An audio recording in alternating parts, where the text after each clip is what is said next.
Alright, it is time for the first eliminations of the World Championships. It's day 5. I'm Box Kimchi. This is the Kimchi Cast. As we have the European Civil War, baby. Or I guess it's actually Spanish Civil War. Both these teams are Spanish. Yeah, I just realized that. Koi, the 2 seed, take on the 3 seed from the LEC, Fnatic. And wow, I did not expect them to both be. I kind of forgot about that. Yeah, both teams from Spain, founded very differently. Fnatic is a little bit older, to put it out there. Just saying they're a little bit older, as it's going to be MKOI on the blue side. I was going to say red side. I don't know why. Words are hard. And Fnatic on the red side, as these teams are flying through and actually going to leave up the Caitlyn. It's weird to see the Kiana left up, man. It's been 2 days since we've seen Kiana left up, pretty much. As it's going to be Georgia on the rise. Already slammed that one early. We saw it do really well yesterday, actually. Most likely. No, we saw it do really well yesterday. I think it went 3-0. It might have went 3-0, honestly. It's really good. This champ is kind of crazy right now, and the players piloting it are getting away with insane nonsense. Actually, I think it was 2-1, but it's fine. As this did not work out for Fnatic the last time they picked it. It was game 2, but that one they haven't touched yet. Pantheon, Cassiopeia going to be the mid-jungle. I think the Pantheon has been underwhelming. There's been some good moments in games, but I think it's only been a single game that's really been good. 2 of them coming from Fnatic are bad games. So, not feeling it. Especially with Razork not being great. As Elyoya gonna go for the Kiana now. First Western Kiana of the tournament. That'll be interesting. I think I said to someone that it's not shocking that... No, don't do that. That... Oh my god. Words are hard. That Histo has been so impressive and is probably one of the best junglers in the 2-loss pool, because it's really just Owner and maybe Elyoya, actually, who's here. But it's like so many junglers in this tier have either been bad or just not living up to expectations. A Sion locked in for Mirwin. Probably the top lane pick of the tournament, actually. A lot of players have been picking this guy up or have been piloting him really well. It's going to be Oscar going for this Mbessa. Pretty good at taking down the Sion. Shreds through him pretty easily. Like, this should be Oscar's lane to lose. Which means he will lose, watch. Just always happens. I don't know. These 2 teams have not been impressive, and it is not even close. Like, it hasn't even been competitive in most of their games. They've just been turbo stomped. I mean, MKOI had their first game against KT where they looked pretty good for about 10 to 15 minutes, and then KT just rolled them over in a single team fight and then just went and ended the game. So, or well, 2 team fights, I guess, yes. 2 team fights, one around Baron, and then one following the Baron. And they just knocked him out. Well, not knocked him out, but they knocked him out to 0-1, and then G2 knocked them down to 0-2, and they didn't look quite good in that game either. Fnatic, on the other hand, maybe you can argue they kept it close with CFO for a little bit, and then they fell pretty hard. And then they got BLG, who woke up and beat them over the head. Zion going to be locking for upset.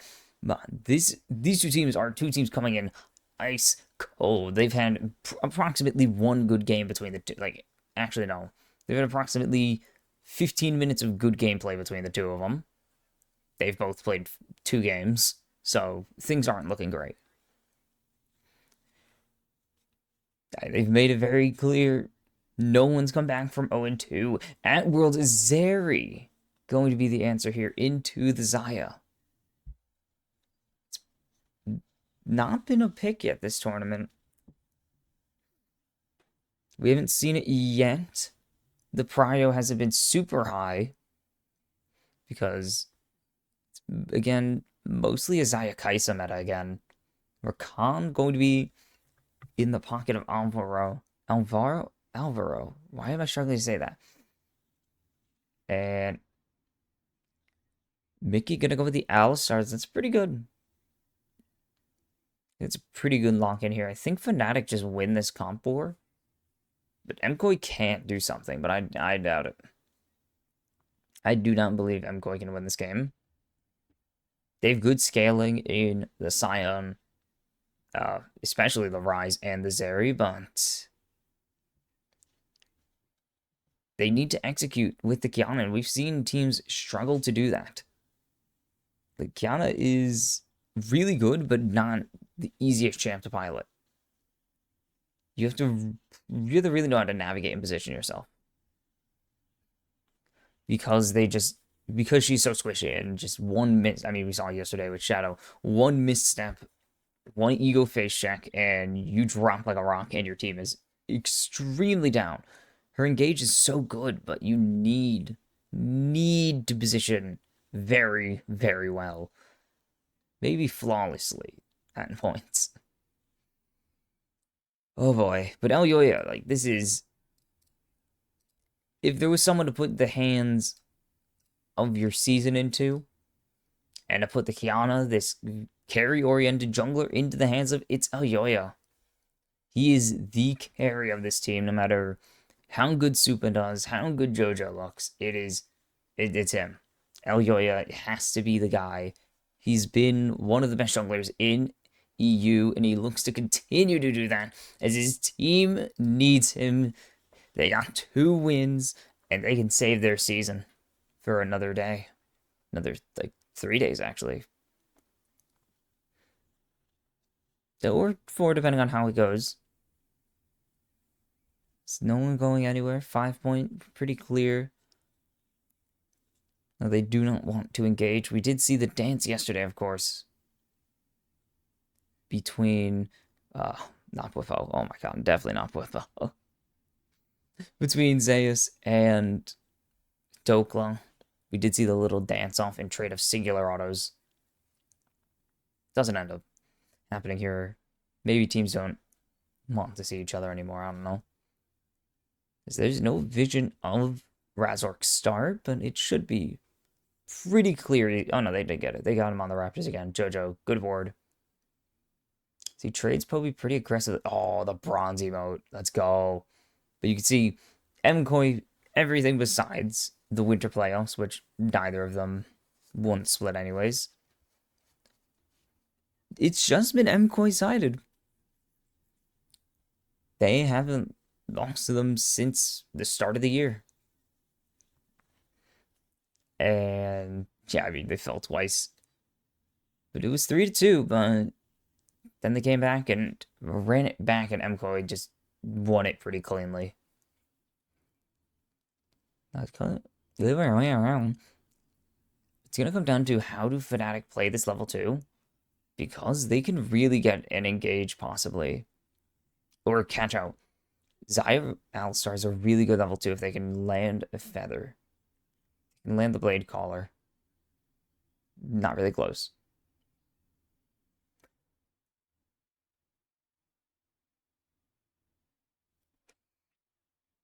They should have spotted it that the chickens were missing. As Jojo and Poby trading hyper aggressively here. As there's the flash in from Jojo Pyun. Gets the E, the root. No, not going through. Poby just sidestepping there with the last second. And now ganks are on the table here, as you can see Razork. It's getting ready to go. Poby. Can he bait this? They know he's on the bot side right now. But flash, it's stun, and that's first blood. Oh, Razork. And now MKOI coming up, but can't really do anything. They'll just go back to bot lane. They knew they had some time, but Jojo gets absolutely shredded before there's even a chance of them walking in. So Yoya's gonna go for the bot scuttle here. He's gonna get spotted out.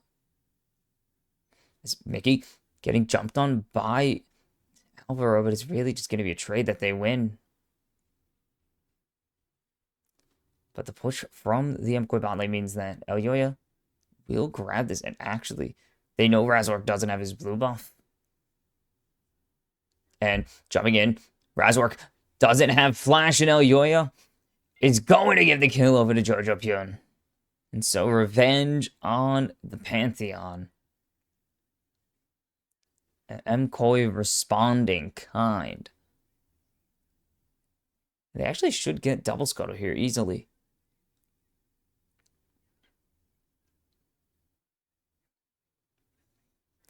To see, he's gonna go for his bot clear, obviously. As Alvaro not hitting the grand entrance and just gonna have to leave with the battle dance. Oopsies. Now staring down another, actually an advantage. What? Oh, 16 CS out. Wow. Elyoya did steal that. Got a scuttle crap. Yeah, no, this checks out. This very checks out. This Bramble already finished for Mirwin, which just makes Oscar so much worse at trading. Soup actually started Cole, I just realized. Not super common to see the Cole start anymore, as you usually just will buy at first base instead. The hell? But he's just looking for... Okay, we're in the right. As Alvaro disengages, but now Mickey with the two-man headbutt pulverize. And that's going to be a nice root from upside as the shield comes through from Soup's barrier. Alvaro continuing to try and trade, but Upset throwing in so much damage here. Supa does give it back a little bit, but Upset continues to be pretty solid here in this game. The aggressive trades from Mickey have been really nice. As Maywood has ulti. Oh, he could have went. Actually, no, Oscar has flash. It's Mickey misses the pulverize. He was trying to just wait for the battle dance to go through. So it's heal for heal. And that's really it. So Razork still has no flash. And Supa stunned up. Nice. Still had flash even. So it's a bit of a meaningless play, as they won't spot this teleport out. Bobby still has no flash. The root needs to connect, and it will. And there's the grand entrance. The cat. Oh, Petrifying Gaze only finds Alvaro, and he survives another turret shot. As flash for flash with Mickey doesn't get the kill. And Alvaro gets out. With probably a play he should not have gotten away with. Yeah. I'll say probably shouldn't have gotten away with this. A great teleport in from Alvaro to just go for it and get the hell out of Dodge. Drake will go over easily to MKOI off the back of this play.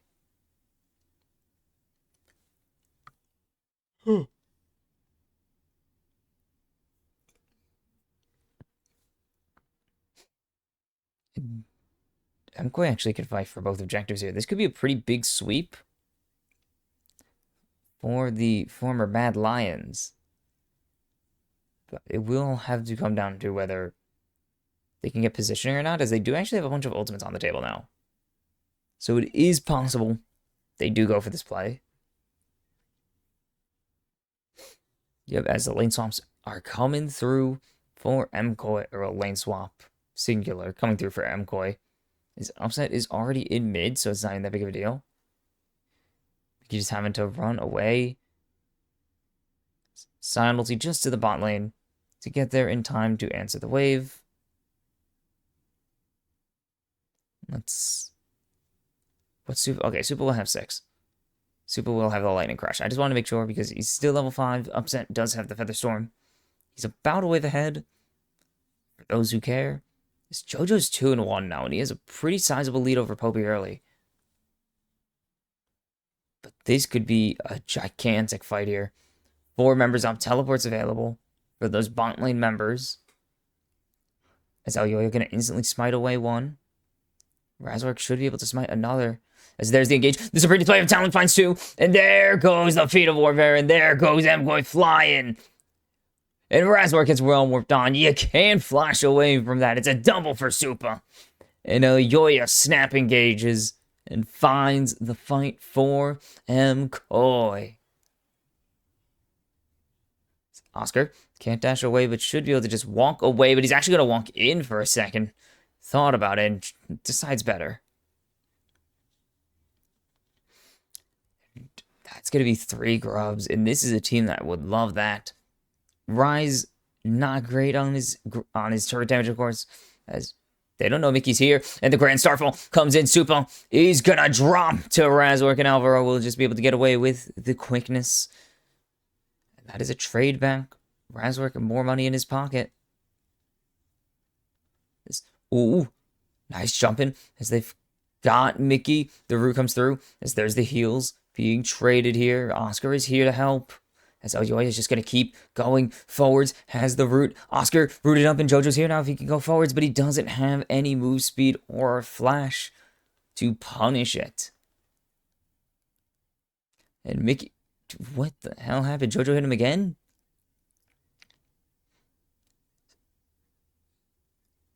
If the row almost finished here. Is JoJo phase checking? We'll find Oscar, but Oscar too close to the turret to punish.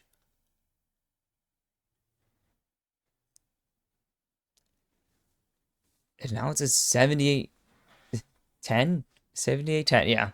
An 850 gold lead over Poby for Jojo Pune. So they can get a punish here. Okay. Coming in with JoJo just has so much damage. Even with the public execution coming in, I don't think it's going to be enough as JoJo is surviving for long enough. The teleport coming in, but now he falls to Oscar Rinnan as Mirwin. He's not going to be able to pick this one up in response. It's so Jojo Pune overplaying his hand. He doesn't have any vision. And Mickey just makes the same damn play a second time and says, it'll work this time. And it does work for Fnatic. It's still just a 1k gold lead so far. Supa, I forgot he has 2 kills. Has the lead as there's the jump in onto Alvaro. And Mickey flashing in. Losing it and not hitting the combo. Alvaro getting so aggressive. He's confident in dodging Mickey's stuff. And he's just going to go crazy. Every time JoJo trying to chase down Poby, chases him off turret instead. Plating goes over to the Snake Woman. What is the... Oh, there's a term for it. Hold on. No, I'm trying to figure it out.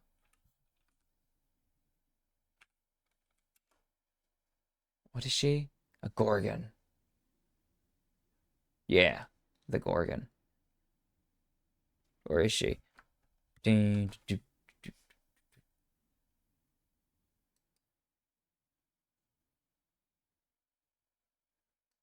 As Mickey spotted Drake up in 5, and that is control for MKOI once again.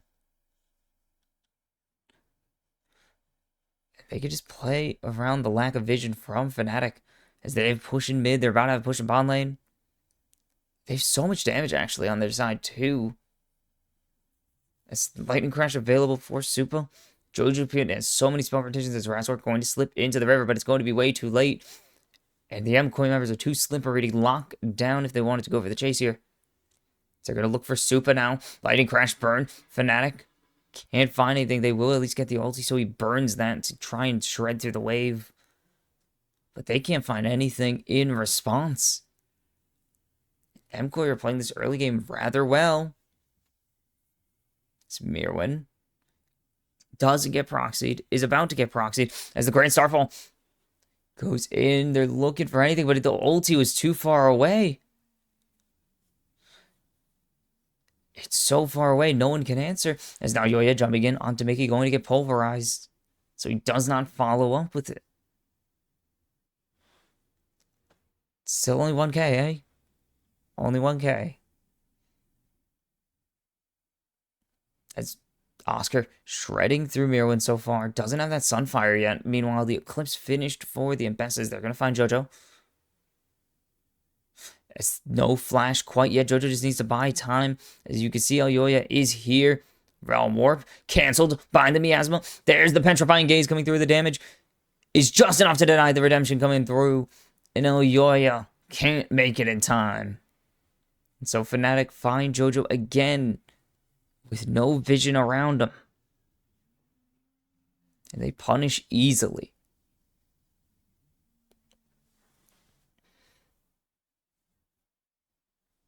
Yeah, first items coming through here. Still waiting on Poby's Roa.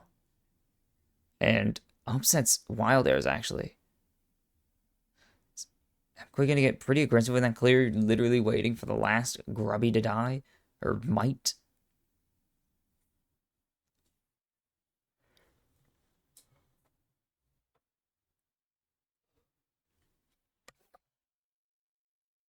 As you can see, that gold lead is completely dissipated. That shutdown was so big for Poby, actually. The gold lead is just Supa right now. So the 1K gold lead all in the hands of Supa.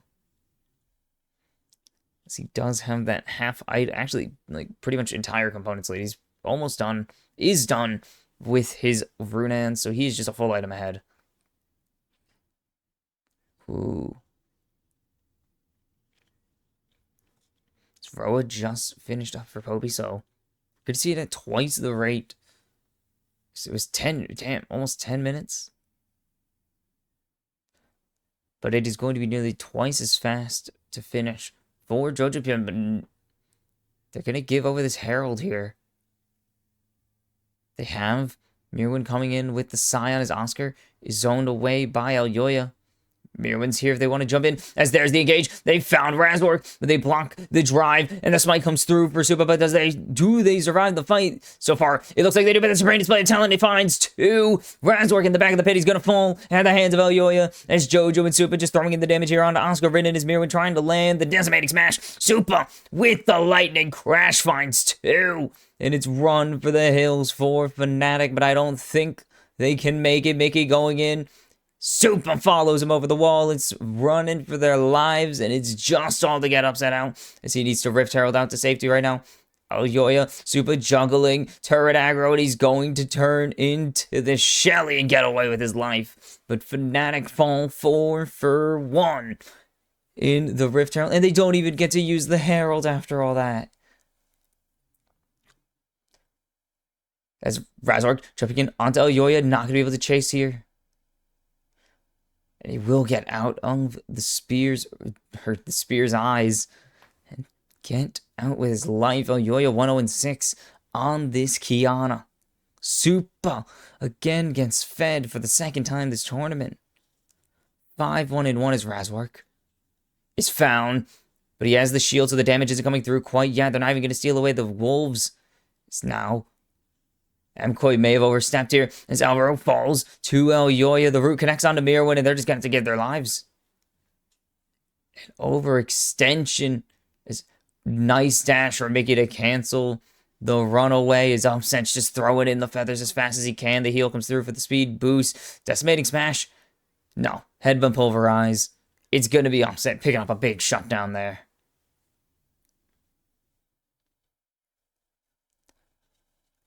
Interesting strat. They wanted to get Razork, but all of Fnatic are on a reset timer. Supa finds Mickey. Holy cow, a lot of damage coming through from his AD carry. 5-1-1 as he's going in. Barrier burn. Razork going to land the summit. There's a two-man airborne as Elyoya's here now. Feather Storm comes out. It's a double for Elyoya and Supa. 6-1. And Drake just comes up. MKOI. Catch that out right as the Drake spawns. Are you serious, Fnatic? Letting that happen is disgusting. And MKOI find an immediate response. And Elyoya has so much more money now. 2K ahead for Supa. Ow. And now Fnatic just losing everywhere. They're winning support, I guess, if you really care about that, but Jojo has regained his lead. Elyoya has claimed a massive lead away from Razork. Mirwin's early deficit is completely gone. Just MKOI just win. They just win. They lost a little bit, but then they won some more. Razork's mighty ways Gromp. Jojo was walking forwards here. He wanted to find a kill with Alvaro, but nothing gonna come of it.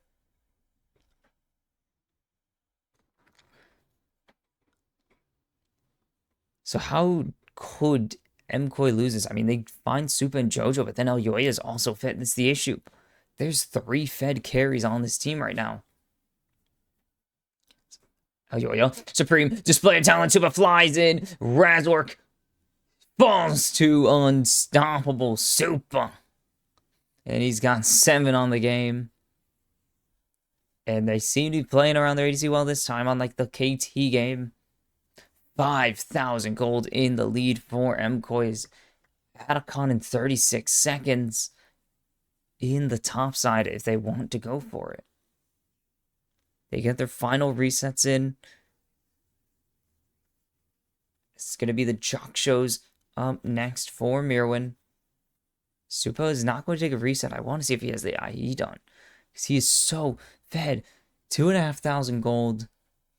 He's a beast in this one.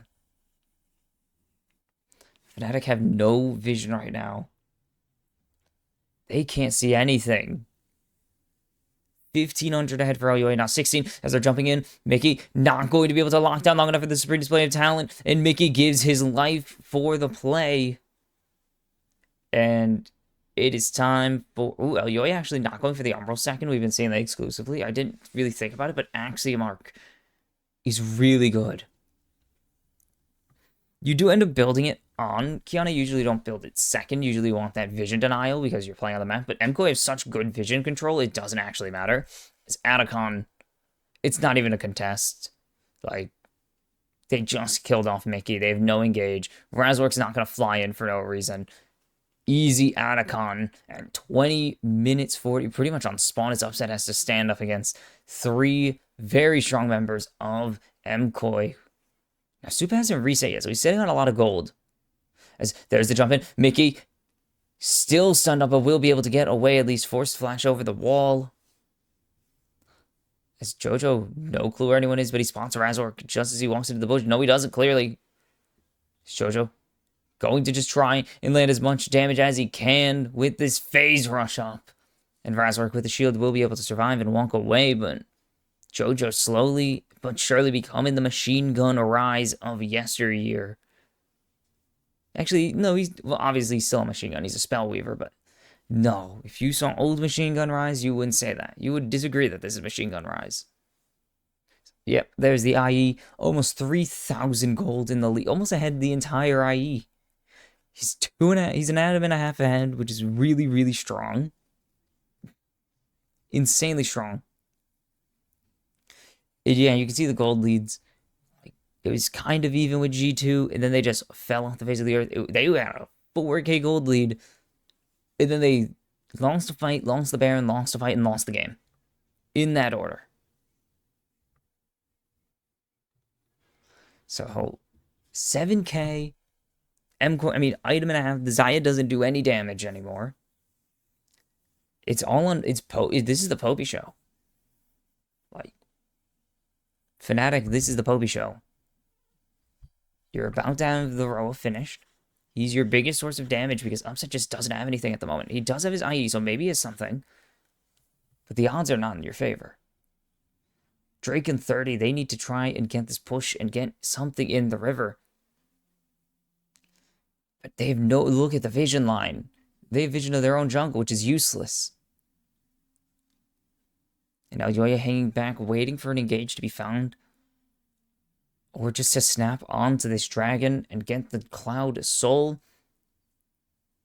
Which would be great for like Mirwin and Jojo and Supa and Alvaro and actually everyone besides Elyoya. But they think they found Supa, but they don't get the public execution as the Supreme display of talent will at least be blocked damage-wise as Alvaro finds 3 with the airborne. And Oscar already down the miasma, stopping Mirwin from going forwards, but that's not really going to do much as jumping in is Supa by the kite. Jojo finds Razork on an aggressive play. It's a double kill for the ADC as Offset with the jukes, but not enough jukes. Featherstorm forced but ace for MKOI as Elyoya finds the kill. In Supa 9-1 and 6, he's taking the Drake right now. It's going to be an easy Drake soul for the side of MKOI. 5-0-11 on Elyoya. 1-2 and it's 15 for Alvaro. This team is flying in game 1. 10-11k now in the lead, and they're going to make it third. They're going to make it a few hundred more as this all begins with them thinking they maybe have found Supa, but look at this. They don't even get through the shield. The public execution doesn't connect. Supreme display of talent buys time for Razork, and then in the backlines, Alvaro with the combo as Mirwin and Jojo are turning them into mincemeat. And on the opposite side of the fight, Supa just chasing down. And they fly in, Poby falls, and as Supa's going to turn to go for the Drake, and Fnatic just cannot find an engage. Maybe they could have found Supa, but not going to happen. The reverse 6-1-9 now for Supa, actually, in the stats. W. But everyone's so fed as there's the lightning crash. And Oscar gives kill number 10 over to Supa. Kill leads 11. Most in a game is 11. If Supa could overtake it, no one would predict this. The most is Viper, obviously, with 11 on day 1. If my math is correct. Yes. As we're not seeing the Cyan kills record contested. 0 for Mirwin right now. The record, of course, is 10 from yesterday. That is acceptable as you're going for the overall kills lead at the tournament, actually.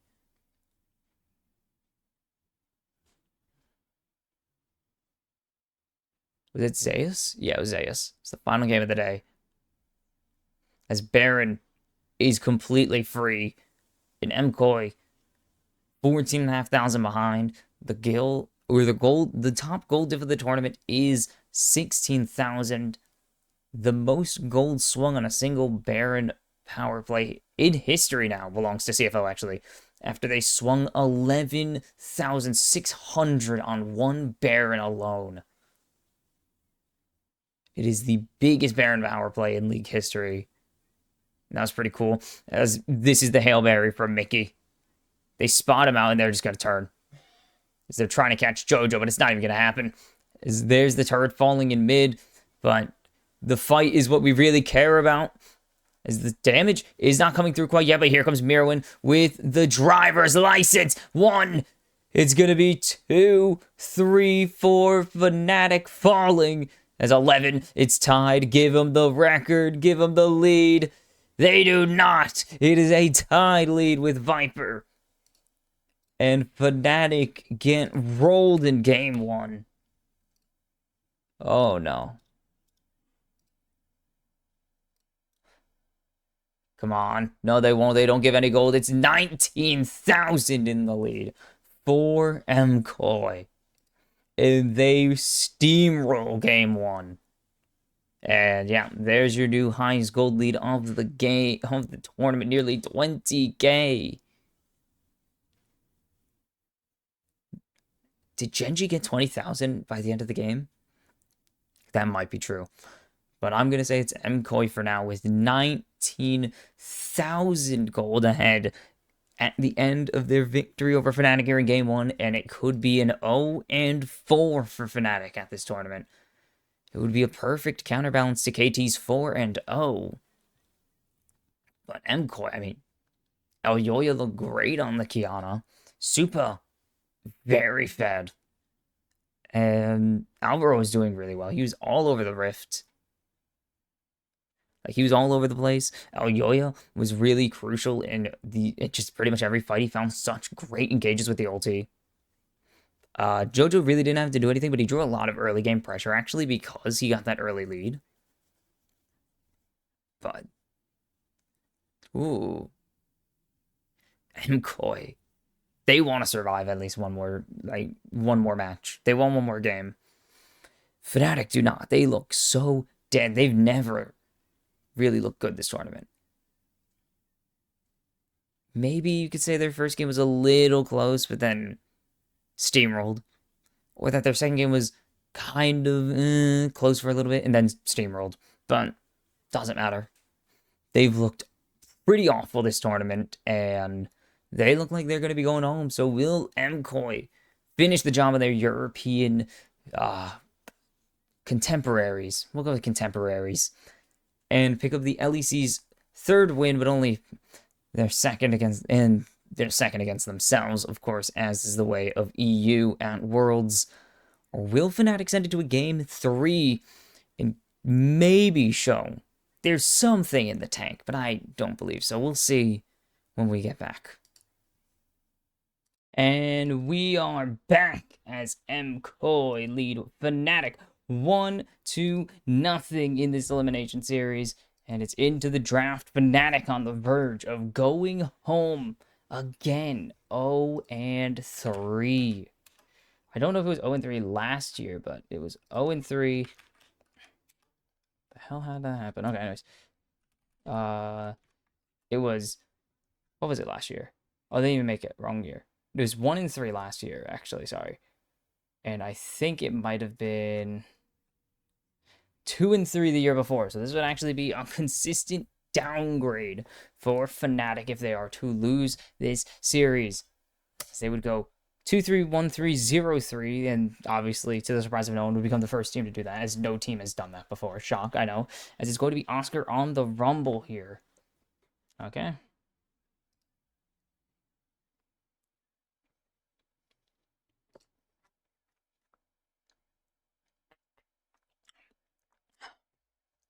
Liquids are good.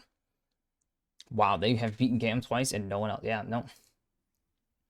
There's been no Eastern wins, and there will continue to be no Eastern wins unless they make it to the next round. So this is all on Fnatic to figure this out, as it's going to be Elyoya on another great champion for himself. The Wukong, oops. The Wukong is such a good pick.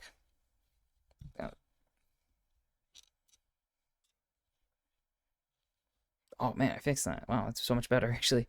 As it's going to be Mirwin on the Cassante. Again, MKOI. Their success increased when they moved Mirwin back to these more traditional champions in the top lane instead of the weird things that they liked going for. Wow, man. Dude, no, sorry. Moving the pop filter was just such a good idea. This is going to be the Poppy. This is a flex pick for Razork or Mickey.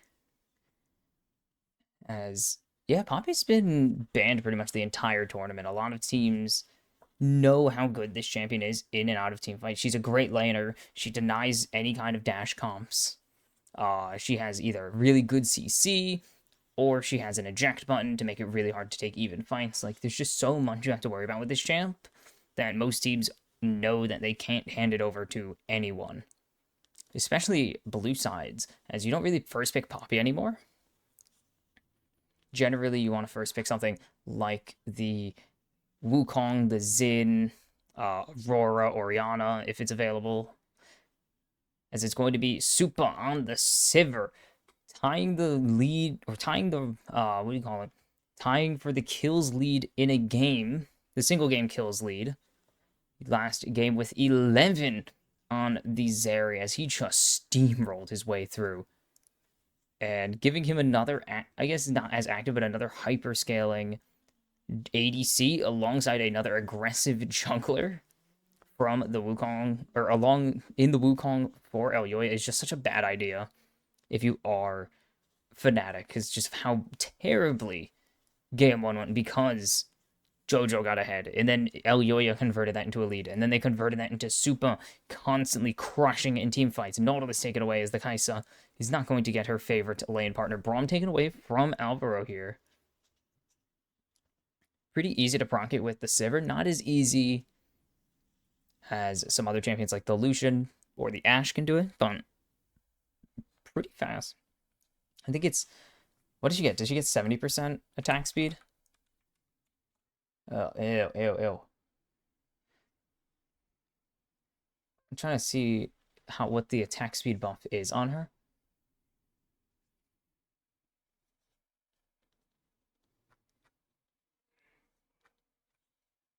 Still accurate, but it is Rel and Karma bans away, but Ricochet gives 40% bonus attack speed. And Bard for Alvaro here. Kind of the skill check support. A lot of teams have been trying their hand at it. In the same way a lot of teams have been trying their hand at the Rek'Sai, knowing that it's strong. You gotta be good at this champ, though. In the same way you gotta be good at the Rek'Sai.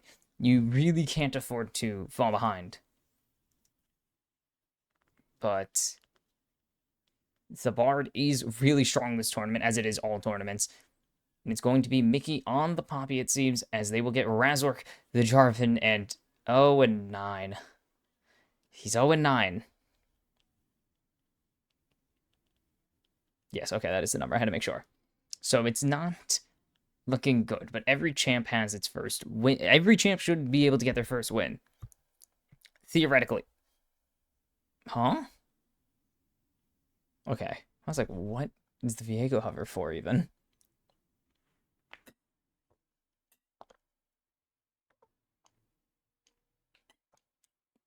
Like, if you really wanted Poppy to go on the Viego, you would not. I think it was a misinput because Victor's right next to Viego, but you never know. If you're contemplating the Viego mid, you do not blind it. You do not blind Viego mid. That is a counter pick. Into what? I wouldn't be able to tell you, but it is. Galio.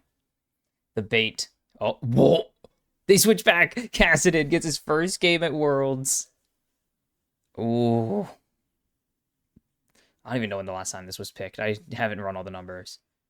But this actually does work really well into Victor.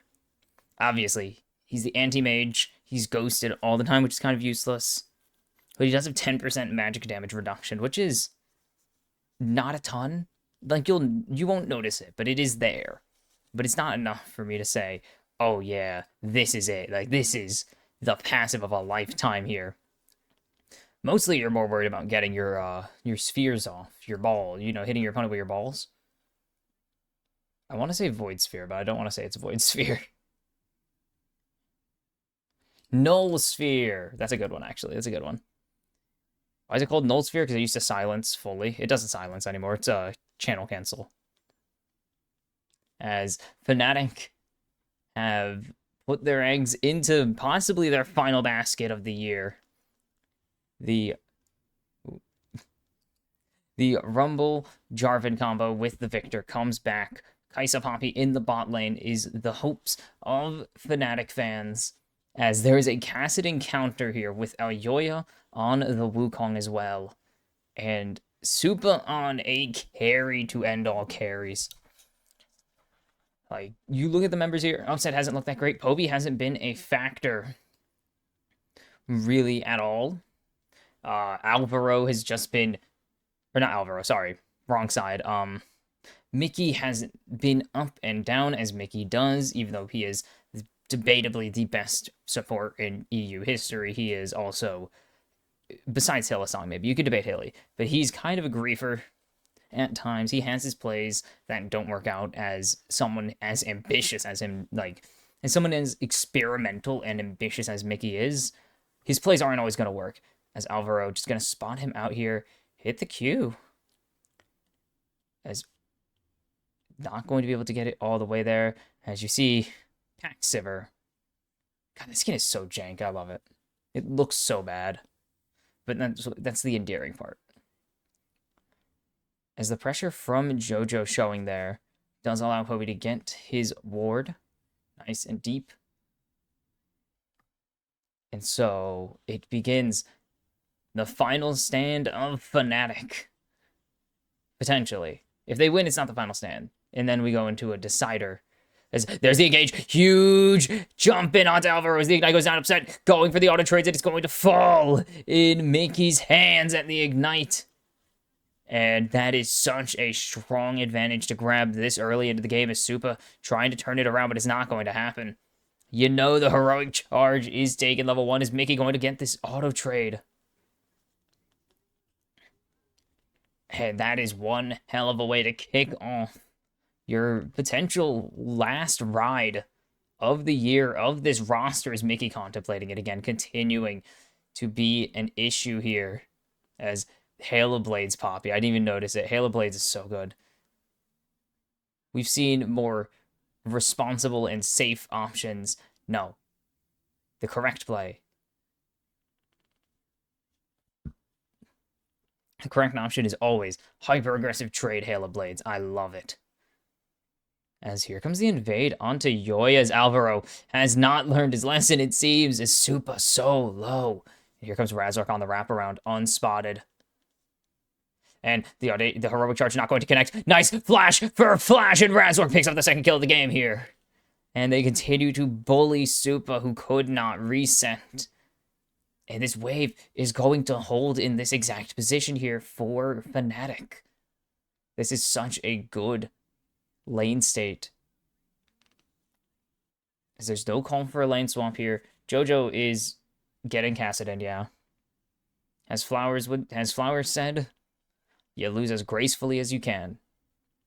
If you survive the early onslaught without getting massively behind, you are in a massive position to succeed. And this all begins with the wraparound. They know this ward is here, so Razork goes all the way around.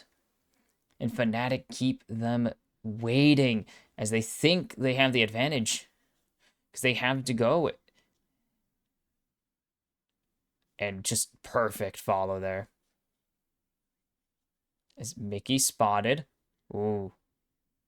So they don't know Yoya's here. They do know Alvaro's there, though. As now he gets spotted. As there's the trade coming through. Mickey has the level advantage. Should have the just straight up damage advantage as well.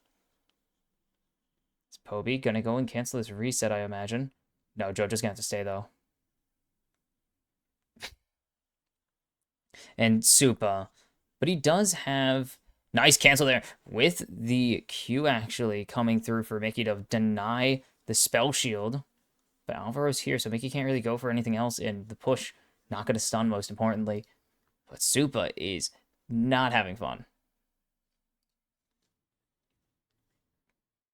As teleport's coming back. Jojo about 10 CS behind. As it's happening. Alvaro finds Razork. And this is not going great. Alvaro does not have Portal here. Is Poby? There's the flag, the dragon, it's Feet of Warfare. Over to Fnatic as Poby going to be gifted a kill by his jungler. And Yoya can't really get busy. Wukong's early ganks, he's aggressive, but he cannot gank really. Especially into how these lanes are going. As Supa finds someone.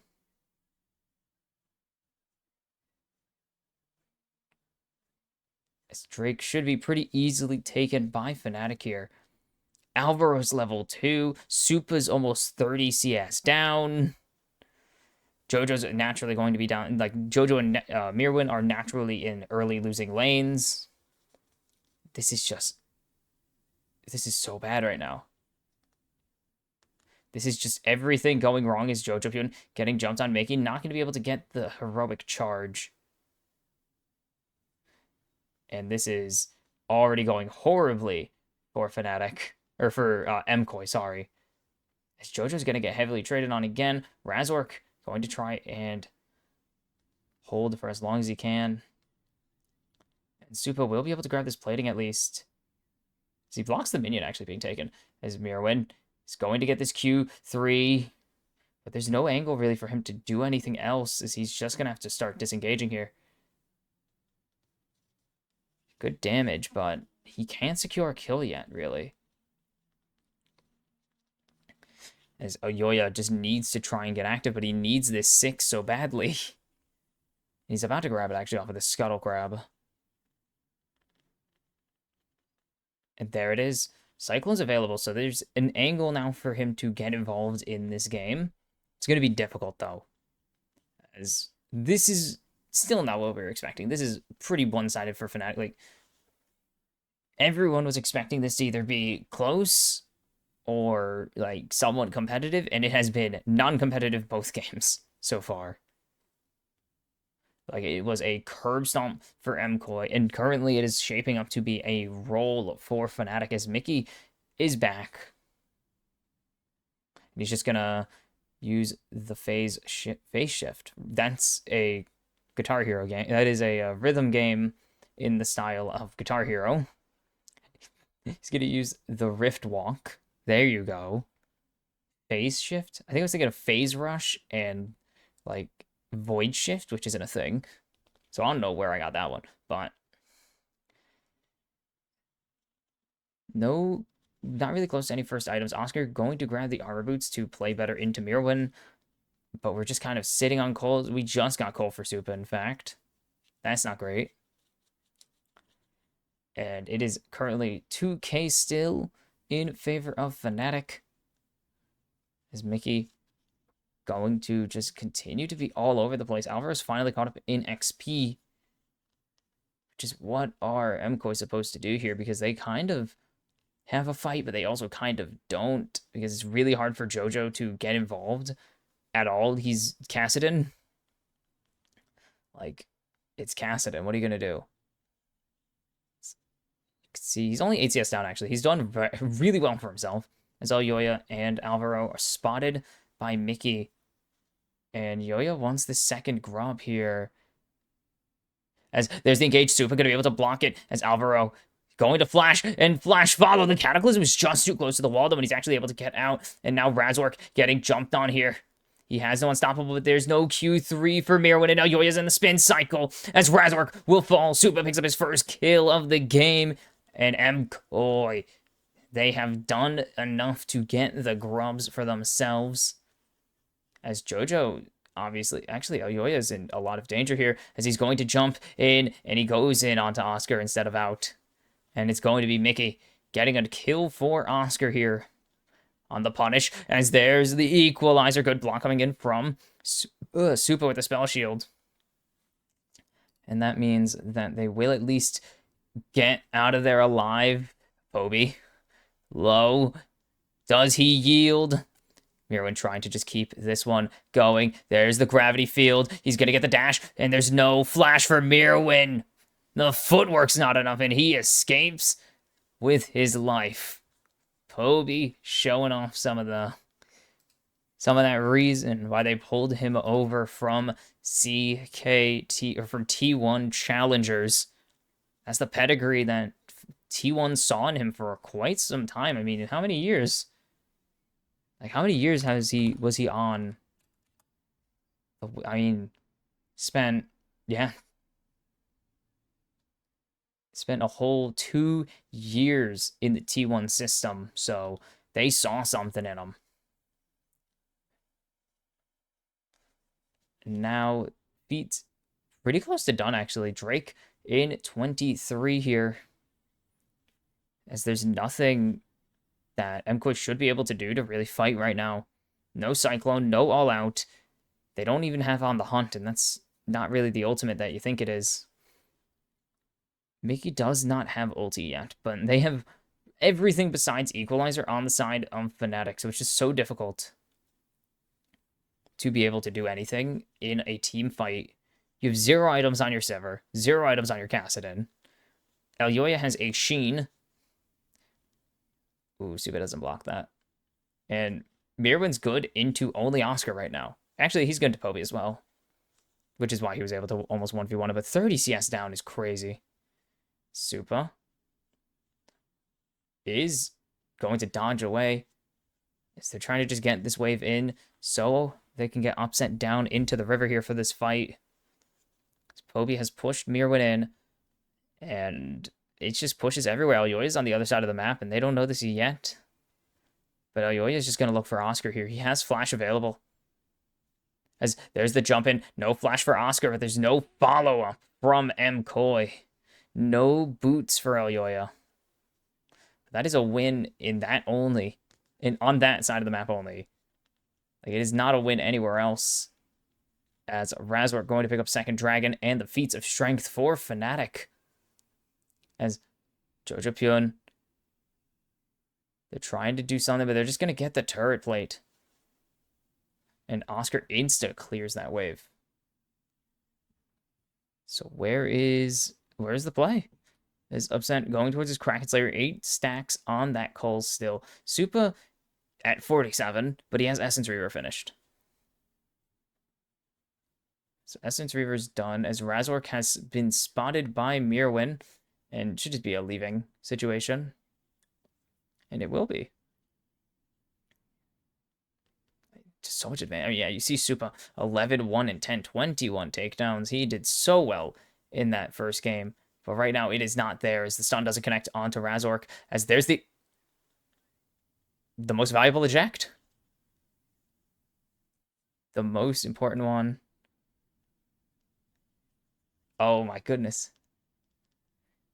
Scuttle sadly walking back.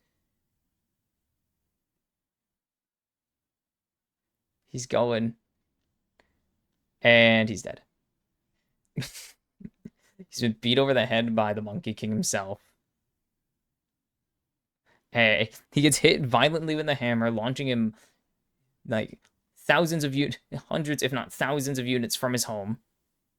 Gets gets to waddle back through the new area and gets beat over the head by the literal Monkey King. I think he is.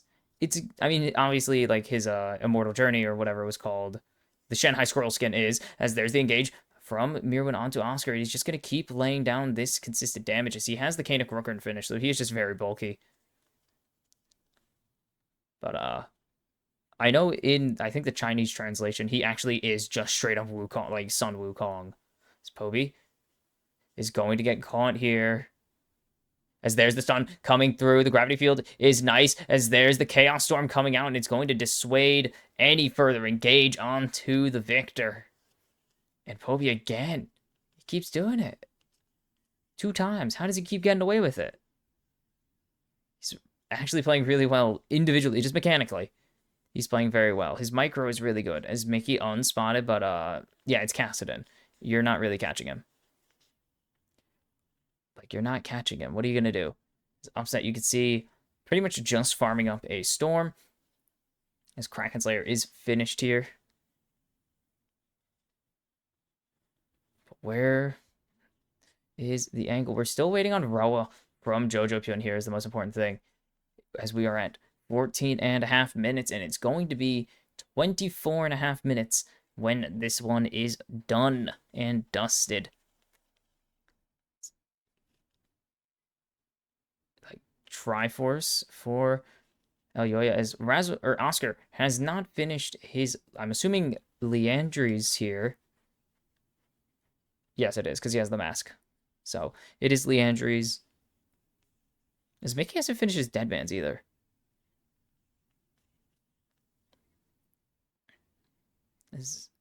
There's just not a lot MKOI have done that they can do. Like, the issue is they have 2 like super scalers.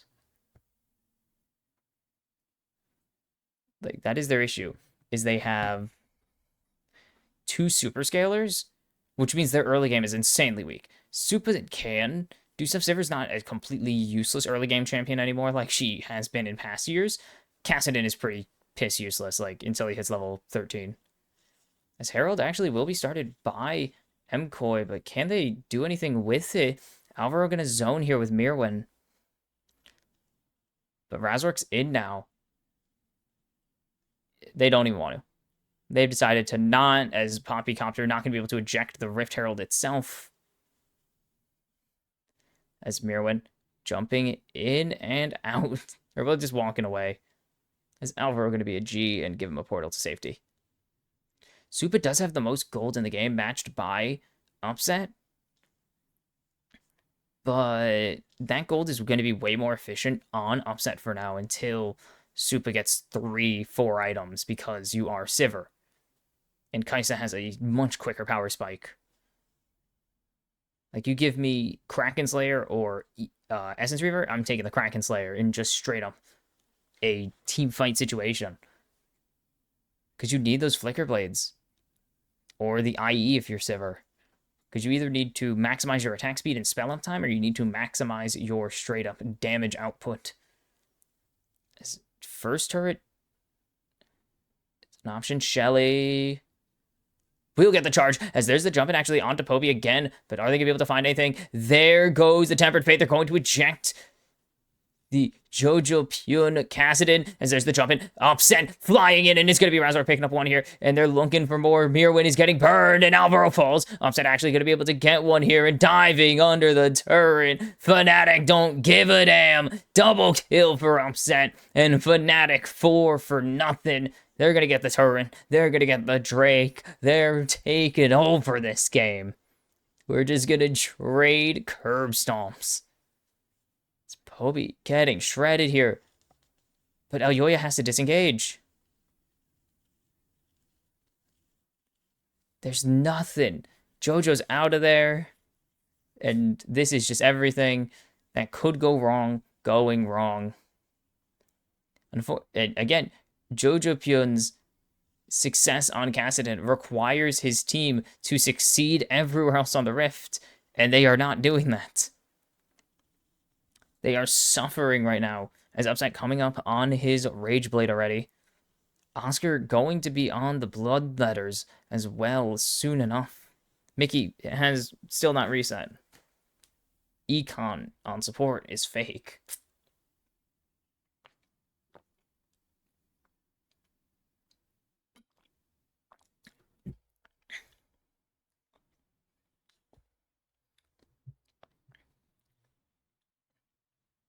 So what do you do if you're MKOI? You can't fight. You just have seen that you can't fight a second time. You can't really lane anymore. Poby is too strong to be laned against. Oscar, too strong to be laned against. Upset will be mid with Supa, will be matching Supa mid, and he just wins 1v1s. You gotta just really hope that in the next minute, something happens that allows you to play the game, because you have nothing so far. Like, it's just so hard to play back into this game here, because they're already down 5,500 gold on a scaling comp. Everything that could go wrong has gone wrong. Rageblade finished for Upset. Poby going to be coming up on this Horizon focus, actually. Mickey will one day get Dead Man's Plate. Today is not that day. I mean, Mirwin's going towards his Jock second. Still a work in progress. Is spotted out Razork. Razork has that armor shred to make sure Yoya and Mirwin are just constantly low on it, or up to 40% down on it. That's a big deal, because we're still 5 minutes away from JoJo's upgrade of the Roa. He has the Seraphs at least. So he's matching Poby in terms of item completions, but not in terms of much else, as it's Fnatic on to the Baron.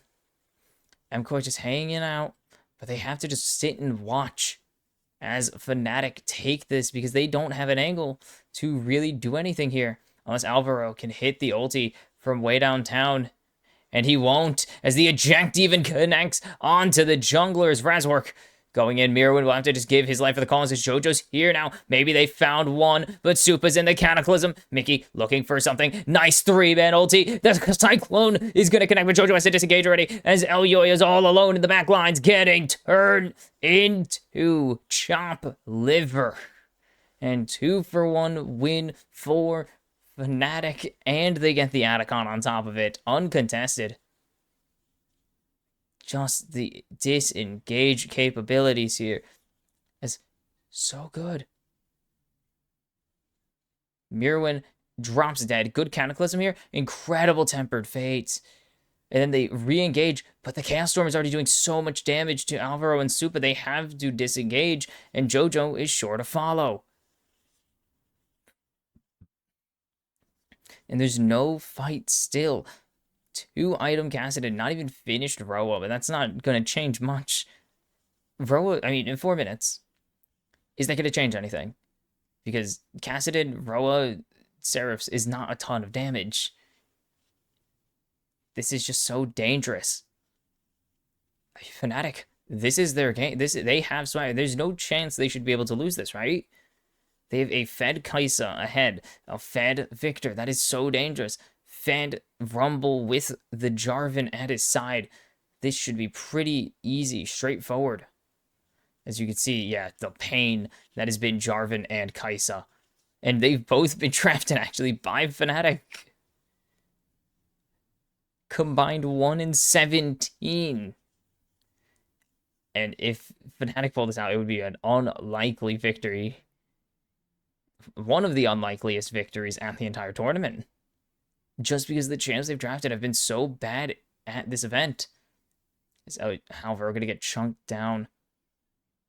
Starting up the Nashers already for upset as the teleport coming in from JoJo. And they think they found the snap engage onto Elyoya, but there's the tempered fate to keep the Monkey King alive. The eject not going to connect. He's going to be able to flash out, get the redemption, heal. Mirrorwind keeping his team alive, but the Chaos Storm is huge, forcing out the flash of 1 and 2. And upset's unleashed. 3. He'll get shut down. No, he won't. It's a double kill. And Mickey gonna take out Mirrorwind. And Fnatic continue to win the team fights. They find Elyoya out of position and they slam him into the wall. And they are going to get Drake's Soul. They're going to start pushing this out. There's still 2 minutes to Baron. And the Drake Soul's already down. And they're going to start banging down these turrets. Oscar Renan has so much damage with the overheat. It is kind of crazy he still has this damage available in his kit, but he does. Is Poby slowly going to get this tier 2? It's going to take a minute. He's Victor. Fun. And boom. Snap engage from Mickey. Tempered Fate is fine, but it means actual nothing. As Mirwin has to engage, JoJo's already getting shredded by Oscar. And then great engage by Razork, actually, to split the team and allow Upset to stay safe in this backline. As Mirwin almost has the damage, but quite literally 1 HP. For the ADC before he goes down, before he gets the coup de grace healing. 5-0-7, and he is finally. Fnatic are locked in. They look good. Razork, of course, using the team's skin. This is what it sounds like, is what they needed to do this whole time. They just needed to use the skin of their people. I don't remember who played the Jarvan that year. I don't. I'm going to go check now, though. We're going to go check because I think it'd be really funny.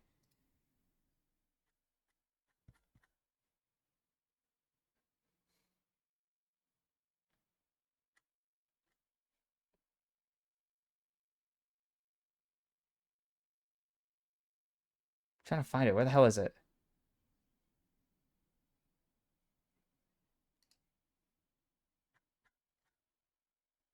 Oh, it was Kalista. That's right. Sorry.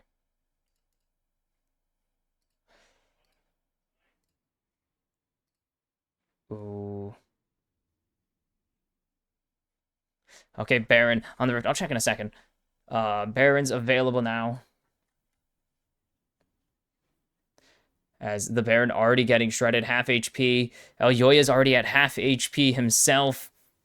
As they are going to find anything, Tempered Fate finds no one. The Baron is down, and MKOI just need to run for the hills because there's no chance that they can get out of there with the fight win right now. But even if they get out, what are they going to get? Nice push as they drag Razork all the way in. Cataclysm is going to trap him into the hot box, baby. And that's 2 falling for MKOI, and that is the danger of... Oof, that is the danger that comes from it. And now the base, eyes on it. Are they going to be able to close this one out and send it to game 3? They have 4 minions in a dream. JoJo trying to keep this one alive for his team, but Mirwin is down. Have they bought enough time? What's the timers? Albero is back, soup up in 8, but I don't think it's going to be enough here. There's no Tempered Fate. Supa needs to clear the wave, but the minions are doing so much work as there's the jump in. They've tried to find Upset, but Jojo Pyun doesn't have the damage here. Oscar going to find 1 as Upset finds the other 2, and Poby finishes the job. And in the LEC Civil War, it is going to go to game number 3. As Fnatic want to stay at the tournament, clearly. They show something they haven't shown at all. Just ever at this tournament. And now they are here. They are hoping that it is enough to get them into day 6 or whatever will be the 1-2 pool. Ooh, we have a draw after this today. I forgot. As we're tied at 1, and it all comes down to this one curb stomp following the other Jarvan first win. Kai'Sa's second. What an unlikely pairing of champions to get the first wins, to get major wins together. weird. But it's all to play for now. Both of these teams, one win away from survival, one loss away from elimination. So which LEC team wants it more? Are MKOI going to reassert their dominance from game one and over, honestly, their dominance from the entire year over Fnatic? Or will Fnatic flip the script and avoid becoming the first team to go 2-3, 1-3, and 0-3 in consecutive or across their Swiss stage performances? We'll have to see as the first team gets knocked out after this. And we are back. It is game number 3 between the LEC 2 seed MKOI and LEC 3 seed Fnatic, as one of these two teams now are guaranteed to go home. Fnatic made their last stand last game in dominant fashion with Upset going 9-0-9. I think it was crazy. Insane performance from Upset. And that is exactly what this team needed right when it mattered most. They got to carry that momentum into game 3 or this is all over.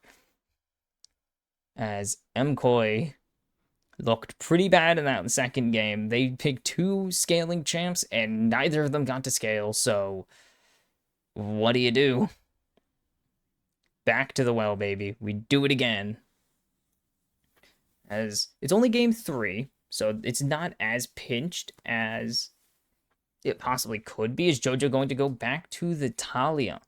I don't think we've actually seen JoJo's Talia this tournament, but we've seen it a lot throughout his time in NA and EU now, so no surprise here that he is taking out an insanely strong facilitator damage carry. What's the response, though? Because there's no Victor, but there is the Azir available as the LeBlanc was taken away from Poby, actually. Ooh.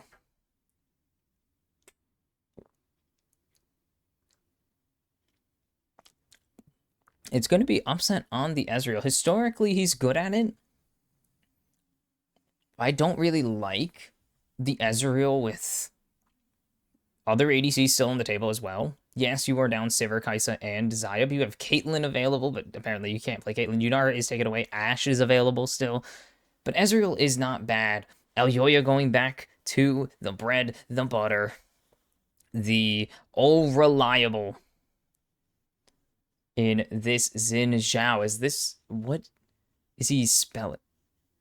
Is that TSM? Did he just spell TSM? No. Is he just going through all the supports? Braum is going to be the lock-in. I was like, what is he spelling? J or S J. I'm concerned now. No, I think it was random crap. That's my best guess, is usually you just do that whenever you get bored. Is it? Ooh. I don't remember how well Razork does on this champion, but Trundle is strong right now. And into pretty immobile champions is good. And he works really well into the Xin, because if the Xin jumps on you, you just steal his stats and beat him over the head with his own AD. You do out-damage the Xin Zhao in the 1v1, and so this is really big, and you can kind of match his clear. It's not quite the same. Xin is one of the fastest clears in the entire world right now, but it is still very playable, a very winning matchup.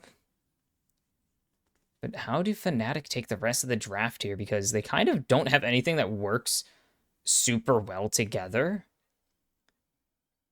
I can see what their angles, because they do actually have really good potential lockdown here. I think they just need the support to really take things over, or the Sion. Oh no, Sion's already down, sorry. Sion already eliminated from this. Is York going to be the next one, as that would be pretty devastating to face off against?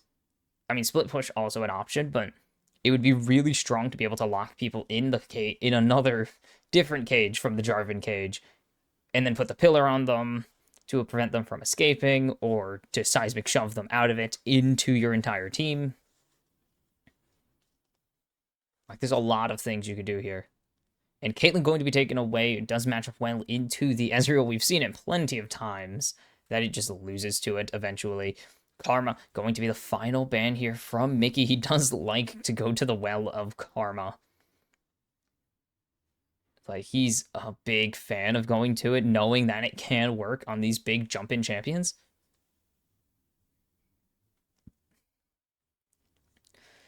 So final angle here is going to be the Rel, and I actually really like this pickup if it goes in. I mean, I just said I think Fnatic just need a guaranteed engage option to really maximize the value of the pillar and to set up for this. Oh, that was a slam. Super on the Vayne. That's huge.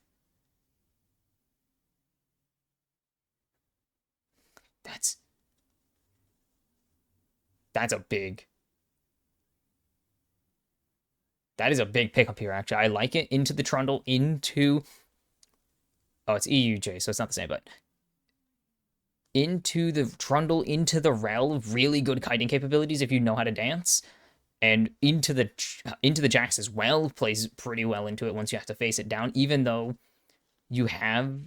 Obviously, you're an auto-attack champion, so you struggle into it, but if you know how to hit your condemns and use your tumbles properly, you can run from Jax. Like, it's a game of chicken, really, with Oscar in this game for Supo. And there's so much you can actually do. You can interrupt Poby. You can interrupt Oscar. You can interrupt Mickey jumping, or Minky, any of those champions jumping in. It's kind of hard to lock down Upset. You do have to land the stun because he can buffer it properly. And he will just move somewhere else. Trundle runs at you, so you can actually use that against him as well. But it's really good at running away. Like, Kayn, notable ADC Kayn. But Vayne is like the kiting ADC if you know what you're doing. Like, she is one of the most mechanically intensive champions for a reason. It's because of how much orb walking or kiting you have to be able to do in a very quick amount of time. The only champ I think that does more is the is Kalista. And that's just because you need to be perfect, or else you're going to launch yourself into the enemy team by accident. Because you're going to jump in, which is a lot worse than getting out.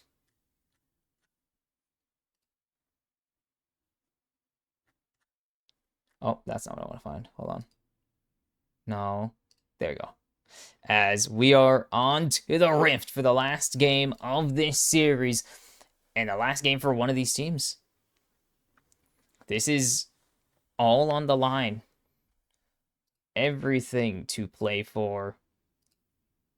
I'm just checking to see if there is a certain champion that I'm looking for. Supa with pretty standard runes.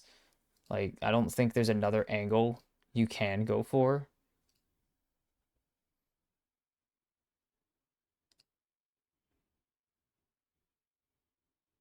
Yeah, I just don't think there's another angle here besides this. Fnatic do not bust out another one of their skins. They don't have the choice. They will bust out the team that followed them up, though, potentially, the Ezreal, but they won't do it. And they can do the Jax as well.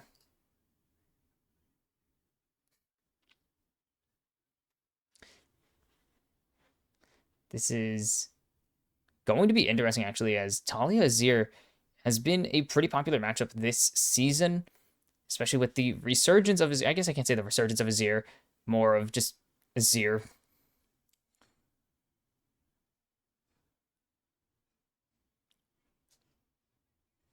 As Mickey got chunked a little bit by Supa, even through the crash down as Elyoya Goat, I want to agree. I'm inclined to agree.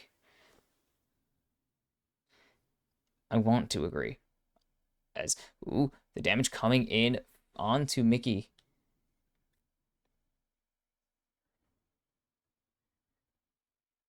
As Poby chunked down, but there's no seismic shove yet for Jojo to really do anything. As you can see, both sides being picked up. Like, both teams have their fans, and both teams obviously want to see, or both fans want to see their team succeed, but we'll see how this goes. As Mickey jumping the wrong direction here as a stun connects from the concussive blows, and Supa's going to throw in so much damage into this Rel. And this is such a huge pickup. I mean, I said the good at kiting, but also so much damage because you have that percent max health damage as Supa flash for flash, and that means that Alvaro is being focused down, forced to flash out here, as the damage from Mickey is going to, or the damage onto Mickey is pretty good. Upset getting hugely hit there, as level 2 means he can't get out. He has to flash as unspotted here, as he's pathing back. Elioya not going to go for it. And so no dive comes through, as Razork is on his Gromp, going on to the rest of his blue side here. He will spot him out, as this should be the Scuttles being contested here. Actually, this might be Elioya. He's going to just be smited, and Elioya is just going to go for the Scuttle Crab instead. Super going to take his first reset here. Should just be grabbing the Cull and probably some potions. Yep. That's pretty easy to guess what you're going to do. You have 20 CS.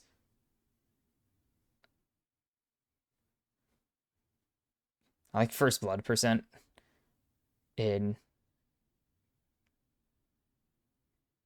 Ooh. All right.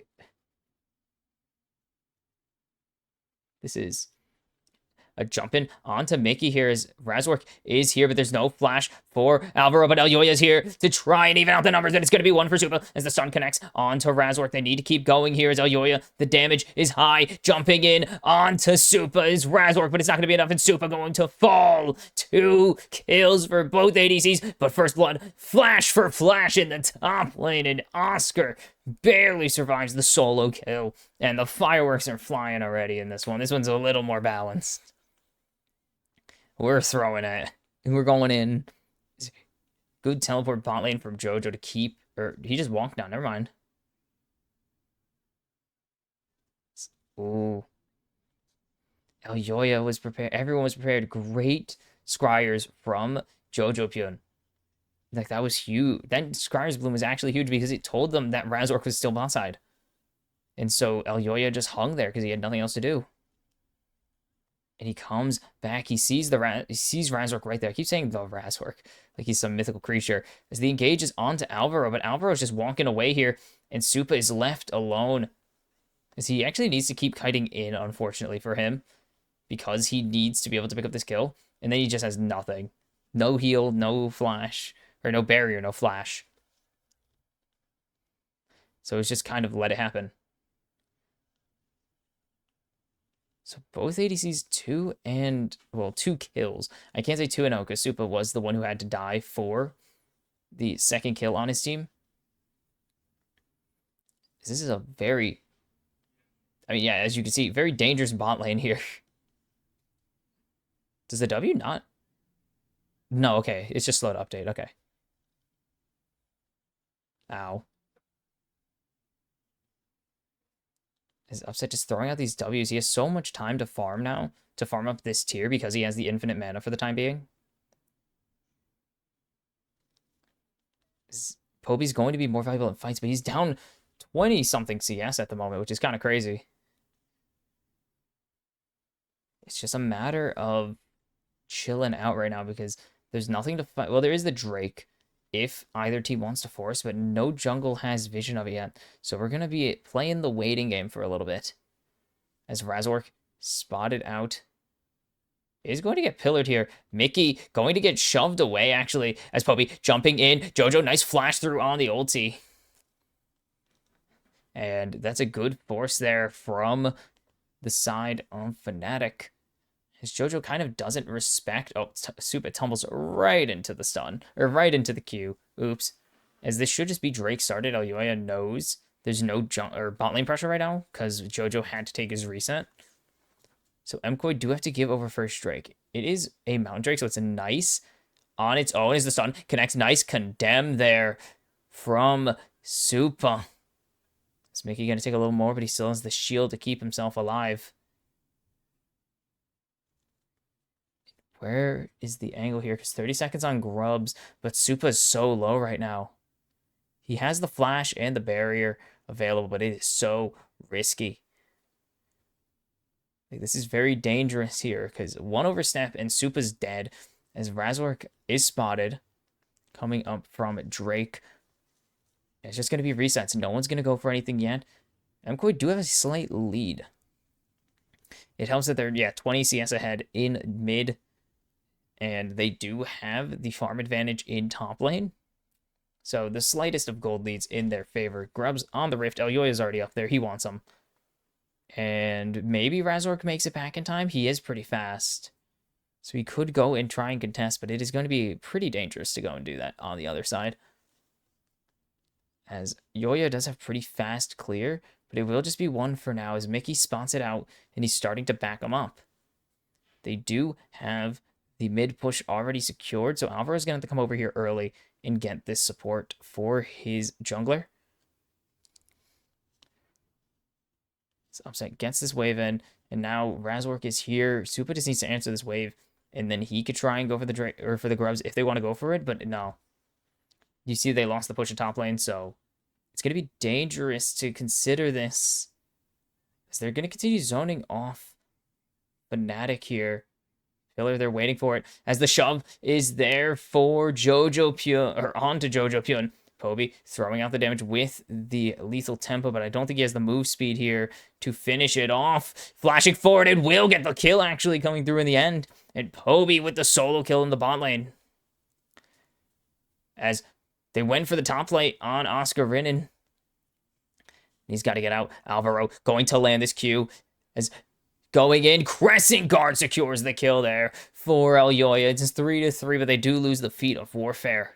But they will win the grub fight. The extended grub fight. Like the super extended grub fight, jeez. Just pain. As there's the jump in, but there's the condemn. It doesn't drag you with it. So it would be really funny if it did, though, but it does not. So it will be Supa staying pretty safe. He's 10 CS down, though. Okay. He's down 10. He's down 2 waves, but it's pretty much even.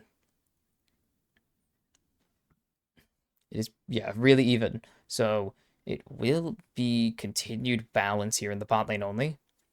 As Jojo just nice stun, but he has no flash. Just no flash available. He has to start running. And then he gets the slow, but the seismic shove just not in time. Does have the burn his flash for it, but just not enough time on the seismic shove. Is Oscar caught out here? Horn coming through, and he actually gets a nice chain of CC. The triple airborne, actually. And then Q just not blocked, and that means that Elyoya is able to pick up this one. I just don't think either member expected that to connect.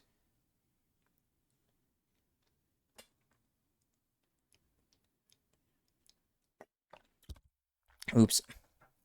Glacial Fissure on the Rift now. As when the hell was the Magnet Storm burned? Oh no, I remember. It was mid. As Jojo does not throw down the wall. Poby going to be able to sidestep pretty easily. As Upset should win the 1v1s for the time being until the Bork comes up.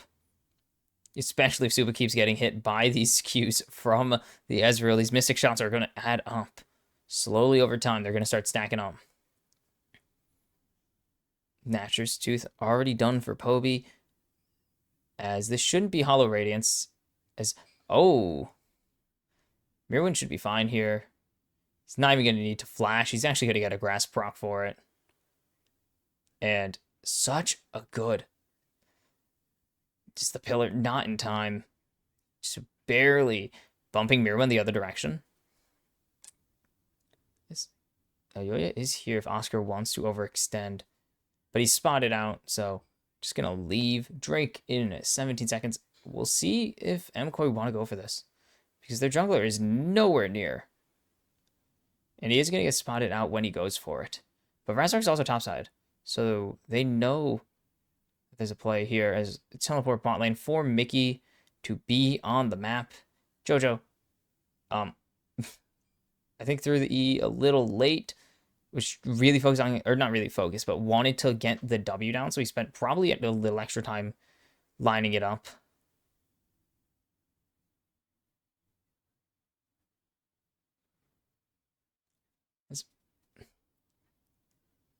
Super getting the jump in here, but yeah, Upset still has the advantage in these 1v1s for now. Triforce is really good. Even if he misses a Q, he needs to worry about the auto attack that comes after. It's just a lot of damage here. Nice dodge. As there's the jump in, actually. I think it was a bait, as they're going to find Mickey here. And they're going to continue to try and find something as Poby cannot engage. Razork forced the flash away, and there's the stun onto Upset coming through. Flash for flash. Elyoya going to not get away with Supa. Chasing. The final hour has struck, and Upset falls as Supa just obliterates it. I believe that was a 1v1 in the end.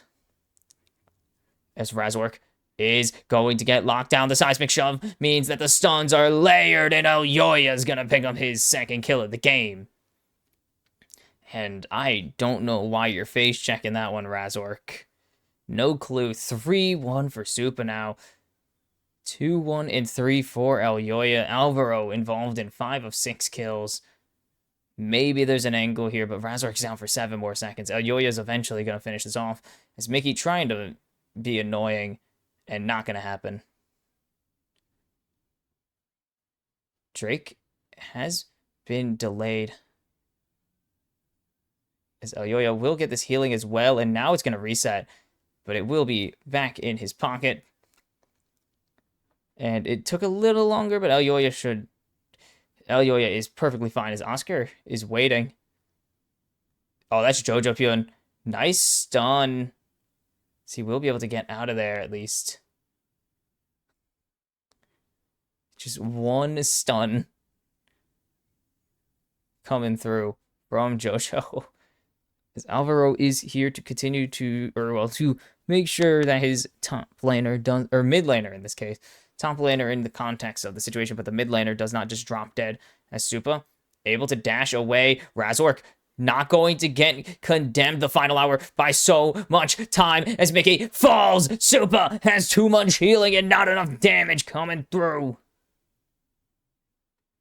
And the tumbles are huge. Final hour reduces tumbles cooldown so much. And now it is free Rift Herald for the side of MKOI as they have taken the lead in this one. 2,500 gold ahead. As they're going to claim the feat of monster slaying, and it is the feat of destruction left. I think it is literally called the feat of tower destruction. As there's the jump in onto Oscar Ridden. The stun comes through, but I think he might have overcommitted here as Elyoya on a killing spree. And you can't really do anything there. That's not good. That's bad.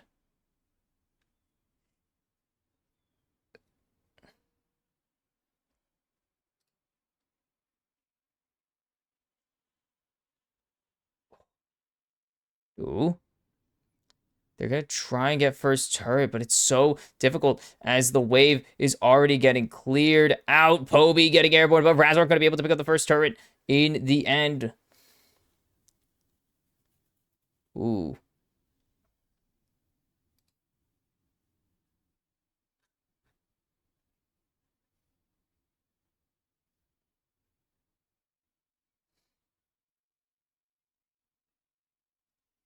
Ooh. Sorry, I was distracted. I was trying to, feed distract. Sorry, I was looking that up. So I want to see what the other one is. First, it is literally just called feat of first turret.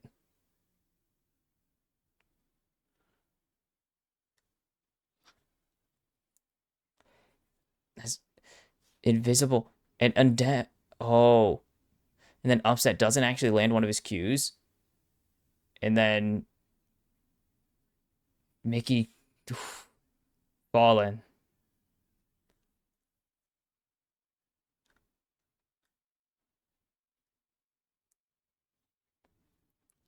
Pain. Pain. That was so hard to watch. as Supa just got away with everything. As so much damage coming out onto Mickey is Oscar trying to jump in, but here comes the Weaver's Wall, cutting off 2. Seismic Shove means Aoya picks up his 4th of the game. Mickey trying to run away, but there's the Crescent Guard, not going to be able to do enough damage. And Mickey will be able to survive for now. MKOI want to get this turret. They should be able to. As the ulti comes through, that's good damage. But the flash out from Aoya as Poby has teleported in. As there's the shove onto Razork, and Razork is going to get dropped. No, he has 1 HP, but the Ornn finds him on the brittle proc. Mirwin with the snipe under the turret. And they are cruising. They lose the feats of strength, but 10-3, 5,000 gold ahead. Poby not going to get seismically shoved again, but the condemn comes through, and Mickey gets knocked up, and he's down. Aoya will get shut down by Upset. But maybe Fnatic have found the return as they're going to find one more. 2 coming through. So much damage from Supa, but they don't completely get out clean. They get at least 1k back there. Is Poby and Upset going to Upset going to enjoy that kill with... So good. They just keep things going. And Poby just going, and they're so far away. And then this condemn is actually really clean. They are fiending for some more. Bang! Poby went down. Aoya trying to get something, but Jojo's going to actually secure that one. And then good flash from both parties. And Oscar, so strong, but the damage from Supa's getting a bit ridiculous as he has the Rage Blade. He's going to be hitting even faster now. This teleport coming in from Jojo as they want to get this tier 1 down as the Drake is being taken by Aoya and Supa. MKOI still 3,400 or 34,000, 3,400 ahead. It's not quite the 5k they had before, but they can live with it. I think, especially because they're about to pick it up to 4,000 here. As Upset is the guy here in this situation, but Supa is indeed super, and they are just having to sit through it and witness greatness in this game. Supa finally, I mean, both these teams finally arriving at the goddamn tournament. Supa, it's been 2-3 days since his really good performance to open against KT. Is Mirren going to destroy the pillar?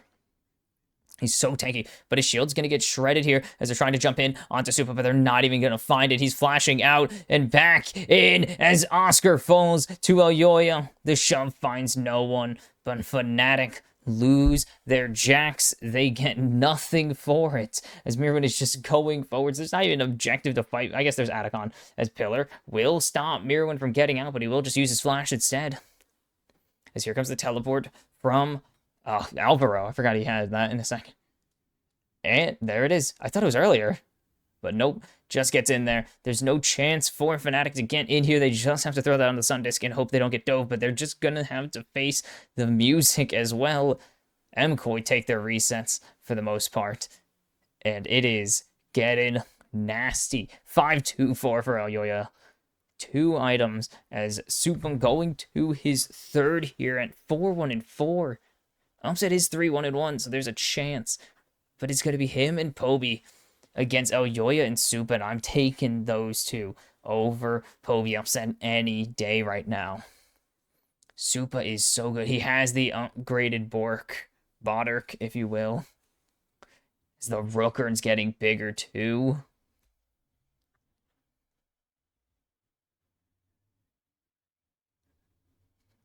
Oh.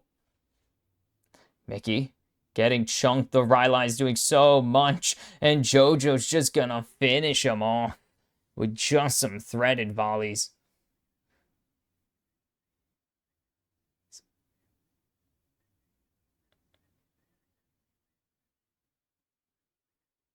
This is getting out of hand. Again, 6,000 just under is the deficit right now. Just under 6k deficit for Fnatic. And, I mean, you already have to come back from this in this tournament overall, so One is a little bit more in the grand scheme of things, I guess. As this comeback will have to be within a comeback, as they have to come back while starting their own comeback in the overall tournament. As MKOI are in cruise control right now. Supa is climbing up to that third item. They're looking for him. They're trying to fish for it. They're not going to get anything. There's no Vision Drake in a minute 30. But there is nothing Fnatic can do. They just have to stay put and wait. They just have to wait and bide time. But they can't bide time. Mirwin's going to get another level, and he's going to upgrade Elyoya's item. Supa's going to continue to get fed. Elyoya is going to continue to get fed as well. Like, Mirwin's going to get tankier and tankier. Alvaro's going to pick up a Locket and make Supa even more unkillable. And again, every time they've struggled against Fnatic, or against this team, as there's no stopping this one. The Wombo combo connects. 2 for JoJo, and Oscar's going to regret his life decisions right about now. As Supa is going to... I mean, it's just the supporting player there. That was on the back of Mirwin and Alvaro finding an angle. And the rest of MKOI just pouring it on. 15 kills. They're about to get to 7,000 ahead in this game. Tier 2's on the line now for Fnatic. As Elyoya is just hanging out over the wall, waiting for Oscar to get in. And he's just going to go for this turret instead. As it is painful. 7,500, climbing up to 8,000 now. What are Fnatic to do? Oh my goodness, this thing is stuck on this freaking cable, sorry. What are Fnatic to do here? Because they're about to lose Soul Point pretty convincingly. It's Baron in 10 seconds. They can chain them together. And Alvaro just standing here to make sure no one starts the Baron.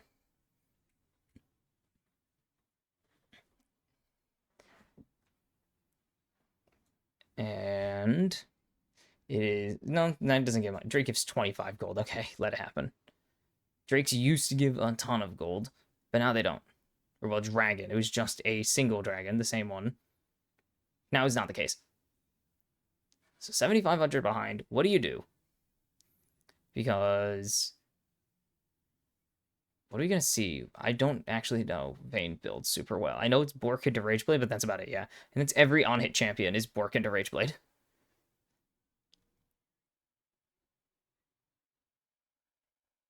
I guess Fnatic aren't Spanish, they're Swedish, but you know what I mean. I just remember because Peck is Spanish, so I guess I consider them Spanish. As Fnatic get the jump onto Raz, Orkin Elyoya, going to pick up number 6 here for himself, as holy cow. Final hour, and Oscar barely hangs on because he has the counter-strike. Obi just trying to get some split push.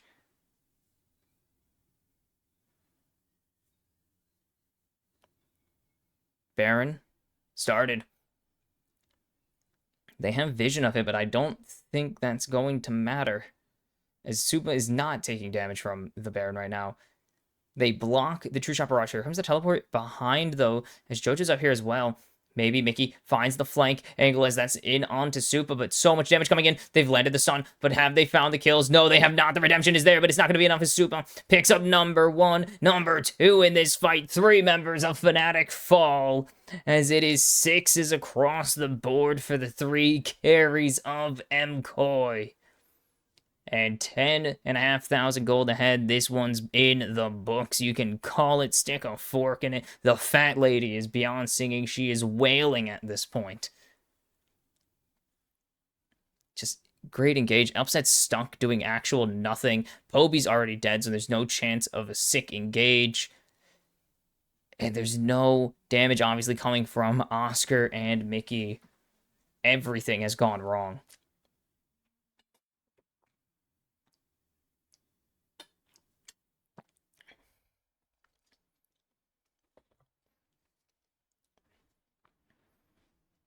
Everything is pain right now for Fnatic. They are just having to watch slowly as their season is dying. And there is no middle ground right now. There is no silver lining. They need to hope for such unlikely things to happen, but maybe they can, as there's the seismic shove onto Razork and trying to frontline to save his team. He is getting shredded to bits, though, as Mirwin has gotten this entire top or bot wave in. And now Jojo getting this top wave in. This is a G2 style moment. 3 waves at the same time, Poby divides nothing. You can't divide by 0, my guy, as it's just going to be a black hole opened in Fnatic's base, and it is sucking the life out of this team, as MKOI are going to cut this celebration, the comeback, short, as Fnatic fall. MKOI take their first win at the World Championships, and they roll through Fnatic in the end, as Fnatic become the first team to go 2-3, 1-3, 0-3. The only team to be eliminated in every single way. Shoves Mickey back into the base. This is huge, as Mickey will just be one more body. And the LEC 2 seed is still superior to the 3 seed. The order of the teams is identical. Fnatic fall. This is eerily familiar.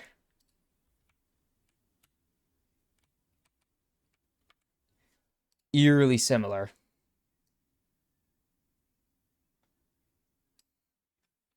It is just depressing, as they didn't stand a chance, really. As MKOI earn their first bow in the tournament in pretty dominant fashion in their pair of games, as it will be Fnatic taking their only bow of the tournament, as they are knocked out in convincing fashion. They retooled the roster after they felt it wasn't working in summer. They brought in Poby, and it still was not enough to get better than 3rd regionally, better than dead last in the group, or in the Swiss stage, or tied last, whatever, in the Swiss stage. And it is time to hit the hay for the season of Fnatic, as they are done. There is nothing left for them to do but go home, as MKOI survived to fight another day. Oh boy. That was a series of curb stomps. Like, that wasn't close. These 2 teams didn't even try to make it competitive. Like, I don't know what is up with these teams, but this was one of the most lopsided series I think I've ever witnessed. Super played, yes. I think, obviously, MKOI played better on the day, and I will just have to preface with that. That was just a better performance from them.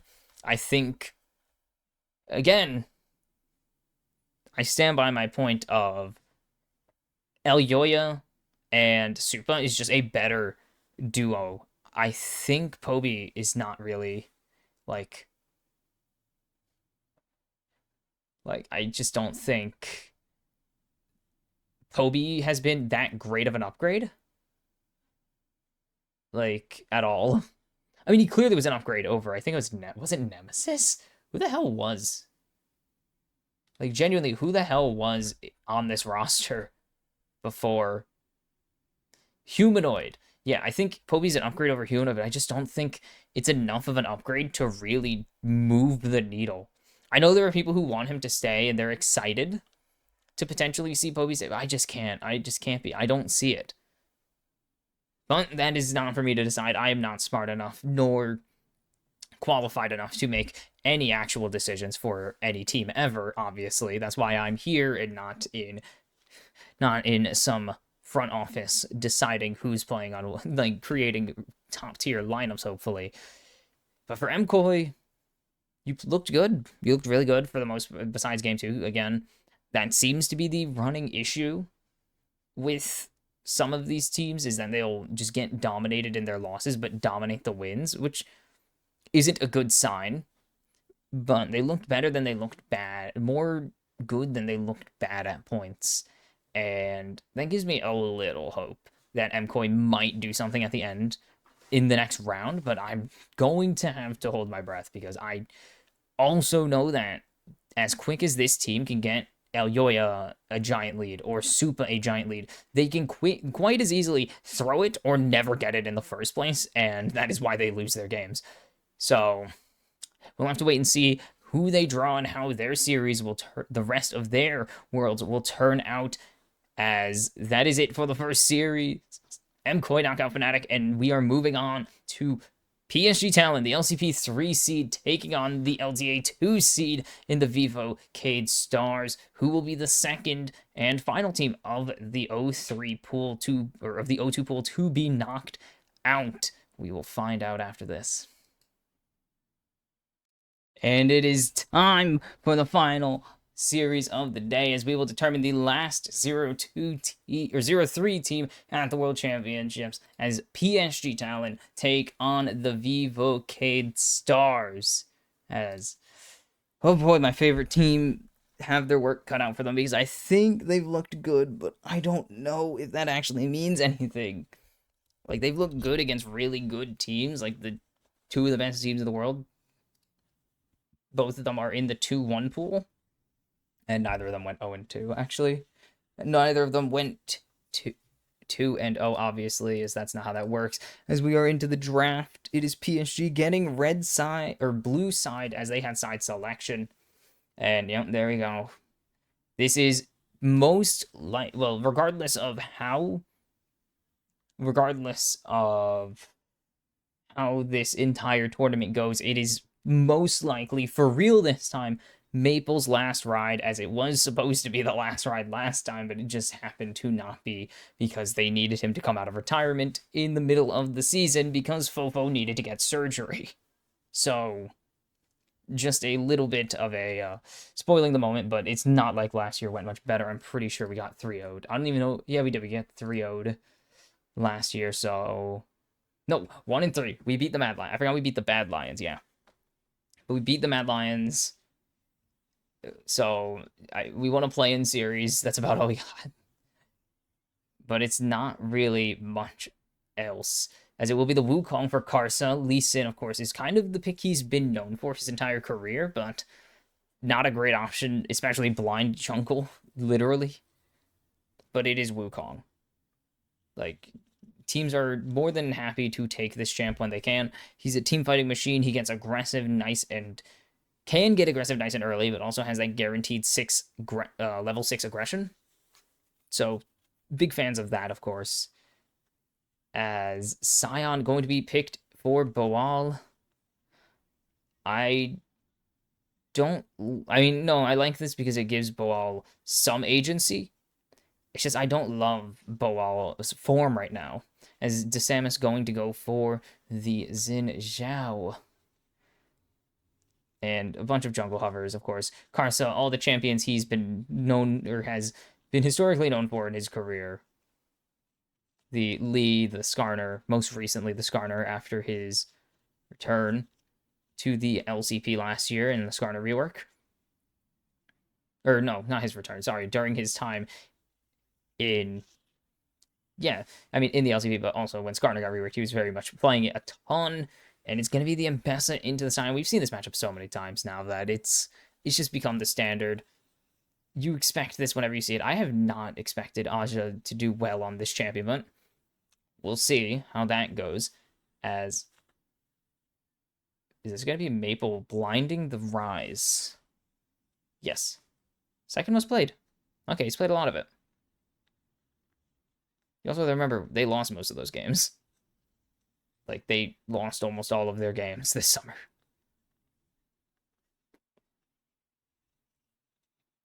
So, Miru going to lock in his counter here, unless they want to get something for Trimby in particular and save... No, you don't want to save AD counter. They might lock in something for AD, but no, they're just going to have to lock in Miru's Talia. He's played plenty of this champ over the past few years.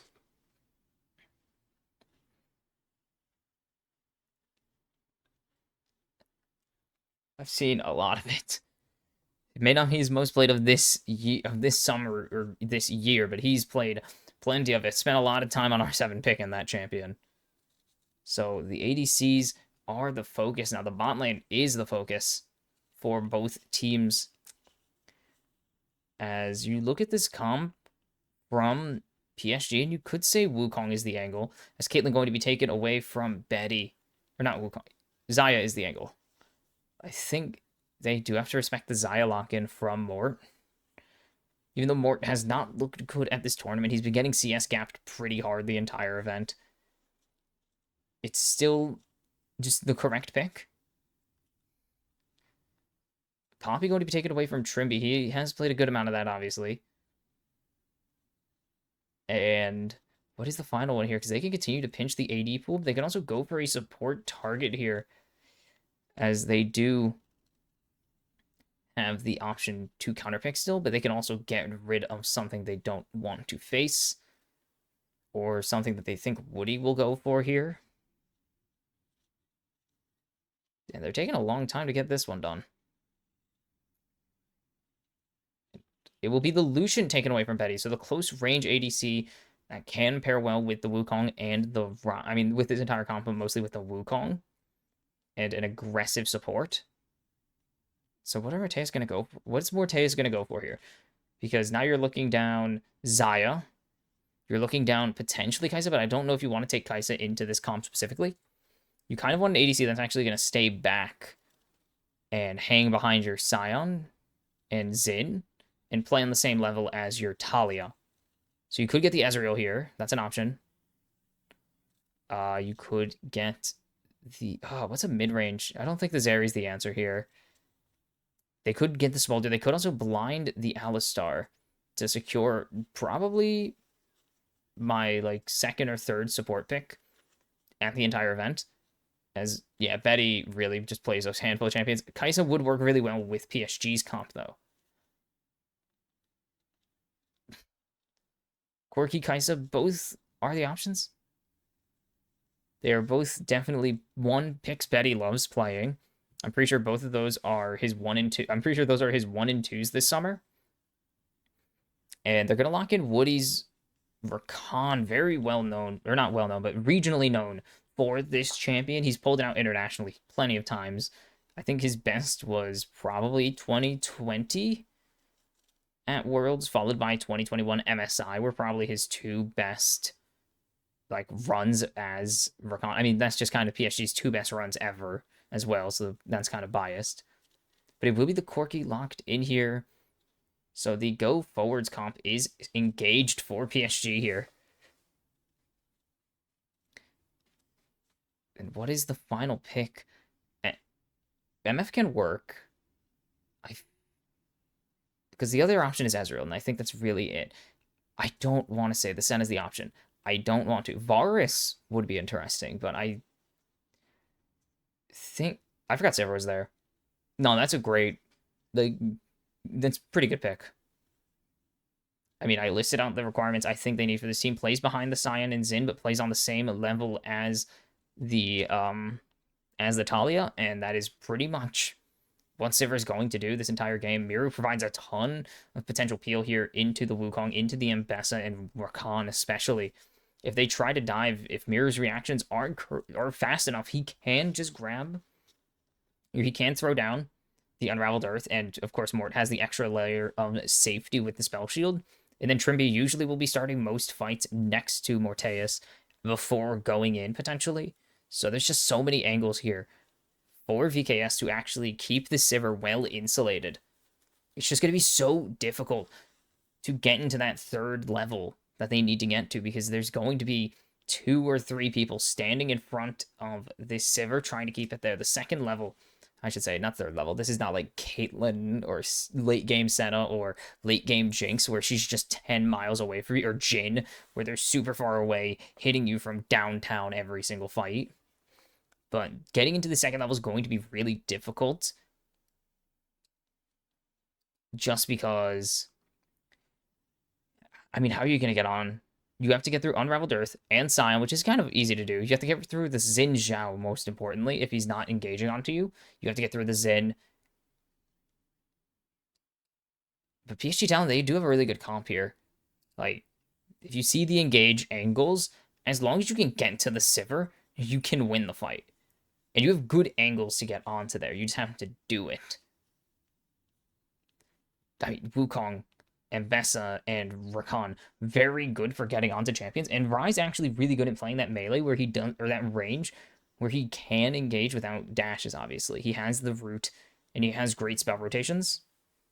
So there's an angle always for him to get a snap engage onto any member that isn't Boal. Just don't hit Boal or Trimby. We've seen what happens when you hit tanky members. Like, CFO taught us what happens when you hit Alistar instead of the enemy team. PSG 2-0 for sure. I want to believe as a PSG fan, I want to believe, but I think VKS got an angle. Yeah, PSG is cooked. I think performance-wise, I think it's just the plays they make. Their macro has been good for at least this tournament. I think that's what's really been carrying them is their macro, because their micro, they're old, man. They're old. VKS are coming in with still a pretty big disadvantage. Their scrim schedule, pretty painful. Of course, yes, Pain most recently beat the Vikings last year. Oh yeah, I forgot Peace happened in MSI. That was funny. But for the most part, it's really just Vietnam. Historically, like, they've not faced off against each other pretty much ever. Like, this is just... Or no, this is an MSI. I remember MSI happened, though, as well, where that tournament was crazy. But then Brazil... I mean, this is unrelated to either of these regions, as obviously this is LMS. This is the LMS here versus the CBLOL. I don't really... When referring to these regions, I still refer to them as LMS, VCS, LCO, or OPL, depending on how old you are. And I guess GPL and or PCS, depending on your perspective. Because LMS just consumed the SEA, or Garena Pro League. But pretty chill so far throughout this game, as Aja is just going to trade Boal. Boal doing really well to stay healthy right now. As Aja is not really getting hyper-aggressive here into the unkillable Juggernaut. The Soul Furnace. Well, he has a Soul Furnace in him. I don't think he is a Soul Furnace. That's not really how that works. But the Samus going to just get this other crab. Oh my god, words are hard. The other crab, while Karsa grabs the topside scuttle. Words are hard still. The thing is, there's no real engage angle. Like, Sivir sometimes has one with this Alistar. But you're into Corki and Rakan, so they can stay pretty healthy. As long as Woody keeps hitting these Qs, it's just really difficult. And you can see the turnaround here for both teams as there's the heal coming out from Trimby to try and jump on to Betty and Woody, but it's just not going to be enough. He has to use it defensively as Trimby continues to get the damage put into him. It's kind of the thing, if you can't trade hard enough, or not trade hard enough, but if you can't really win these trades, it is so difficult to play into the Corki because Alistar's full commit. As Boal getting chunked, and there's Aja getting nice and aggressive, knowing his range and his damage capabilities. As Maple going to juke away from Miru, but this is going to continue to just be a farming lane. Both of these mid laners want to just get to their first items here, preferably second to get to the Seraphs fast. As both have also already taken their resets. Both junglers, I think, are spotted on their chickens, as Trimby with a nice counter engage onto Betty here as the stun connects. Mort trying to continue going forward, has the flash available. Betty has no defensive summoners, and that means Morteus gets the first blood.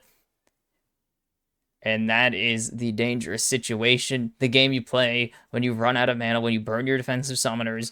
as a Corki. You are a sitting duck to a champion who is so fast and has so much auto attack power.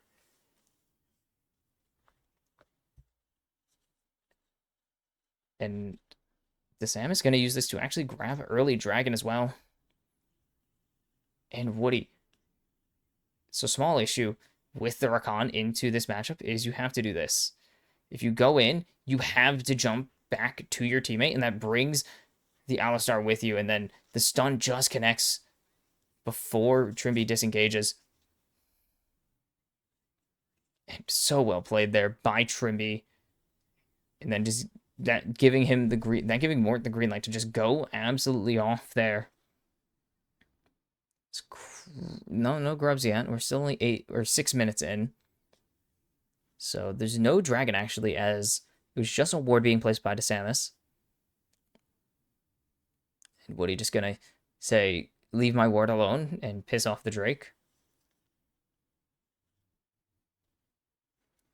Is Aja going to get... Nope.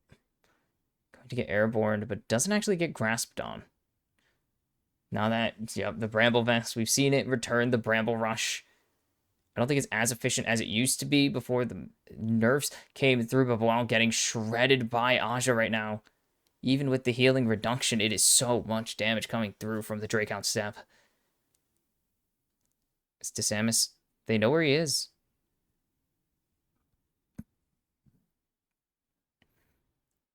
And that is at least some win con. Yeah, the Ambessa is going to be big later. They need to get the successful ultis.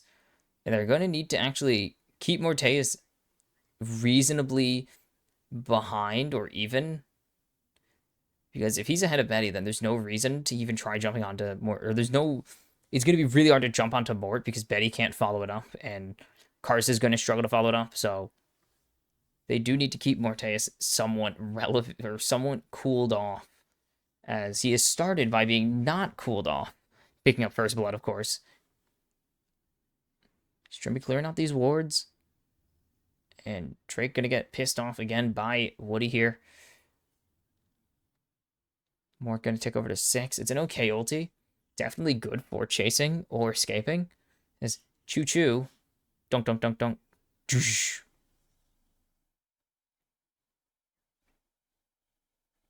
Is it DeSamus? Dude, I don't know. I treat it like it's a French word at times, so I just stopped saying it like that.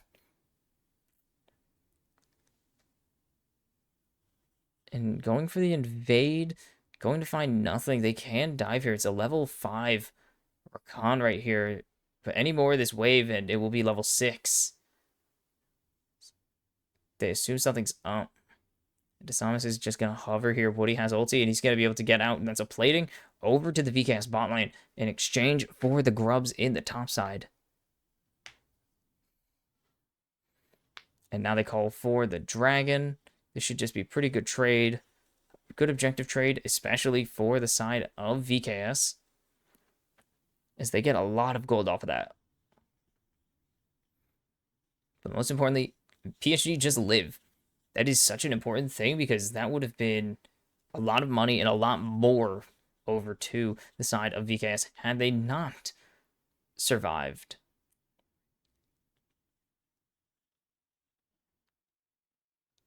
No call for Sivir. I don't know if Mort has reset reason. No, yes, he wanted the BF sword. That's right. You always take the BF sword over Cole if you have BF sword. It's BF sword. It's a lot of damage. That's 40 AD. If I'm not... It could be... It's 40. I swear I'm not losing it. Bawal can't get this cannon right now, and Aja continuing to be in the advantage state in the lane. Strimby spotted. They're going to keep canceling these resets here. They keep canceling resets, which is really important, actually. Okay, Aja, they're getting pretty strong here. Like, they're getting pretty strong. Betty and Mort are going to take a little bit longer, but Maple is getting close there. He needs about 400 gold. Yeah, it needs about 400 gold for the Roa now. Oh. Maple Nothing gonna happen here. He's gonna break 100 CS. Congratulations. It's 50 sacks still on the call for Betty. So we're just gonna have to... We're playing the long game here again. Rise, Sivir, not very well known. Rise, Sivir, Sion. Actually, Sion can get pretty aggressive, actually. He has really good damage. It's Trimby going to jump in onto Woody. Woody gonna get chunked down there. But that's about all you're gonna get. It doesn't really make a difference. Karsa finally here. Neither jungle super active. Desamus was there for the threat on the bot lane dive. And then went to Drake, but that is all they get in exchange for the grubs, obviously. It's 200 gold.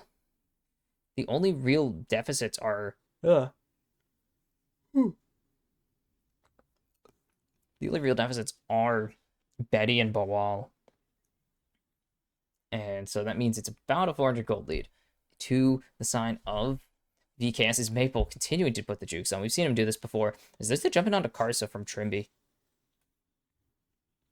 And Desamus going to try and get Woody down. There's the flash engage onto Karsa, but there's the two-man cycle coming in, but Morteus is here as he's on the hunt. But there's not enough damage coming out quite yet. And here come the teleports. Bawal is here. Aja as Desamus falls. Betty is online, but Karsa going to get seismically shoved. And Miru not going to be quite dead yet. The public execution already burned. Trimby is low. The big one not going to connect with Morteus. And PSG Talon get caught with two. Huge engage from Trimby. And VKS find the fight. It's 2-4-1 as Miru's gonna find Betty here. He's trying to sidestep as best he can, but it's too little too late. Aja jumped on Karsa, left alone, flashing out. And they're gonna chase him here. The Keyd Stars get another play. They nearly get the ace. And they team fight like no one's business there. What a turn from Trimby. And he's the shot caller for this team. He is really like that. If you want to know why VKS have been so successful, they have a good shot caller. Like Trimby is the shot caller in this. Such a good attempt, but all of it's going into nothing here. Maple staying alive, and Betty on the backside of this fight doing so well. Bawal doesn't really find anything, but they find Karsa, they chunk him down. The public execution's onto Bawal, and that's not really what you want to see. Trimby just able to get out. And then here's the disengage angle, and then boom. Huge W flash Q there. And there's the Trimby. Yeah, I mean, I remember the big criticism of Trimby is he never shot called. If I'm not mistaken, that was Trimby's biggest flaw to a lot of people, was that he just was not a shot caller. And here he is calling the shots. Miru's actually, yeah, done very well laning. As Aja getting chunked there. A lot of damage. Bawal has the damage available right now. Can he get the chase? No, not quite yet.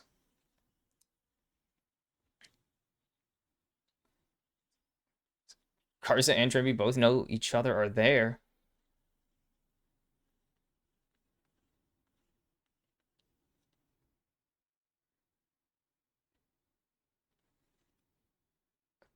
Was it Trimby? I don't remember. Now I have to look this up. God damn it.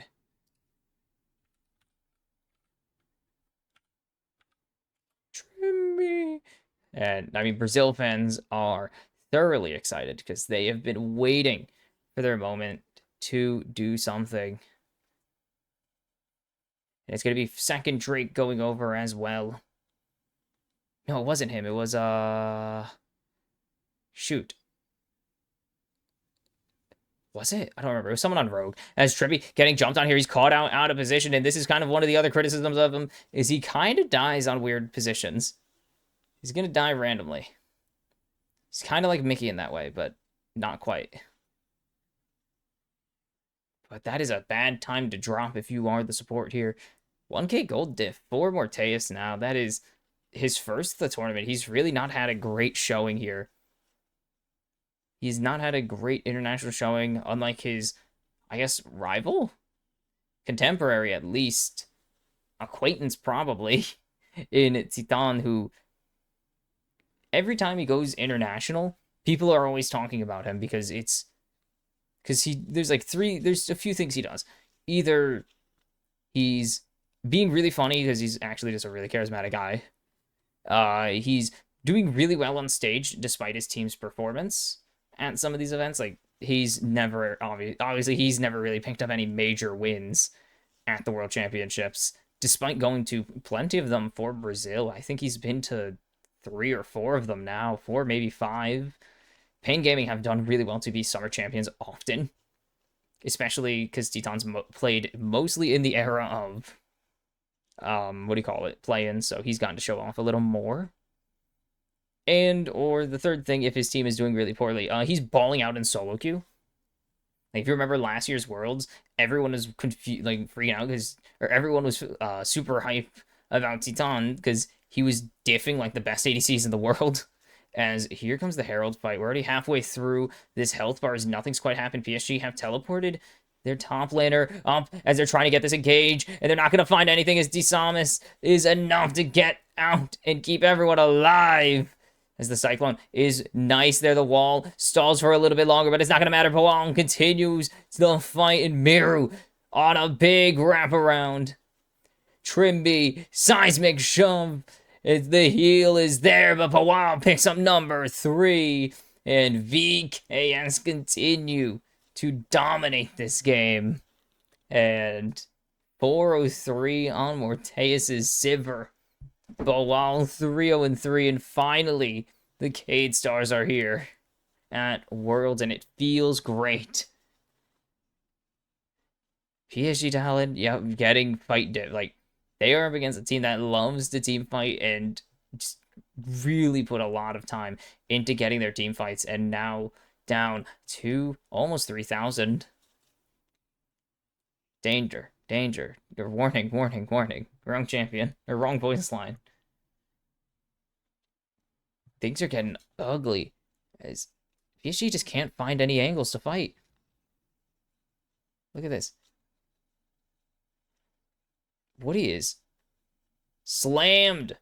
Great engage by Trimby, actually, or counter engage by Trimby. Betty's only hitting into Desamus, which doesn't do anything. Maple going to lose his Realm Warp there. Great wall by Miru.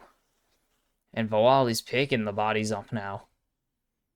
As just fearlessly over the wall, Trimby with the great engage. And the seismic shove. Bonk. Just everything going wrong.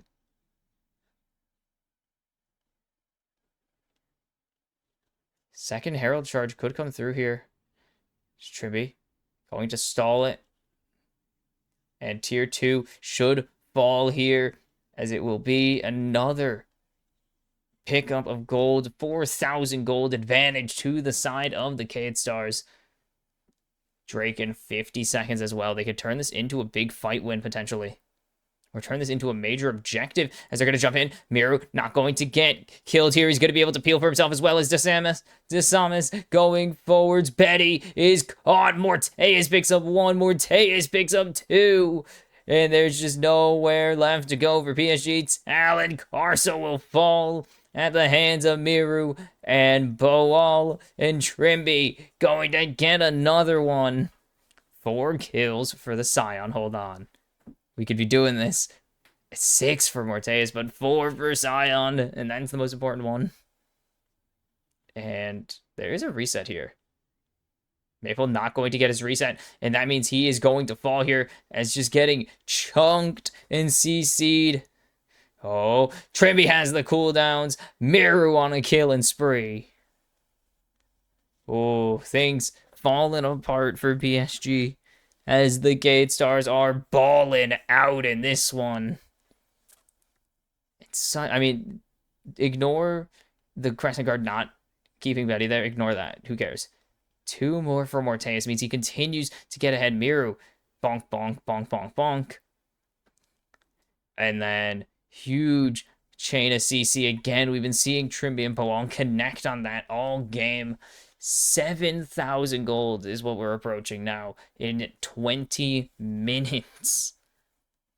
VKS can do no wrong here, it seems. And this is kind of their, yeah, this is the upside of VKS. They will just make you fight them repeatedly, and they will win these fights. If you cannot handle, like, if you can't hang with them, they will just win fights over and over again.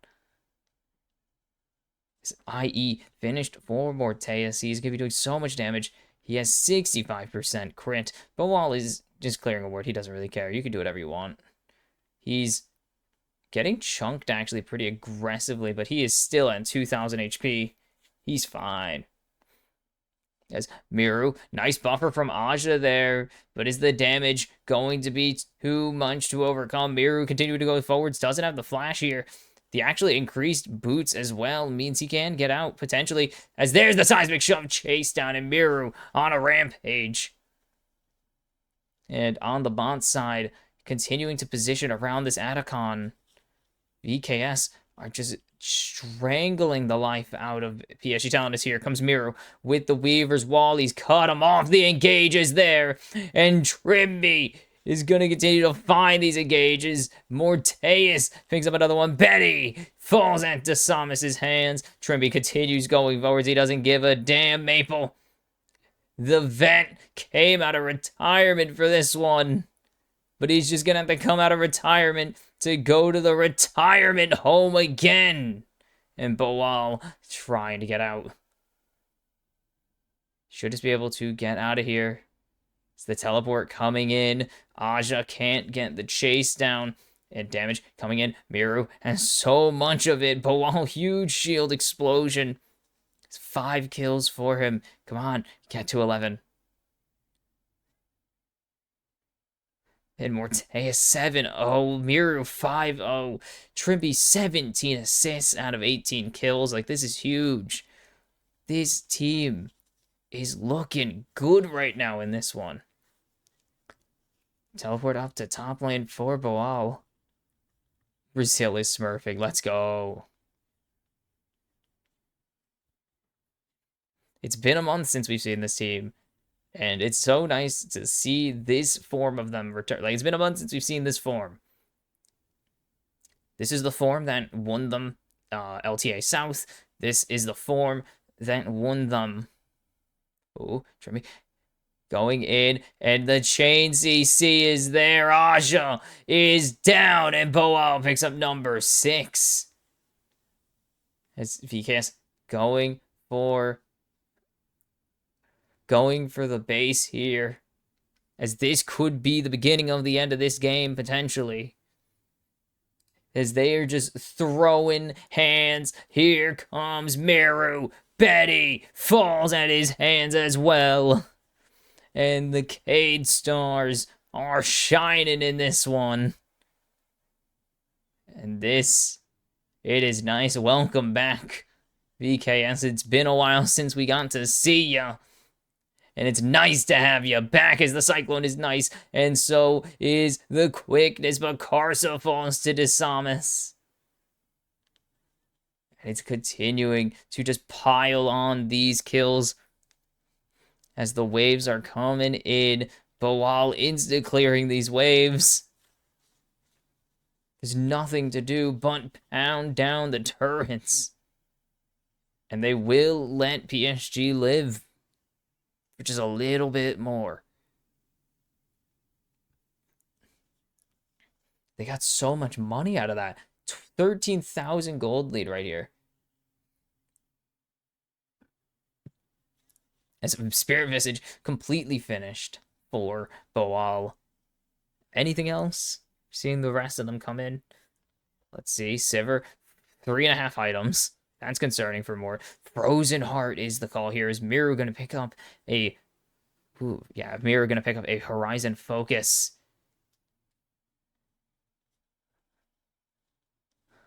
This is a 180 from the 2 games we've seen of them. Like, this is complete 180.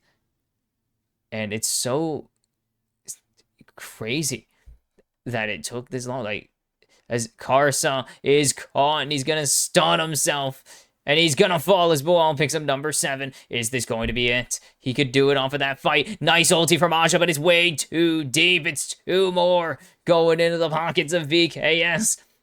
And it's going to be a double for Morteus, and it's just the Rakan left standing. But he stands alone as PSG Talon get rolled.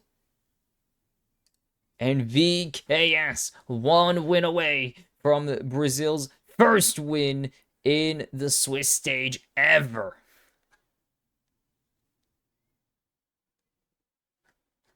That was rad. 4 blowouts today, by the way.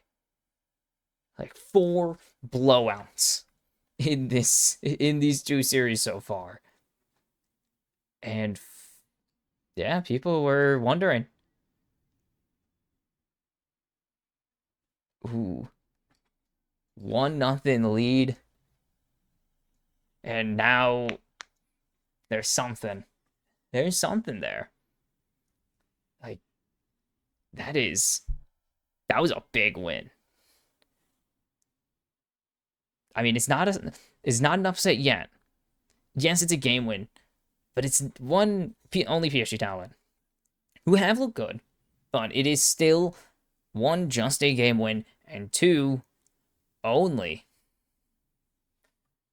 PSG Talon, which is not fair to say about VKS in this situation. Obviously, like, just a game win when even PSG Talon don't have that yet. But I'm not gonna call it an upset until the series is over, because I don't believe in VKS, or I believe in PSG Talon particularly hard, but it's never over till it's over. Like, we've seen teams go 2-0 to go 0-3. It was G2 started out strong, lost every other series to get knocked out of Worlds. Like, clearing the first hurdle is not the beginning, or is only the beginning. And I need to see them climb and jump at least that second hurdle, pick up that first ever win, and then the celebration can begin. But they looked so damn good, and they're just a unit.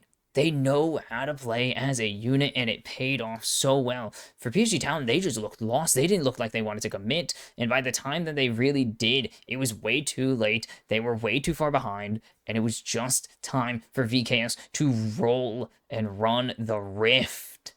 So will PSG Talon take us to the 6th game of the day, or will VKS finish the job and secure the first win for either South American region in World's history? And it's 1-0 VKS over PSG, and they pull off the upset.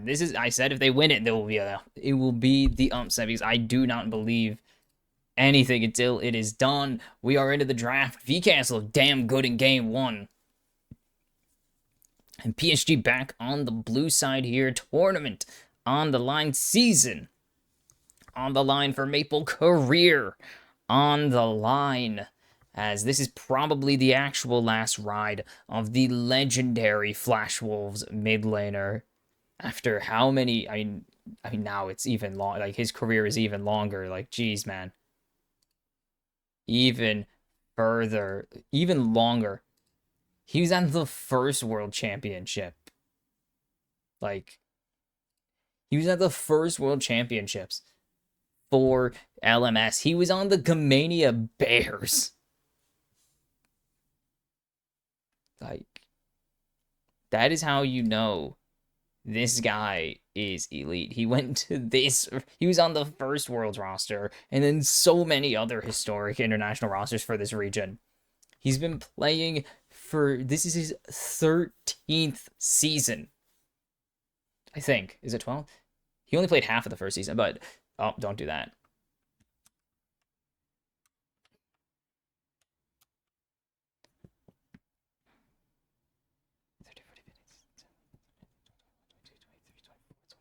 "13 seasons now. 12 technically if you count the 2 half seasons as 1 full season. It's 12 full seasons, but he's played in 13 different years now, as it's going to be the Aurora locked in for said legendary mid lane. He played with Stake. I forgot he played with Stake, man. Oh my god. That's crazy. Sorry. I'll go on my nostalgia trip later. because old league nostalgia is great. As Mirror going to lock in the Annie. I think he played this back when he was on Rainbow 7, let alone this year. Obviously, he's played it. But I think he actually did play it back on Rainbow 7 a handful of times. Which is very funny, because predicted the future. Tibbers. T-Bars. So they matched the mid lane already. Do they want to just lock in Samus's jungle again? Like, oh my god. Oh, he's played a lot of this. I was gonna say so much spice right there if they do go through with that. Like, holy cow. Imagine that. Diana Annie is a good pairing, but if you don't want a top lane AP champ like the Rumble, then I would recommend not doing that. As it's going to be the Rumble actually for Aja, his best champion. Don't at me. Like, don't even. I think the Diana could have worked here. Because I think Boal's going to go on Cassante. That's my best guess. Is Boal on Cassante and then Morteus on a teamfight ADC. And then Trimby on Engage, like Nautilus or something. And they saw Doggo do it. Is Betty feeling himself? No, he's not. Not as much. VAR is going to be the lock-in here. So they've locked in their 3 carries, actually. They have a lot of damage. But they're going to need the support. I don't think Sedge is going to be an option. I don't think we're going to see the... obviously, Wukong or Xin. Rel's probably going to be the lock-in for Woody here. Probably his most played champ since her release. But it's going to be top lane Ornn for Boal. We've seen this counter so many times. It's either this or the Galio. We've seen just how good the Ornn is into the Rumble. You lose early, but then just eventually you stop being able to deal damage unless you are super ahead. As you continue to see the support here from the LPL fans for Karsa. They love him for what he did for the region, which is fair. That's fair. Like, he was really, really good for this region. And he's a big fan. Sorry, saw my mouse for 2 seconds there. Like, so let's just look at it really quickly. Is Kiana going to be taken away from Karsa? I mean, yeah, obviously back on the Flash Wolves. And then spent 2 years on RNG. 2 years on... Yeah, 2 years on Top Esports. A year on Victory 5. The good Victory 5 lineups. He went to, he was on Weibo, but he was the sub at that point. And then he went back to the LCP or PCS, of course. But, like, this guy is a legend of both the LPL and the LCP. Is Barton taken away from Trimby? Where do they want to go here with this? I'm looking at the... Yeah, we're going to only have 14 teams left after this. Or, sorry, 10 teams left after this because 4 teams already will be eliminated or advanced. OTP lore. Hey, lore. Always shout out lore. But Braum going to be pretty strong here into the Bard. Or into the Ornn, obviously. So Mel is the support locket. They want to reverse it. No, obviously not. But could be the Nautilus still. But I think VKS are going to want to take that for themselves. Either that or they're going to want something to play, obviously, into the Nautilus. But what is PSG's final angle going to be? It's going to be the Poppy taken away, which implies it's Lee Sin. I don't like that implication. That's a sick-ass dragon drawing. I love it. Of course, the Korean fans pop out with their love for Miru. Where was Miru? Now I need to know what Miru's done. Like, where was he before? He was on R7. I could just go to the R7 page. Where was he at the time? He was... It is going to be the Rel. Okay. Gentlemates. Oh, he was on HLE. That's right. He spent a little bit of time in HLE, but I remember him for his time 2 years ago on M7. Or MR7 and Esther. I'll never call him that. Just call him R7. Ooh, if they don't want to go for the not, then this is the next angle, I think. Woody has played this champ a lot in the past, more so before his Rel phase began. Like, back in 2020, he played a lot of this, Rakan, and Nautilus, I think were his 3 most played that year. And so they have really good tankiness, but they don't have a tank jungler available. Okay. They don't really have any bulk, though, is the issue. It's going to be Karsa's Jarvan. Jarvan picked up his first win earlier today. We'll see if it translates to a second win. Can I high-five myself? No, there's something in the way. Literally the whole right side of the barrier of my other page, and then the entirety of my OBS. So yeah, it's not the same. But I don't... Ooh, okay. Ezreal going to work fine here. I mean, this is a comp that wants to get in your face, so what do? You leave. So, fair. Very good. Long range, too. Lucian also could have worked here, but he's way too close range to actually function. This is a really good pick. I like this.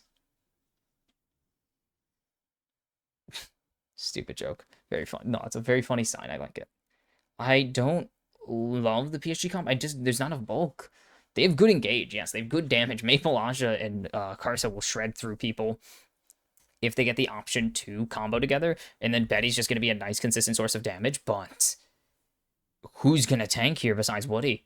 Like, you're really relying on your Jarvan to become bulky, and that is a big ask when you don't have a Cassante, you don't have the Ornn, even the York would have been bulkier than this. Like, it's a big problem here. As PSG, this is what they're rolling with. Aja on his most played. Maple not on his most played of the season.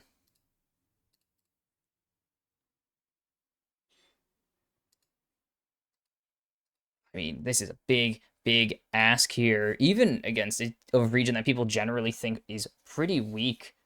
Like, VKS clearly showed there is gas in the tank for this team, and there is life to be found in what looked like a dead Worlds run just 2 days ago.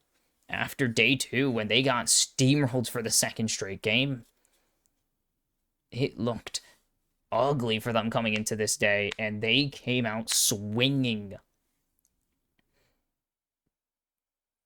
So PSG need to get active. They've been pretty passive this game, or they were pretty passive in the last game.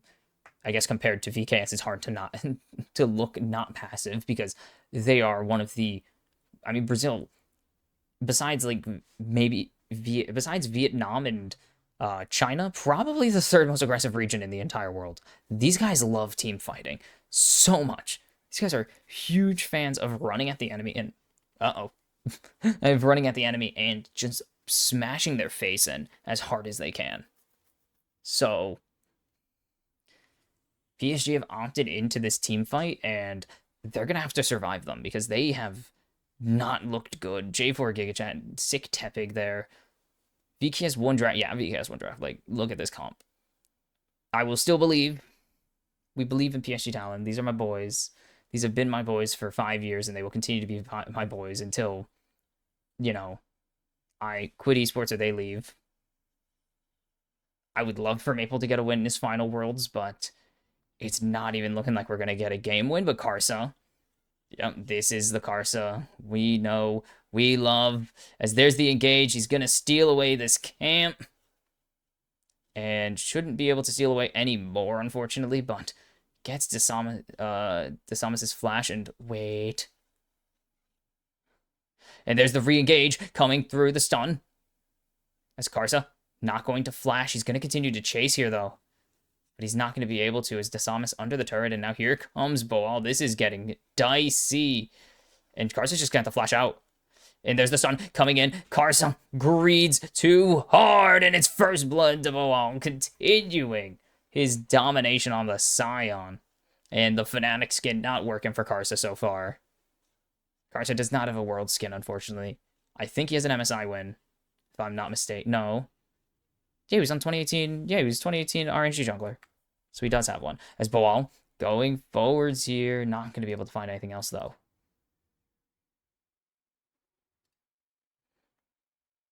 We're going to go back and check.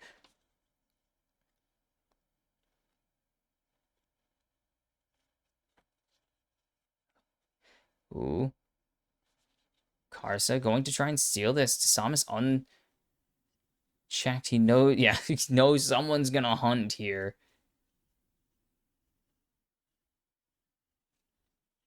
Ooh.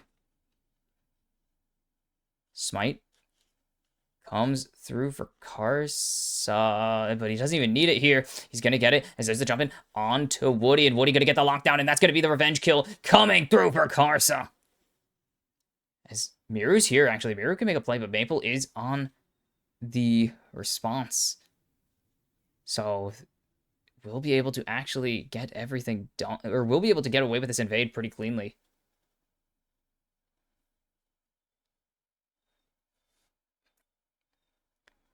Going in. Oh, Maple with good damage, but here comes Woody. Miru gonna flash for flash with him. There it is. Easy.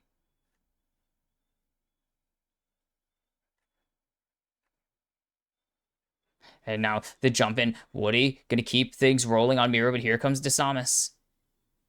Oh. Nope, not gonna happen. Whew. Everything hitting the fan.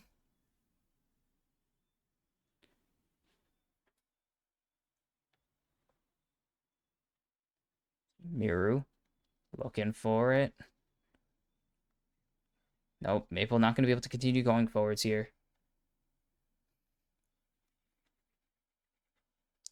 So it's 1-1, 500.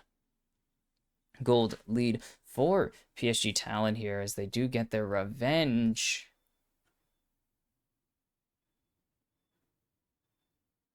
Oh, wait, not 2019. 2018. He did win it. Okay. I just wanted to make sure. That was just something I want to make sure. 2018, he was on MSI. Or he won MSI. Which makes him, I think, the only MSI champion to be from outside of Korea or China. Anyways, all this is just me going off on tangents because I am distracted.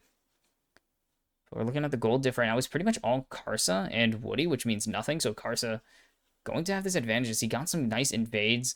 Does give his life over to Boal, but in kind responds with a kill onto DeSamus. Is Aja going to just throw some damage into Boal?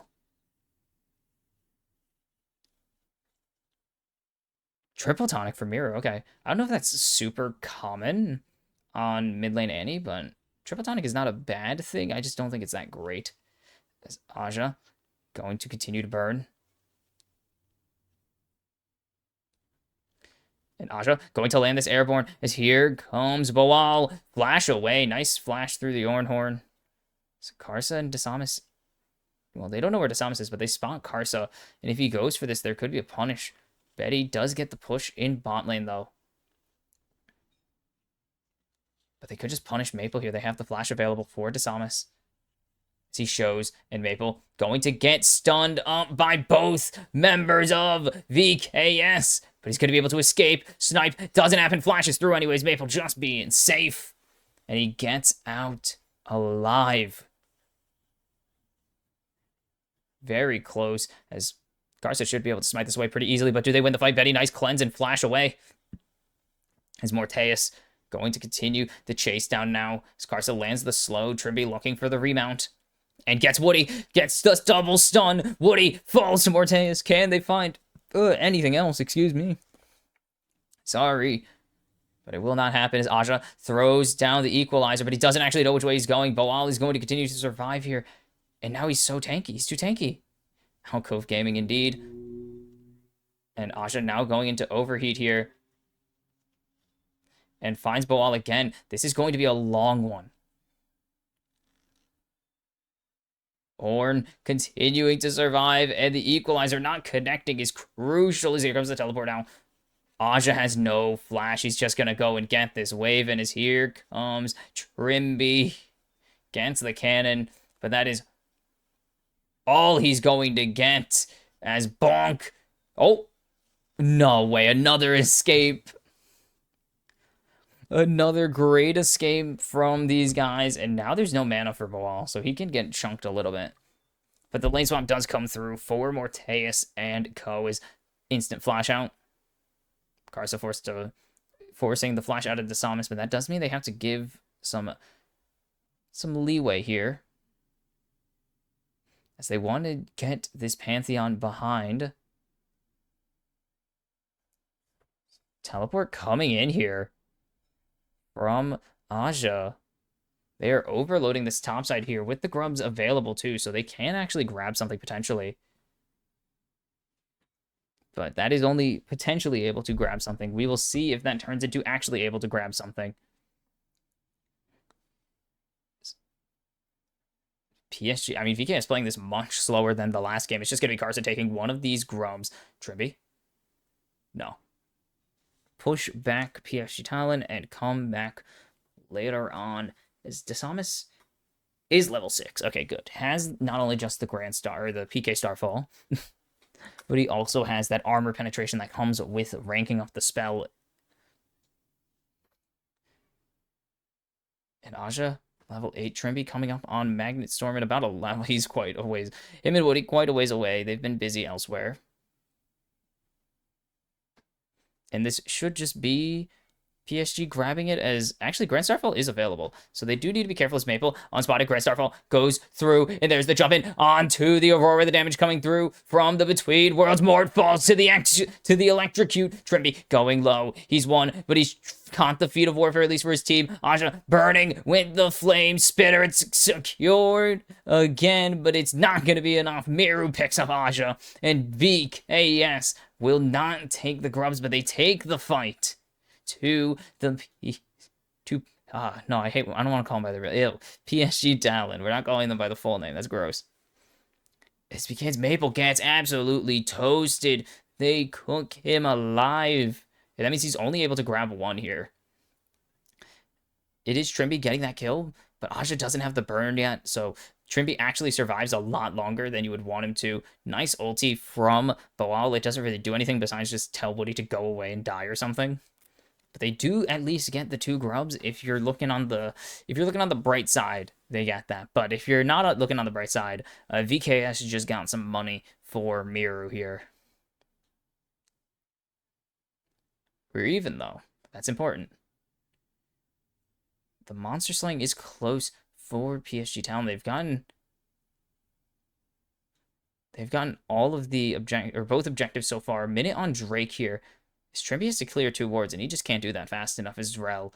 Oh, you used to never be able to do that as Rel. Remember when Rel had like a 0.3 attack speed or something? It was great. It was awesome. Old Rel was hilarious. She was really good. She was so broken. But it was also really hard to play.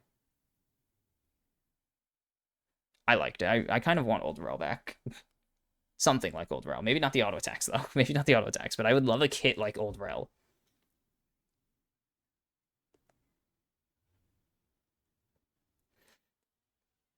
First item is the sky being sundered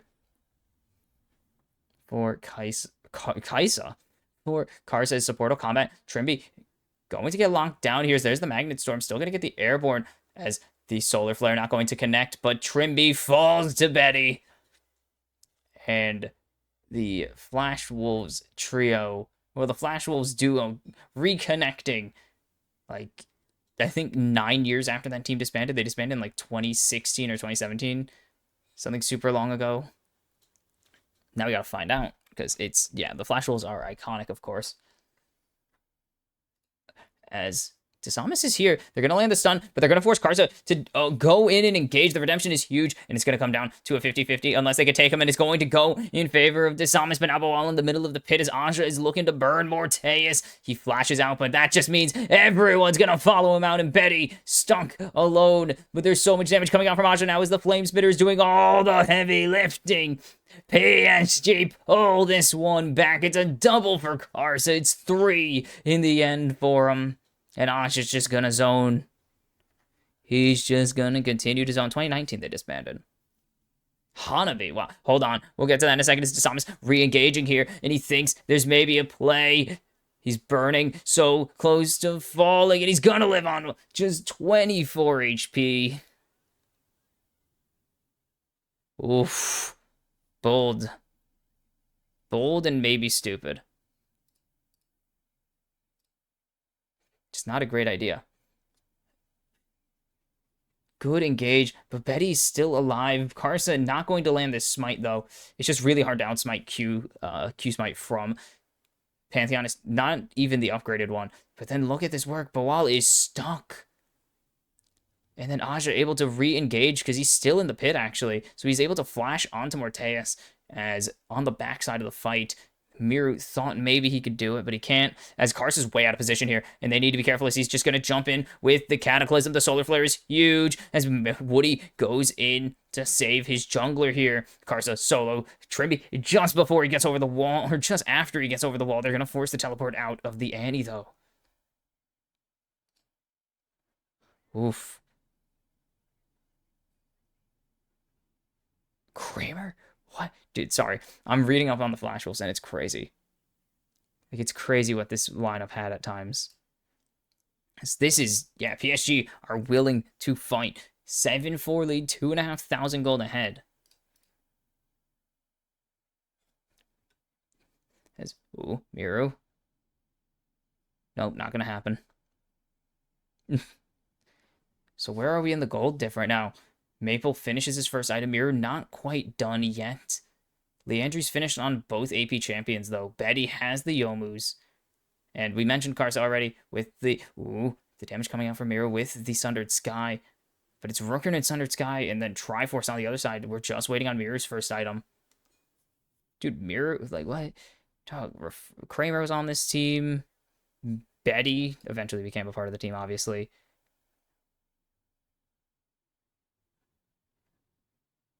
Hanabi, if you remember Hanabi. Xiaoxi. Let's go. Muujin Boogie. Rather, wow. What lineups, man. Enso was here. Awesome. Anyways, back to the game. Herald started down to 7k right now. Dasama's not going to really be here.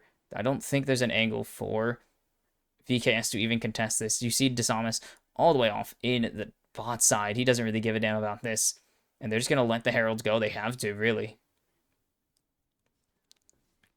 Oof, throat hurts. This is painful.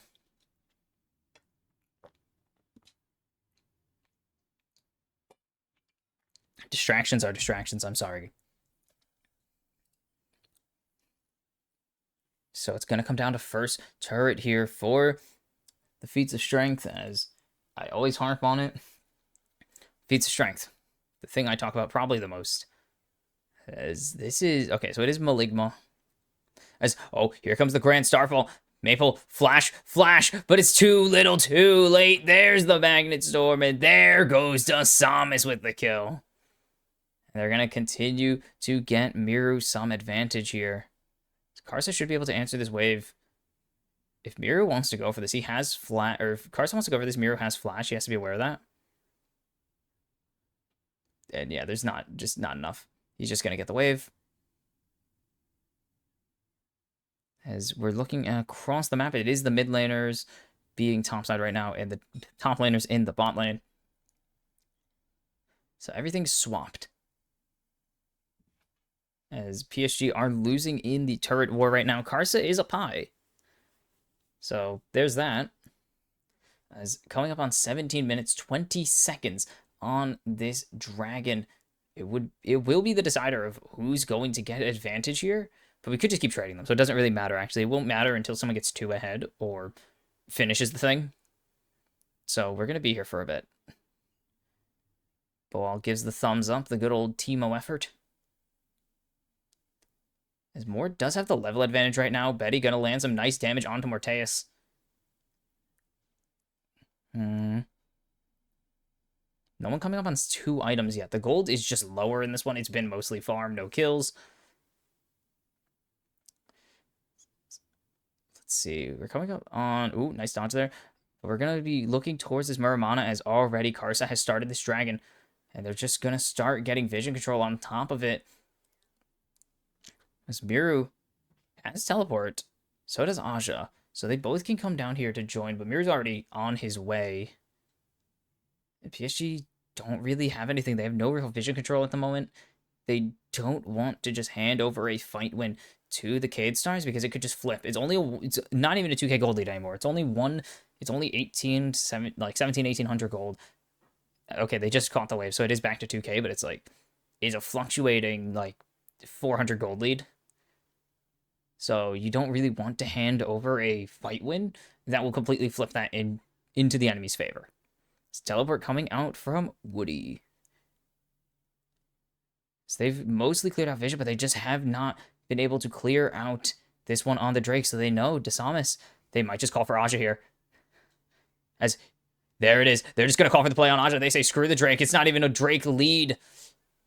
You're going to take nothing from us, but they should actually be able to get this turret off of this. As the jump in onto Betty. The redemption is there at least, as there's the ulti coming through. Does Betty have the damage? No, it's going to be Tribute with the solar flare, but not quite enough to stun him. As it will be Cloud Drake over to PSG Talon, but it will be turret over to VKS, as there's the cleanse coming out from Tribute. Great reaction speeds. And VKS continuing to put down damage on to Betty here. And VKS get the feats of strength. And they're going to continue to pressure this mid lane so well. As there's not really anything PSG can do at the moment. It's just so difficult to kind of coordinate right now. Like, how are you going to get through Boal already? You have 2 AP champs, and he has a Rooker. And then Betty's not really doing a ton to anyone yet, besides, like, Mort and Miru, and that's not super valuable if you can't hit them. So the Rift Heralds need to... I mean, the Rift Herald needs to really be max value right here, because it is just so dangerous as they're collapsing onto Woody. They just want to get Betty out at this point. Woody is a sacrificial lamb as here comes Boal. Woody not even going to bother flashing. He accepts his fate. Desamis will actually dodge away from the blighted arrow. Atacon on the Rift. There's no tank here. There's no tank and no teleport on said tank for PSG Talon. That is very dangerous. And so VKS going to go for this as Rift Herald is mid, and they're just going to have to give... They're going to teleport down Aja. Herald will be finishing off the turret at least. But what's the angle? This Karsa is spotted. As the Ornhorn goes on to Aja, and the stun with the increased damage will kill him off. Is putting in so much damage, Maple, but it's not going to be enough here. As the Tippers is doing so much work, the Atacon will reset. Oh, where have I seen this before? When have I seen this before? Atacon resets. No. Okay. And VKS will just chill. They are just going to take their small victory. They're going to take the kill onto Aja and not go crazy. They say there's no reason for us to really full send a 5v3 when we burn a lot. They burn True Shot, they burn Tibbers, and they burned the Call of the Forge God. There's no reason for them to really force when PSG can and will have Woody back to answer. Even without Aja there, that's like cool. You got rid of one dude who has teleports, or doesn't have teleport actually. I thought he would, but no. So 600 gold lead for PSG, so basically nothing. As second items are coming through, as it is 2 items on pretty much everyone except for Maple. Yeah, it's everyone but Maple and Boal.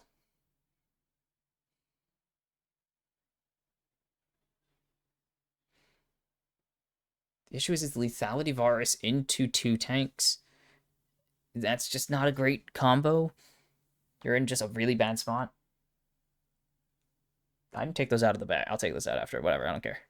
I didn't take something out of a bag, and I forgot. And I was like, where are they? I never opened. They're sitting in a bag somewhere. Unrelated. As Desamis matches Karsa. It's a pie war in the jungle, baby. As here comes Desamis, and I don't think he wants to be pie anymore. He wants to be better. 4-1-4 for him, as he has been having a great series. And this is just getting out of hand. VKS have clawed their way back to dead even.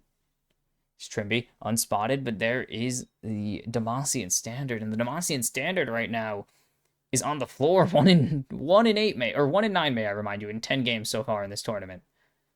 It's taken him 5 days to win a single game. There's the 0-0, or 0 games, 1 game. And then we had 2-0, 1-1. Yeah, day 5. I had to count. Look, sometimes you lose track of the days when you're just doing this every day. As it is now not Rift Herald, Atacon again. Here comes the teleport from Miro as he's answered the wave in mid. And Trimby is stealthy. They haven't spotted him. They will now, as there's the flash away from Betty, but the Orn Horde on top of it means that Betty's gonna get chunked down. Woody low, Maple even lower, but they find the flag, the drag, the Cataclysm is huge. 2 for PSG already, as they're gonna look for more. Desamis low, but it's not gonna be enough. And PSG with a clean 2-0. They have the healing too to keep themselves alive. And that might just be the fight for PKS. Is Desamis looking for a steal? He's off vision, but now Aja's here. If they can get Aja. No, they're not going to. Desamis needs to steal this so badly as there's the jump in for Carson. He's going to get it as low as they can go.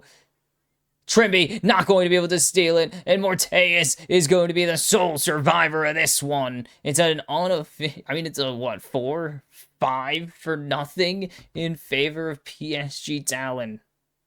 And that is the last thing you want to see. Maple gonna take a ton of damage. 5 for 1. Maple did drop. That's all right.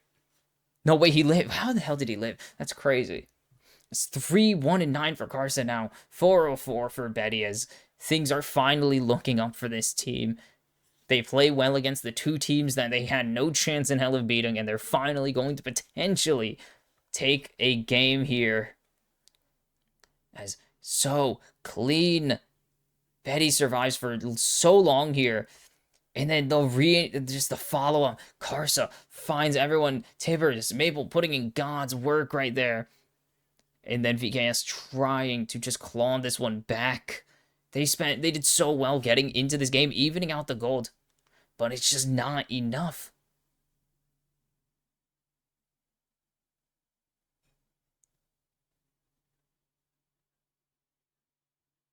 Whew.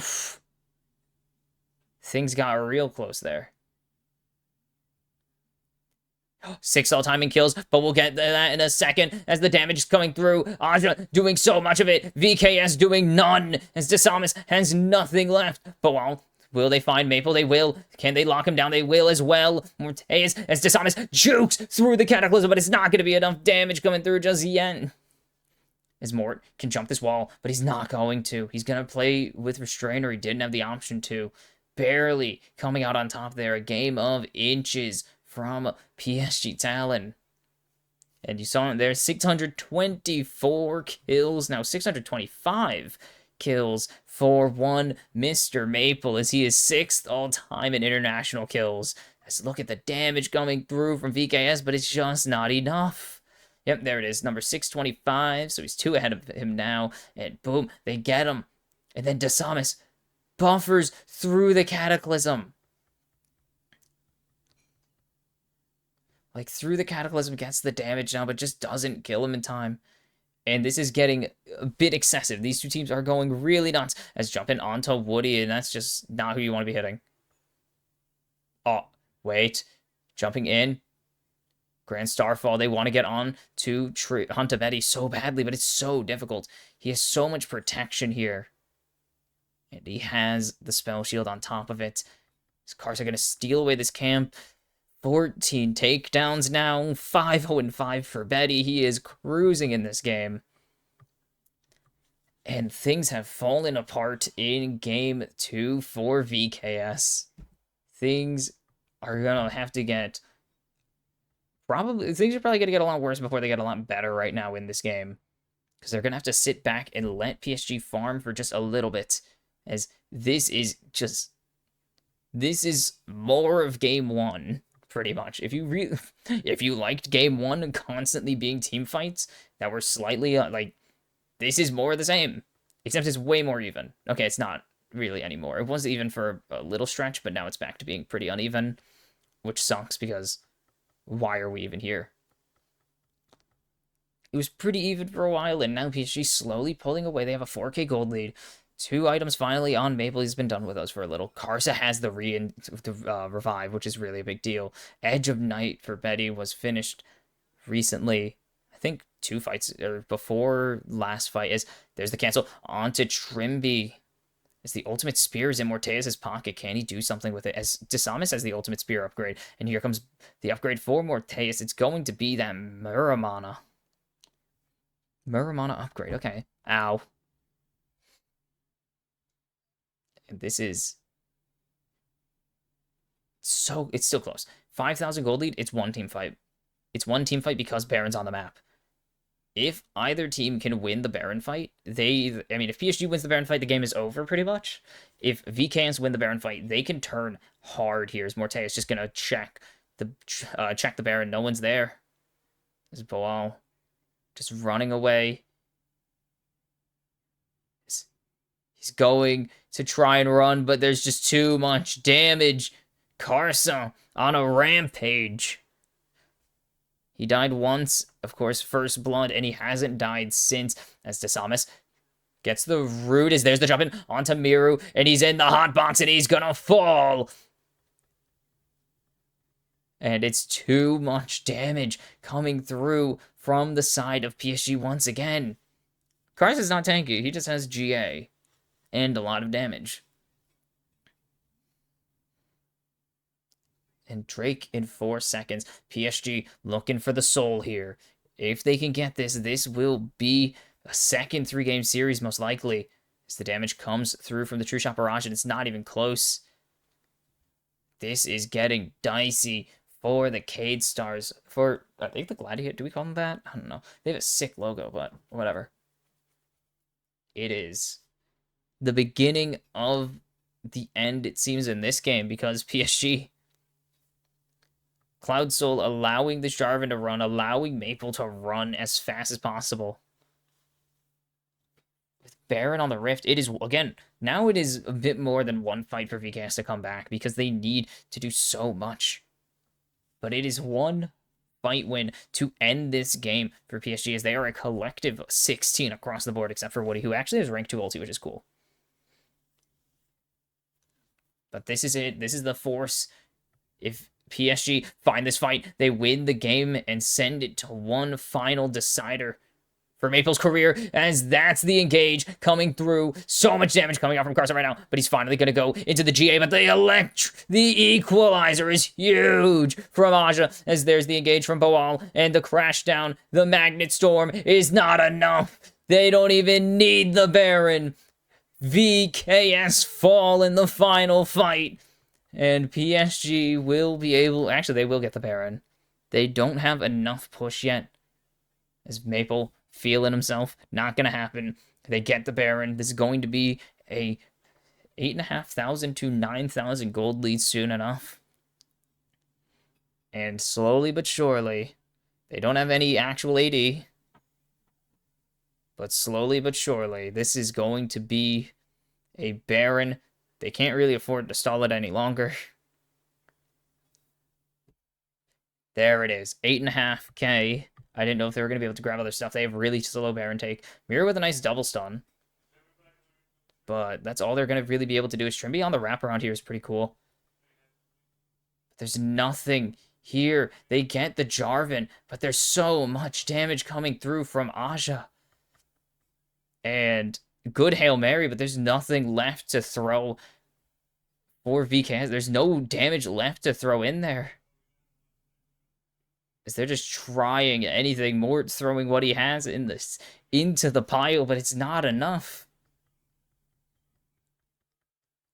And it's time to start pushing down these tier 2s, collect the remaining standing gold, and end the game. Karsa, yep, finding a phenomenal engage there. On the Jarvan, finds 2, puts him in the hot box. Holy Maple, he didn't really do anything in that fight at the end. I mean, he did good damage, but that was mostly on the back of Aja and Karsa there. As there's the first turret to fall. The second one is not long for this. There it is. Second tier 2 falls. No one's pushing in the top side, but they want to get this 1-4 going, and they want one more shot to close the door here as there's the engage. They need to find Betty, and they're going to, but do they have the damage to finish the job? They do not have it at all. Maple throws in the damage, and it's one. DeSamis just has to sit and watch as it's Aja picking up the next one. Betty is legendary. Bilal running for the base, but Maple wants to make it as many as he can as he's up to 626, well now 27 kills at Worlds, but the conga line is done. PSG Talon have succeeded. We're going 6 games today, baby. We're gonna keep it rolling. As the jumping onto Bilal is just for style as he was dancing with him. And who could have guessed that we're going to game 3 twice today? As JDG. Is this an LPL arena? Is this JDG's home arena? Hold on, I'll check that after. As it is 1-2-1.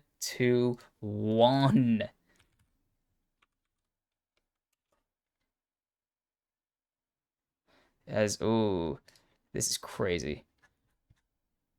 Just want to check. What the hell? Where is my overview? Beijing Smart Esports Center. This is JDG's arena, I believe. Okay. PSG overpower VKS in that one and tie the series. What? It looked like it was going so poorly. I mean, yeah, Karsa absolutely blew it by greeting too hard, but he still, I mean, just, yeah, full send, go for it. It worked. Look at this. Gets the flash out. I think he just saw him. Going for the Raptors is crazy there, though, but it's just such an aggressive play from PSG Talon, and it pays off in the end. As it gets Karsa ahead, it puts DeSamis way too far behind. And eventually it's actually able to snowball into a pretty sizable lead for Karsa in the entire game, as he didn't die another time. Thanks to the GA, yeah, he was allowed to go really reckless and didn't die again. For VKS, it just kind of, you fell apart in the teamfights. And he just keeps going again. Yeah, you just fell apart in the teamfights, and that's really going to be your downfall. So it is the final game of the day. The final game for one of these teams. Once again, it feels like that's a recurring theme at the World Championships. Will it be PSG Talon reasserting the dominance of every other LCP region besides the PCS over Brazil? Or will it be VKS picking up their first ever win at an international event, and Brazil's first ever win in the Swiss stage? We will have to wait and see. And it is time for the final game of day 5.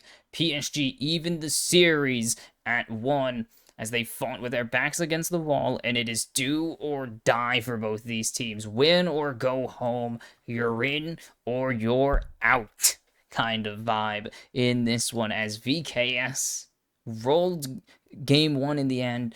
PSG rolled a mid to late game in the end. It was a close early game, but it was just not enough to get, their good early game was just not enough to power them to a victory in game 2. And now the vibes are high for the former Flash Wolves. The last ride of Maple could come down to one, will possibly come down to one decider. I guess I just said the same thing twice, but it could come down to one deciding game before Maple re-enters retirement here, as PSG, losing you're out, win, you play in 3 days. Simple as that. I mean, the draws are not going to look good. I mean, for PSG, you can draw everyone in this. MKOI, BLG, 100 Thieves, TSW, and T1. For VKS, it's not much better. MKOI, 100 Thieves, BLG, and T1. So you're not looking much better off compared to your opponents. You're facing 3 or 4 of the best teams in that pool. Like, 3 of those teams are just death sentences, pretty much. unless you have insane gameplay as... Yeah, no, I mean, but you'd rather do that than lose, obviously. So both these teams are going to roll it. Why is that spelled that way? Oh, that's just a weird looking R. Karsa 2, I wish. I wish. It's unfortunately we're gonna have to settle for a 2-1 here, but finally VKS over to the blue side as PSG had side selection for both of these games. Or for the first 2 games of this set, as oh my god, the Karsa is crazy, guys. I get it, you guys love him. No, I'm kidding. I love Karsa too. I love Karsa and everything he's done for the PCS or LCP or LMS as a region. Done incredible things for us, and kind of sucks that this is his second, like his return to his Flash Wolves roots with the modern Flash Wolves, I guess you can call it. Like from 2020 onwards, they're kind of the Flash Wolves until CFO come in and kick their teeth in. So Lee Sin taken away. He's hovered in both games, and VKS are finally going to have to consider the threat of his Lee Sin coming out here, as they have not given him Vi all series, because, yeah, if you've seen Karsa's Vi, you do not give him Vi. So Nico Azir, pretty standard bans otherwise, and the LeBlanc going to be taken away from Miro once again. He was, I think, when he played Latin America, he was actually the best at the on-hit LeBlanc when that was meta. When Static Shiv and, not even Cyclosword, she didn't even build it in competitive play, but like when Static Shiv LeBlanc with like RFC was the best in LeBlanc build, he was so good at it. He was just incredible.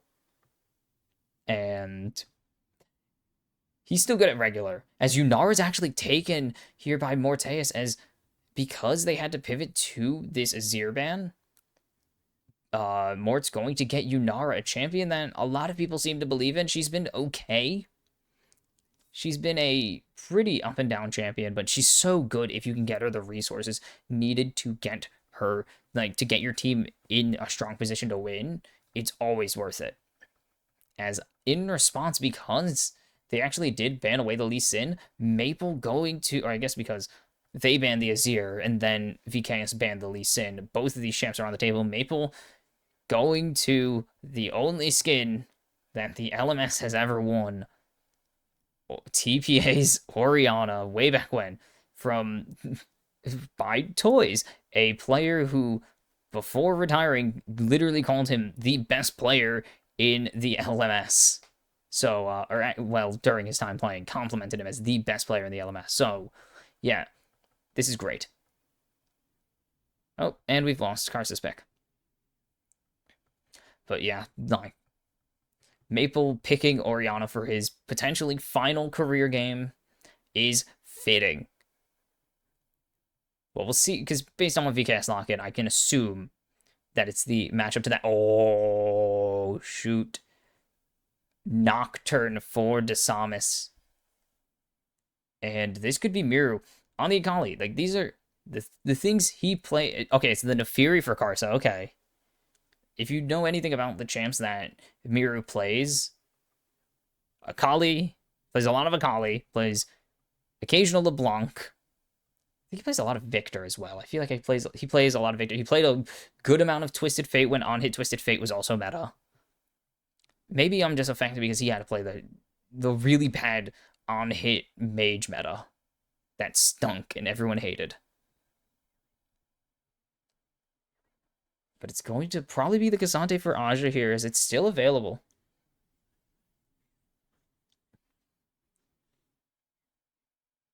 Oh. I realize how the bans are formatted. I feel like they could be formatted better, but whatever. It's fine. They just want to add on to it. Fair enough. But there's... Okay, no, they have the Nefiri to bring the ball delivery, of course. They don't get the Nocturne for it. The Nocturne actually really good into the Nefiri because she needs to be able to see to activate her ultimate, obviously. Because it's a point-and-click spell, you need to be able to see. So if you notice that Nefiri is going to try and engage onto someone, you can turn the lights off, or you can match their engage, actually, by jumping onto the Nefiri and just follow them. So it's like a twofer. So it's really easy, especially because she jumps into your team. So it's pretty easy. Rek'Sai going to be taken away. We've seen it kind of as a counter to like Scion Rex or Scion Cassante lanes, and it sometimes works, but you just don't want to take any risks given the situation, obviously. Kai'Sa going to be taken away from Betty here. So this should be the 80 carry focus, as you don't really care when Woody locks in, as Aatrox going to be taken away here. Good matchup for Boal there as well. And he's been pretty solid regionally. Like, domestically, he's been solid on the Aatrox. So, good ban there. We're going to go do some more research really quickly while we have time to do more research.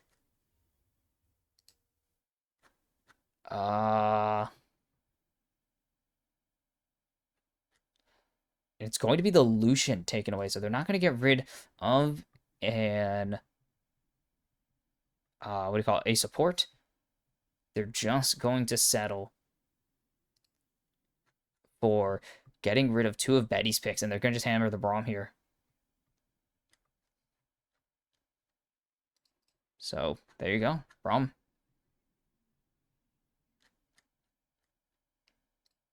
We're doing some research while we wait, as Braum should just be the lock-in here. I don't see why they wouldn't slam it. Yeah, like, just into Boa, or into the Yunara, you could just take it, because it denies the bounces, actually.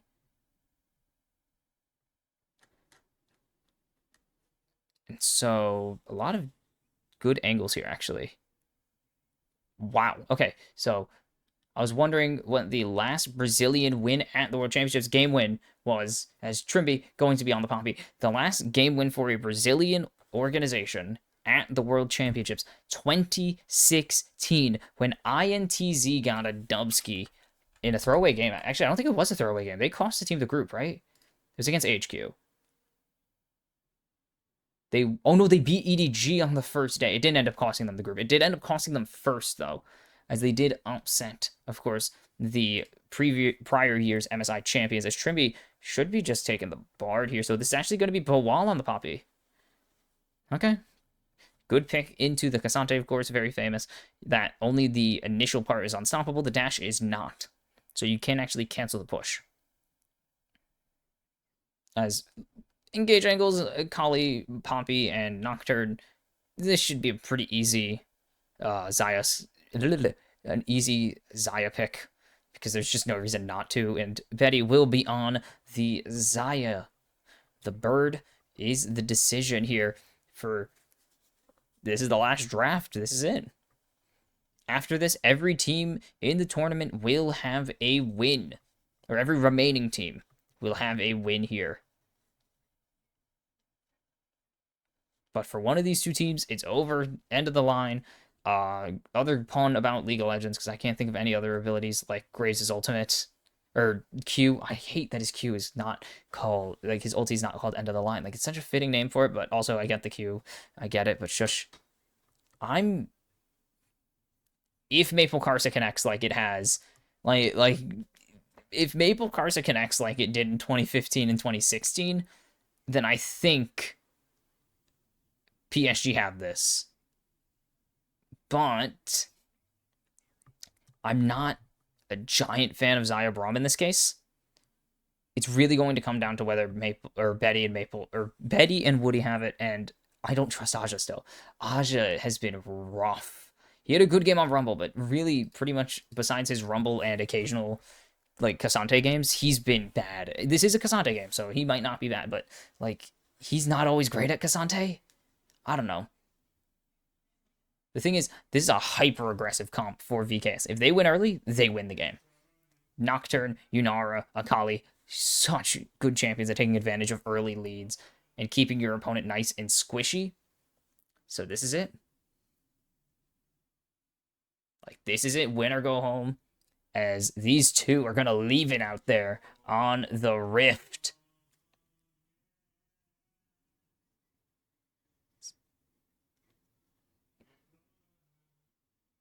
So what's the angle?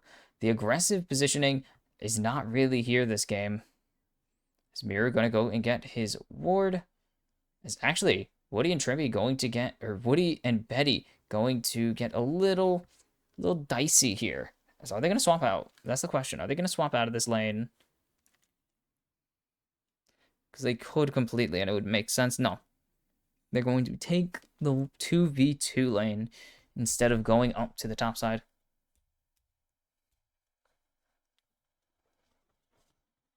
No Nico. Makes me sad. I like watching Nico. That's why. I'm a big Nico player and Nico fan. So, would enjoy it, but no. DeSamis looking for a little bit of revenge as they spot him. Barely don't notice, though, as Karsa just loses this. He's got to flash out. DeSamis, flash follow. As DeSamis needs a Q, and he's going to find first blood. Just like Levi back in 2017? The legendary Invade Nocturne.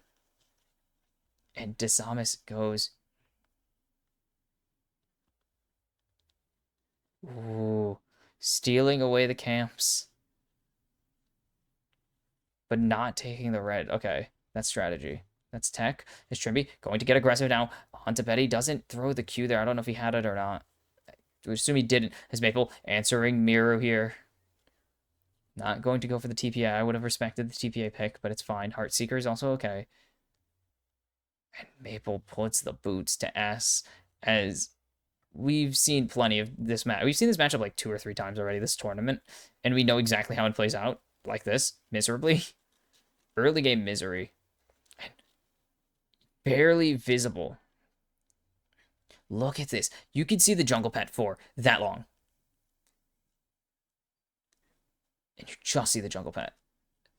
That is all you get out of that, and that's crazy. Karsa is going to struggle. DeSamis, good follow, and the Q is back up in time. And Karsa is going to be down pretty big here. Oof. As you can see already, there's still a full clear here for DeSamis, and he's just going to get so much CS. Karsa kind of just stuck doing the grubs as Morteus going to get rooted up and not going to get stunned up. Shouldn't be putting in the damage here, actually. Karsa. Is he going to go for the red buff? He will. He's going to spot out DeSamis. And there's a smite for DeSamis available. So he can actually just fight Karsa here. As here comes Trimby. Karsa has no flash. He has the invulnerable. But the dogs are gonna be barking here as the damage comes through. Betty, flash follows. And that means that's 1 kill for him. It's going to be 1 for Miro in response. And Morteus is up here now. Is it going to just be full chaos? Miro going forwards. Finds nothing, but he will get it late. Morteus, does he have the damage to finish the job here? As Maple will ping up that one. It's 2 to Maple, 2 to Betty. And on the invade, they pay it off and pay it back to DeSamis. Oof. Trimby's coming in. But look at the rotation here. The wave is crashing. Means that, yeah, PSG have the advantage here to get to this play first.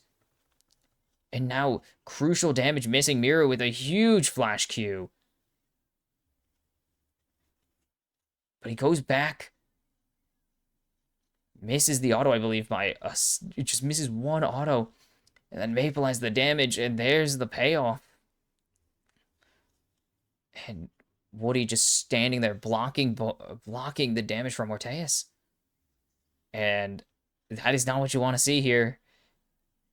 If you are the Keyd Stars or a Brazilian fan in general, because as we've seen both times, these leads have not been relinquished. Last dance? Yeah, last year was the last dance. This year is the last dance.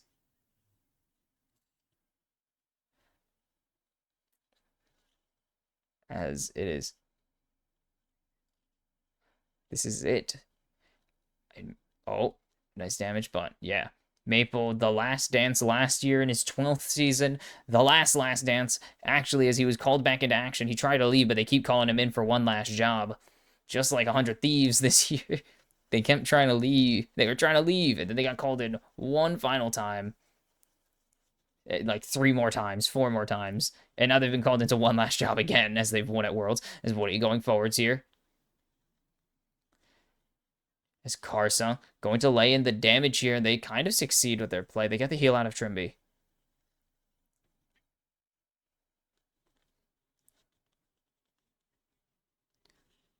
Ooh. Nice stun coming through. Do they have the damage, though, to really continue? Trimby doesn't really have the health, most importantly. You have a Maple. He's been all over the place. He played in Taiwan, of course, with the Flash Wolves. He played also for the Gamania Bears. Ignore that, though. That was non-canon. Or I guess it was canon, but don't worry about it. He's played in China. He's played in North America. Like, this guy has traveled the world to play competitive League. And finally, after 12 full seasons and, like, so many splits. I don't even know how many. I mean, the math says too many. I think it's... Is it 24? 25. It might be 25 because 2024 had 2024 had 2 splits for every other region besides Europe. That's right. So 24 total.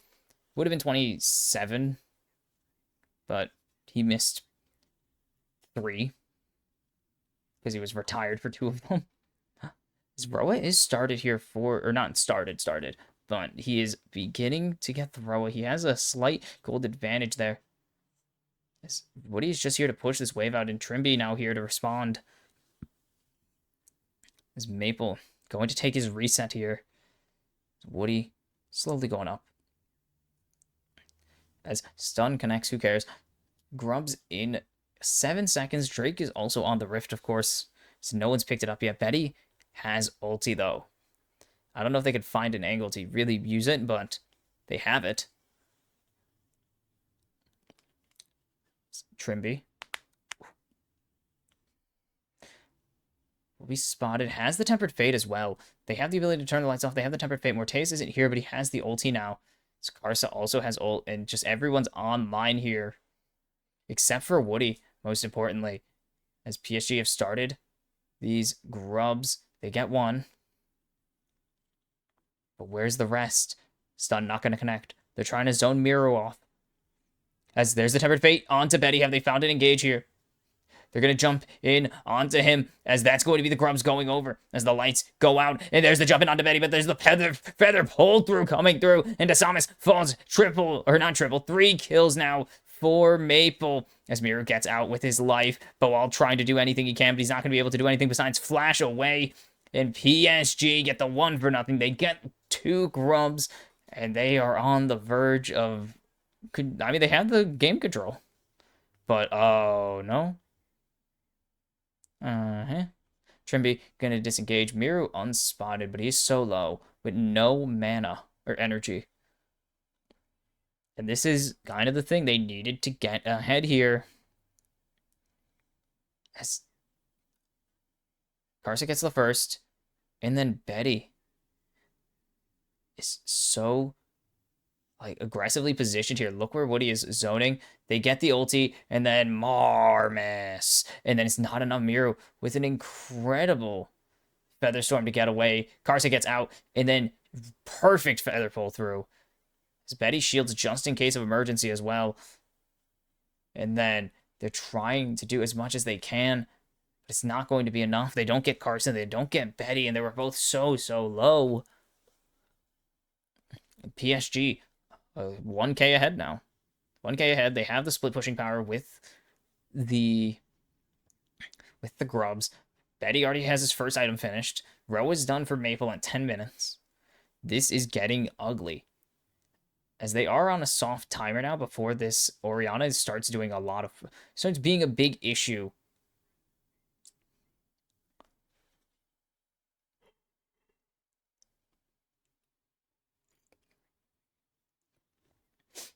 And now Betty can afford to go mid, yeah, as there's a side lane angle for Maple with this extra healing and extra sustain.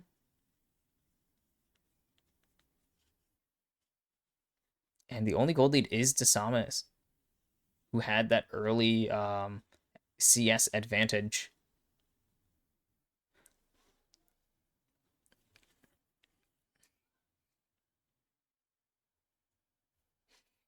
So 3-0 on Maple already. This is a throwback performance here as Shockwave comes through. Maple not going to get the concussive blows, but a lot of damage onto Miru here as Karsa is coming in. And there's the ulti as he goes invulnerable.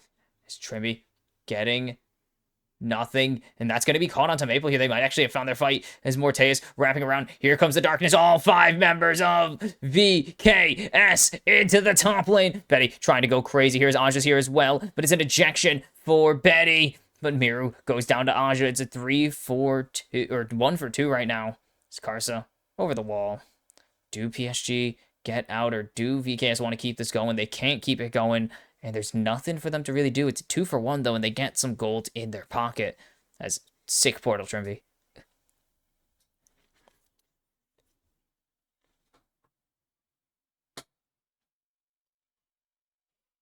So this is aggressive.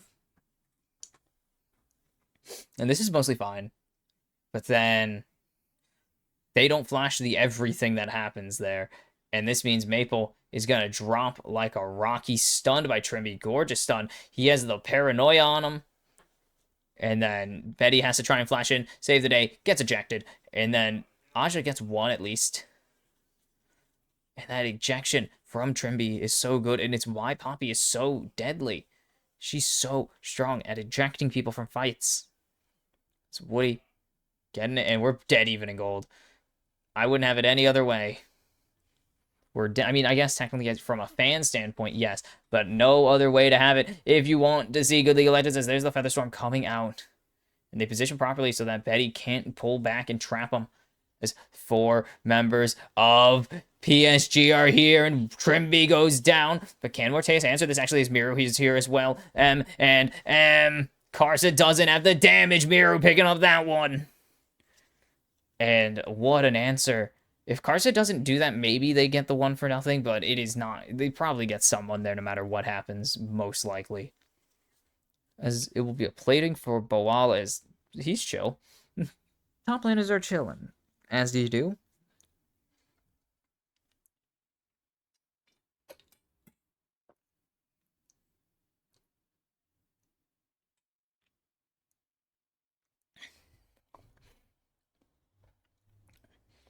Now we have to wait for Mir's second item, as Betty has no ulti, and Samus flies onto him, and he has so much damage for just an early Nocturne. As jumping in onto Karsa now. Nice Tempered Fate to get them right on top of the dogs. As jumping forwards, flash, Karsa falls, and Morteus picks up his 3rd of the game. And that's huge, as wait a second. Aja fighting for his life here in the top lane. Is Boal. Ooh. Trimby coming over. And PSG will at least be able to save. Aja here is nice stun onto Maple. And Boal will get out. And using their own emote is crazy. Ooh. Miru getting chunks of the turret here as well. You have to remember that PSG have all the objectives so far, and all the already have secured the kills, feat of warfare. So they're pretty, I mean, not comfortable with this, as it's a 2k gold deficit, of course, but they are pretty okay with some of the game state. Like, they have the objectives, they have the feats already pretty much in their pocket. As there's the jump in onto Morteus. Nice shockwave, and Morteus is just dropped there for a shutdown by Betty. And good play right before Herald spawn. As PSG, Slam, and Drake as well. And this is just going to be potentially feats of strength going over to the Bird Squad. The other Bird Squad. Sorry, Estelle. I miss you. I miss Bird Squad, but this is Bird Squad 2, okay? Or I guess 1, depending on how you want to talk about it. No, I called them Bird Squad first, before I called PSG Bird Squad. And that will be feats of strength going over to PSG Talon as they secure a 2nd dragon here. And Samus, we'll see that Karsa is hanging around here. And Miru should be safe. Karsa doesn't have ulti yet, so there's no real threat of a dive. unless Woody gets some crazy engage. Otherwise, we're chill. Karsa is 0, 4, and 6. That's not what you want to see from Year to Fury. As here comes the Nocturne. As they're going to jump in. Mirror with the perfect execution. First cast, second Q is on to Maple.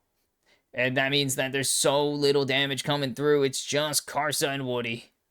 As Mort jumping over the wall, he's doing a really cool front flip, gets the flash from Carson, he still gets the kill. Morteus continuing to go forwards, he doesn't need, or he doesn't have flash, and it's a double kill for Morteus, and he is here, baby. And perfect VKS. This is what they want. They want a scrappy game. They want to throw hands. It's what they did in game 1. It's what they tried to do in game 2. And it's what they will be doing in game 3. This is such a punish here. Maple thinks he's safe, but he doesn't know Nocturne's here because of that control ward. And then Miru able to jump in, and bang, there goes Maple. Tempered Fate only hits onto Desamus, which actually doesn't really do anything. He wasn't really going to be a part of the play regardless. And then Mort, bang, boom, boom, boom, boom, boom, boom, boom. Bang, bump, bada boop, bow. Keeps it going in the bot side, and Morteus 2 items now. He is so strong. Betty is matching him in items, but he is 1,000 gold behind, so he's missing a crit. What do you call it? A crit cloak.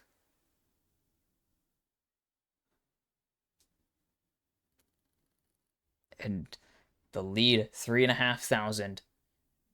Drake will be synced pretty much with Atacon unless someone takes Atacon super early on spawn, which I don't think they should do, but they could. Herald, yeah, Harold, Herald on the Rift.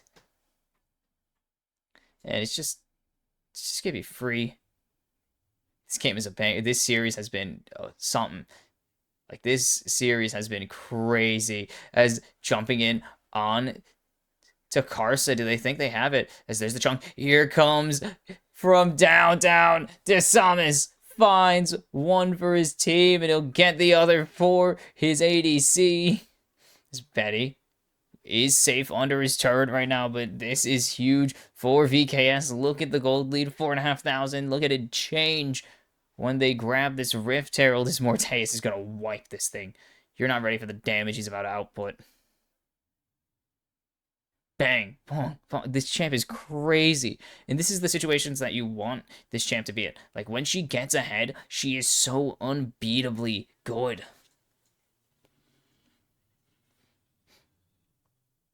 Blood. And we've seen teams not get that lead and it not pay off. We've also seen teams throw their leads. Hi, MKOI. But Mort, 6, 2, 5, 6, 2, and 4. I was going to say 5, but 6, 2, and 4. He's almost got his IE finished. And this is a huge deal.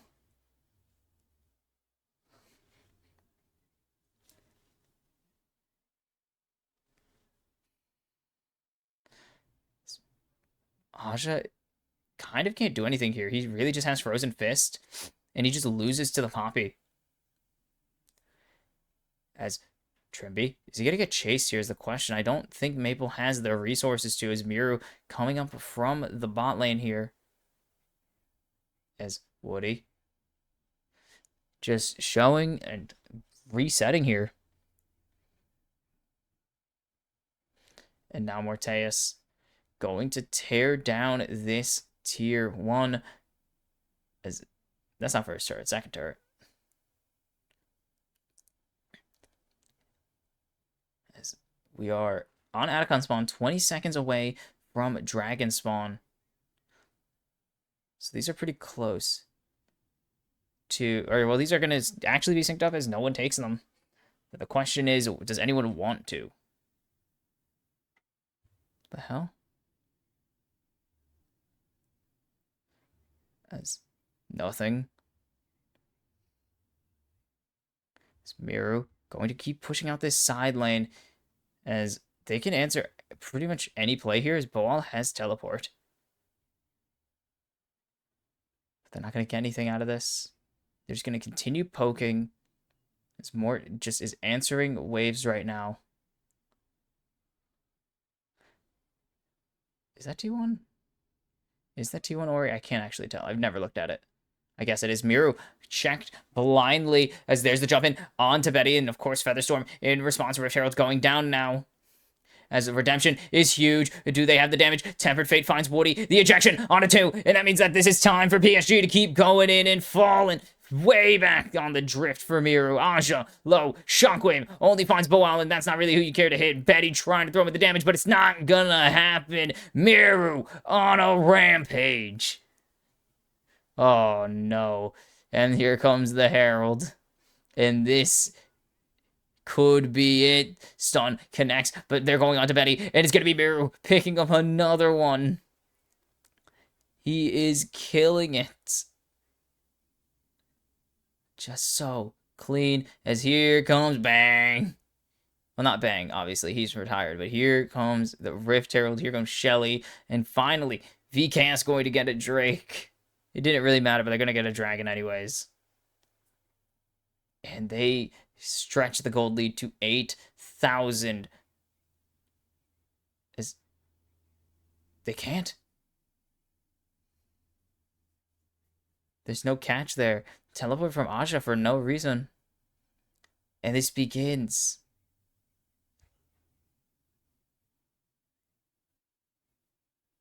It jumps in onto Karsa, gets this, and then Tempered Fate. It looks so good for PSG, and then the ejection of a lifetime there. Both damage carries are out of the fight, and VKS make PSG pay for fighting in the choke.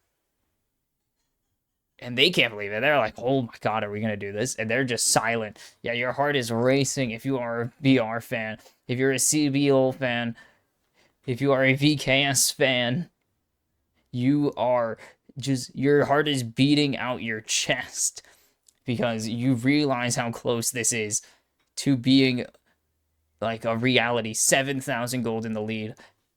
Atacon on the Rift. There is hope in the air. The belief has to be strong as Atacon just hitting nobody. And it's so hard for PSG to fight right now. Trimby is getting shredded by Atacon. He's just distracting them. As there's the tier 1 going down. The ejection, and that means they could jump in onto Betty. They could jump in onto Maple. 2 down already. Double for Miru. Is he looking for more? No, they have to disengage, but they're going to get the Atacon. This is huge as everyone leaves. Gorgeous play. What an eject. What a Tempered Fate. And what a catch out onto the carries of PSG Talon by VKS. 8, 2, and 7. Miru is going nuclear this game. Incredible. And it's soon, it continues to be a march, actually. 9K in the lead. They wanted so bad.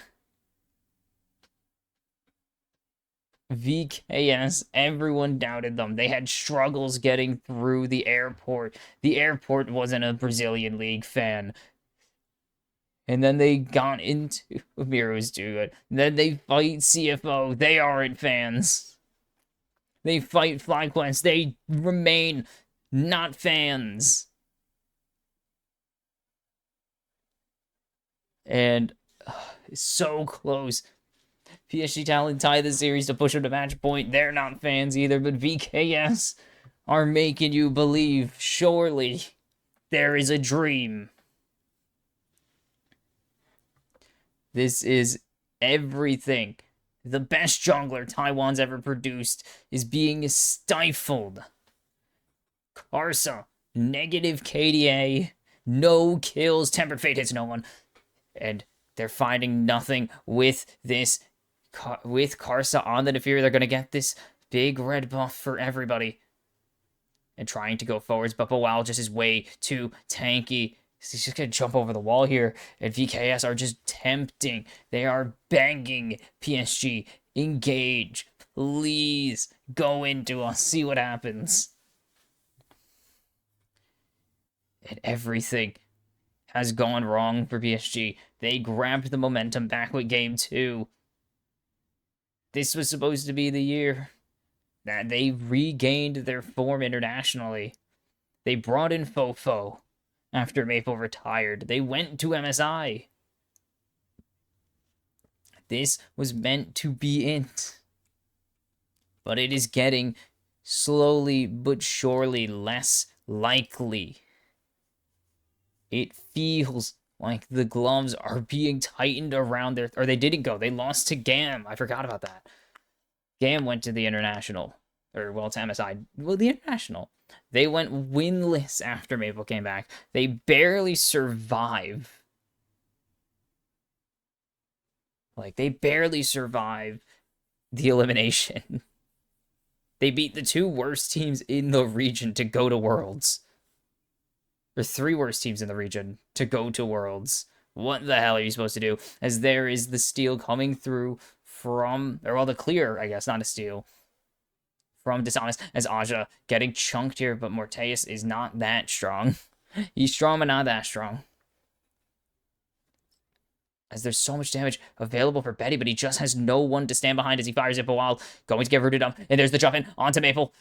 They have so much potential damage here. The Redemption does a lot, but Dishonest forced to flash away. There's Carson going in. Betty gonna pick up that one. Maybe PSG has something, but Aja is getting torn asunder, but VKS lose Miru. No, they do not. Miru escapes with the skin, teeth, and everything else left on it.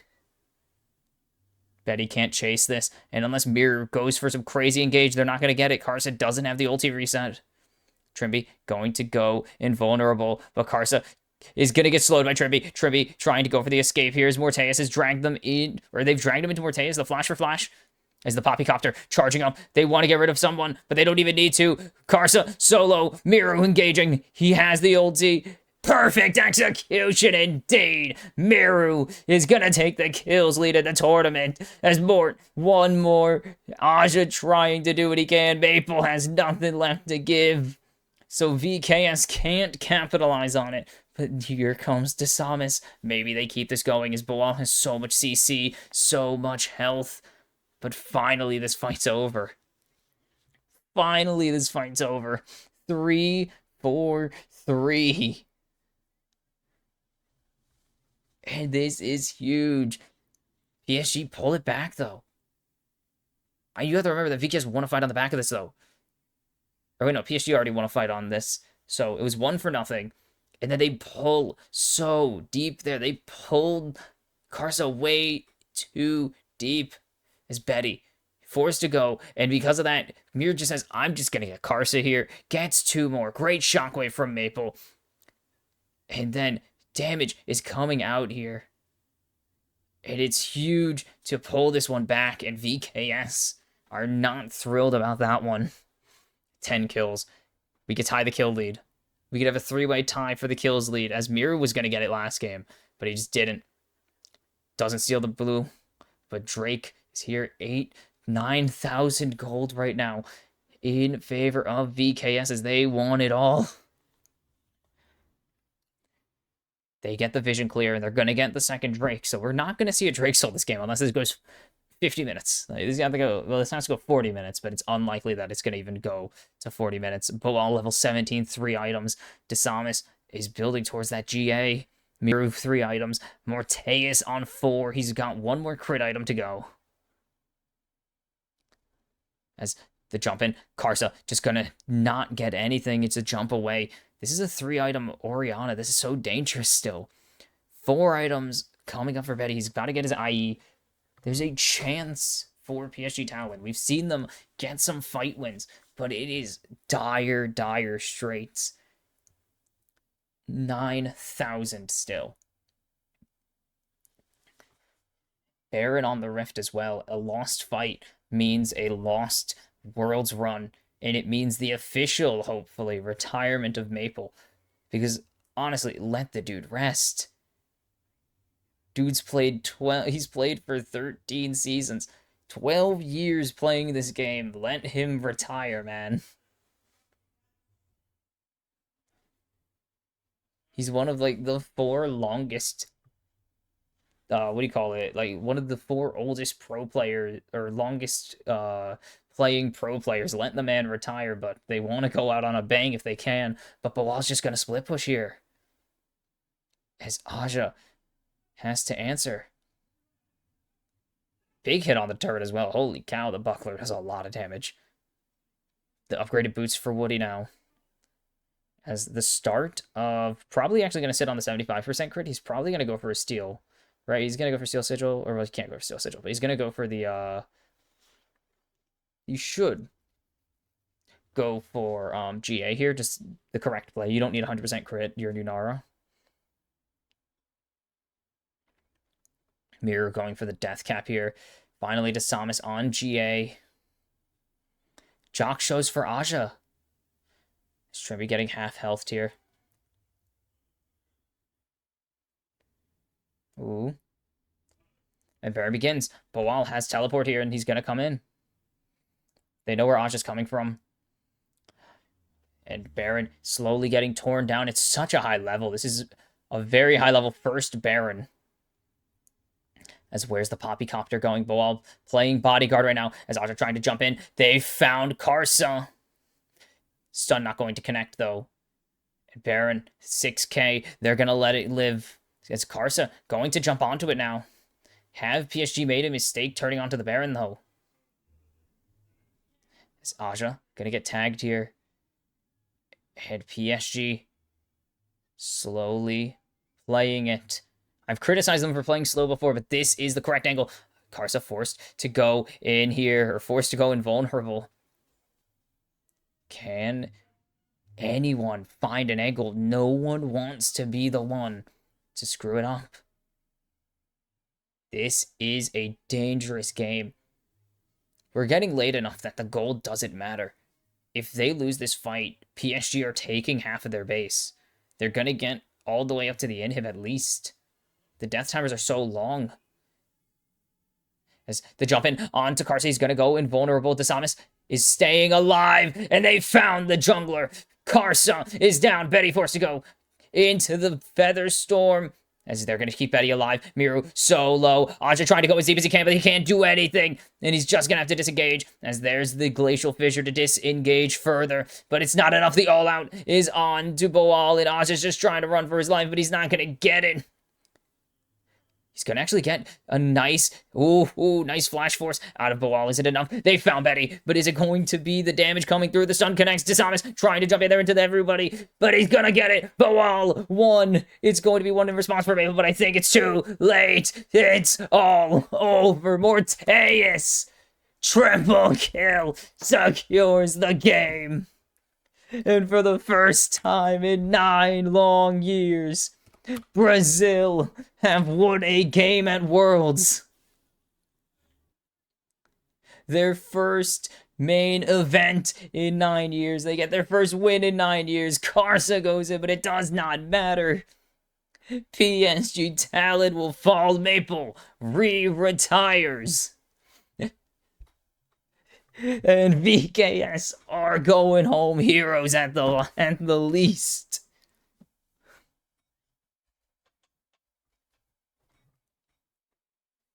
And it's the year, it's the worlds of streaks being broken.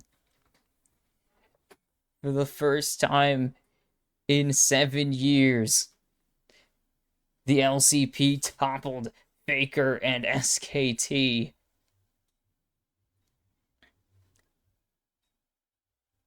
For the first time ever, T1 lose 2 games in the Swiss stage or the group stage.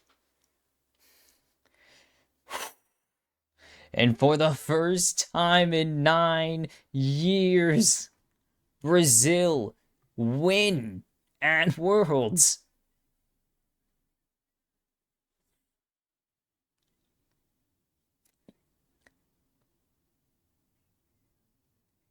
Won a series. Won a finish.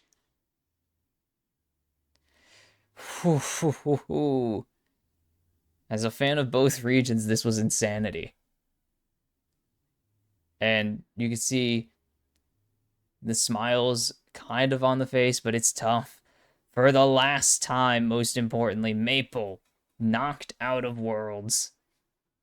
As it is, that's it. The final dance for real this time. Maple wanted so badly for one last run, and it's definitely bittersweet. But for VKS, it is glory. Glory. And Brazil have done it. What a finish. And there you go. Your first two teams to go home are 3 seeds. Nope. The 3-0s, the 0-3s confirmed. And it is, I mean, the work doesn't stop here if you're VKS, of course. That's just one win. You got 2 more to go. You got a series in 3 days. So it ain't over yet until it's over. But with PSG out, my boys, see you guys next year. But VKS and MKOI survive the 2 seeds of their respective regions. Will move on to join Team Secret Wales, T1 BLG, and 100 Thieves in the 1-2 pool. But we got to see who everyone is facing, as there are 6 2-1 teams and 4 1-2 teams. So 3 matches for 2-1 or for advancement and 2 for elimination left in this. Now that we have everyone sorted, it's in this stage. 5 more matches. So we will see who is going to face who, as I think there are no restrictions, right? I'm looking over. I don't think there are. G2 can't face top esports. I think that's actually the only restriction of the entire field, right? VKS can't face Team Secret Wales as well. So there you go. You got like 2 restrictions. BLG can't face 100T.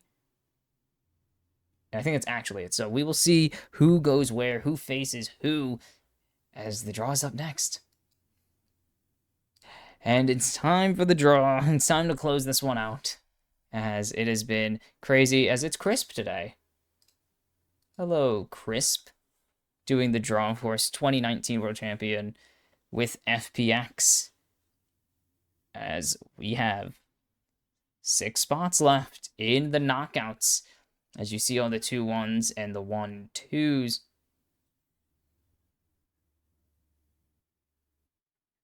It is 6 and 6, right? 6 and 6. I can't count. There's 3 matches left in each. I'm stupid. I thought there were 2 less, but I can't count. There's 12 teams left because 4 went home. Whoops. Yeah. Whatever. 3 and 3. As you can see, there's only one seed here in the 1-2 pool. It's Billy Gaming, actually, who somehow ended up here. But 4 regional champions of 5. And then top esports. So, top G2, the only restriction of this phase is none of the other teams have actually faced or even come close to facing each other, really. As, ooh, right in. Cracked it open. And I think that's G2 Esports. G2 is the first team drawn, so as long as it isn't top esports, we will see who they are facing up next.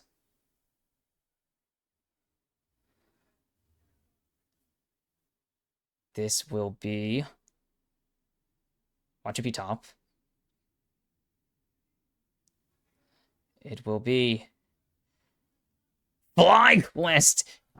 LEC versus LCS, baby! The only NAEU draw. The only NAEU draw possible in this bracket, and it happens.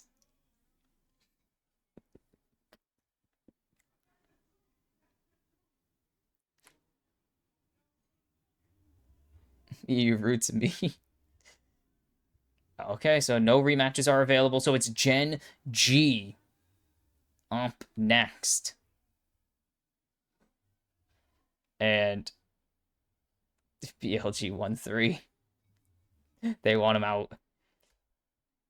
It's Gen G. The crowd, of course, going crazy for the reigning MSI champs. As Oh no no no no no. That's not good. I know who that is. I know who it is. I know who it is. Okay, so esports. TES and yeah, you see the faces. The Koreans are thrilled. The Chinese are in shock, maybe disgusted, mildly disappointed, and dreading face. And he mixes it up. You never know. You never know who could it be. Who is it? Who could it be? Crisp is immune. He's won already. HLE and CFO. CFO already took down one Korean squad. They're looking to take down another. In their first matchup against HLE since first stand, of course, it was a 2-0 in favor of Hanwha Life. And it's CFO. Who could have guessed? We will see how this goes, because this could be disastrous. Like, this could go really well or really, really poorly. Oh boy. This is stressful. This is very stressful.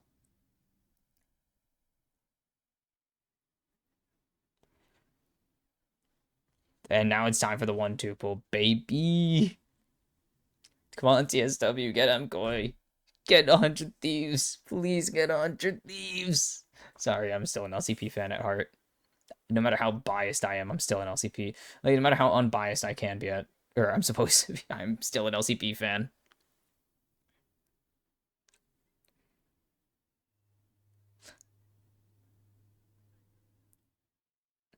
First team drawn. There's only a handful of restrictions. BLG, so they can't get 100 Thieves, and that is actually it.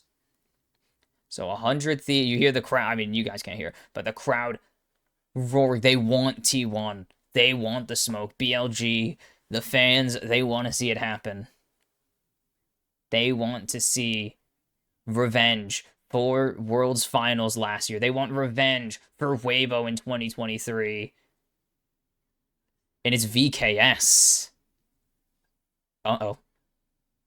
Live Trimby reaction. As that is the work cut out for...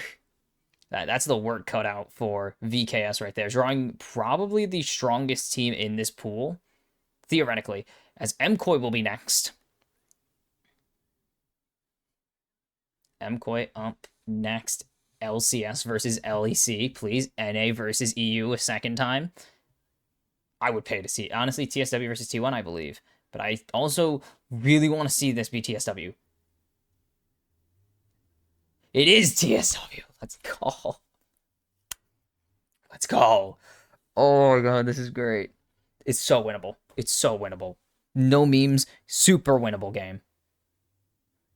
This is so winnable, and that means it's 100 Thieves continuing to not catch breaks. Jeez, they did not get right. BLG, HLE, T1. What a rough draw for the North American 3. This is like the gauntlet. What the hell? Dude, who did you piss off? You face the LPL 1 seed. You won, thankfully, but the LPL 1 seed, the LCK 2 seed, and the first stand champions. Then you face the reigning world champion. Who the hell did you piss off? What the hell? Alright. Jeez. Ugh. I don't know who's going to win NAEU. I hope both teams have. I hope it's FlyQuest, because that would make my pick slightly more correct. Let's go CFO, though, I believe. But that is it for day 5. And that is it for now. We're going to get a short little 2-day break before we continue. There's no games till Wednesday morning, my time, so it's a nice little pause from all the world's action, but we will be back in 2 days as we wrap up the O2 and everyone here remaining has a win. PSG Fnatic, we bid you adieu, but hopefully the rest of the LCP thrives, because we totally can. Honestly, not the best draw for CFO, but it's fine. We're gonna win. We're gonna win. I coped the PN. I literally coped I coped the T1 win so hard. I think I can cope the HLE win. Totally. That's totally how it works. But I have been Mox Kimchi. This has been the Kimchi Cast. I will see you in a couple days. Have a good night or day or whatever the hell time it is you're watching this shit show.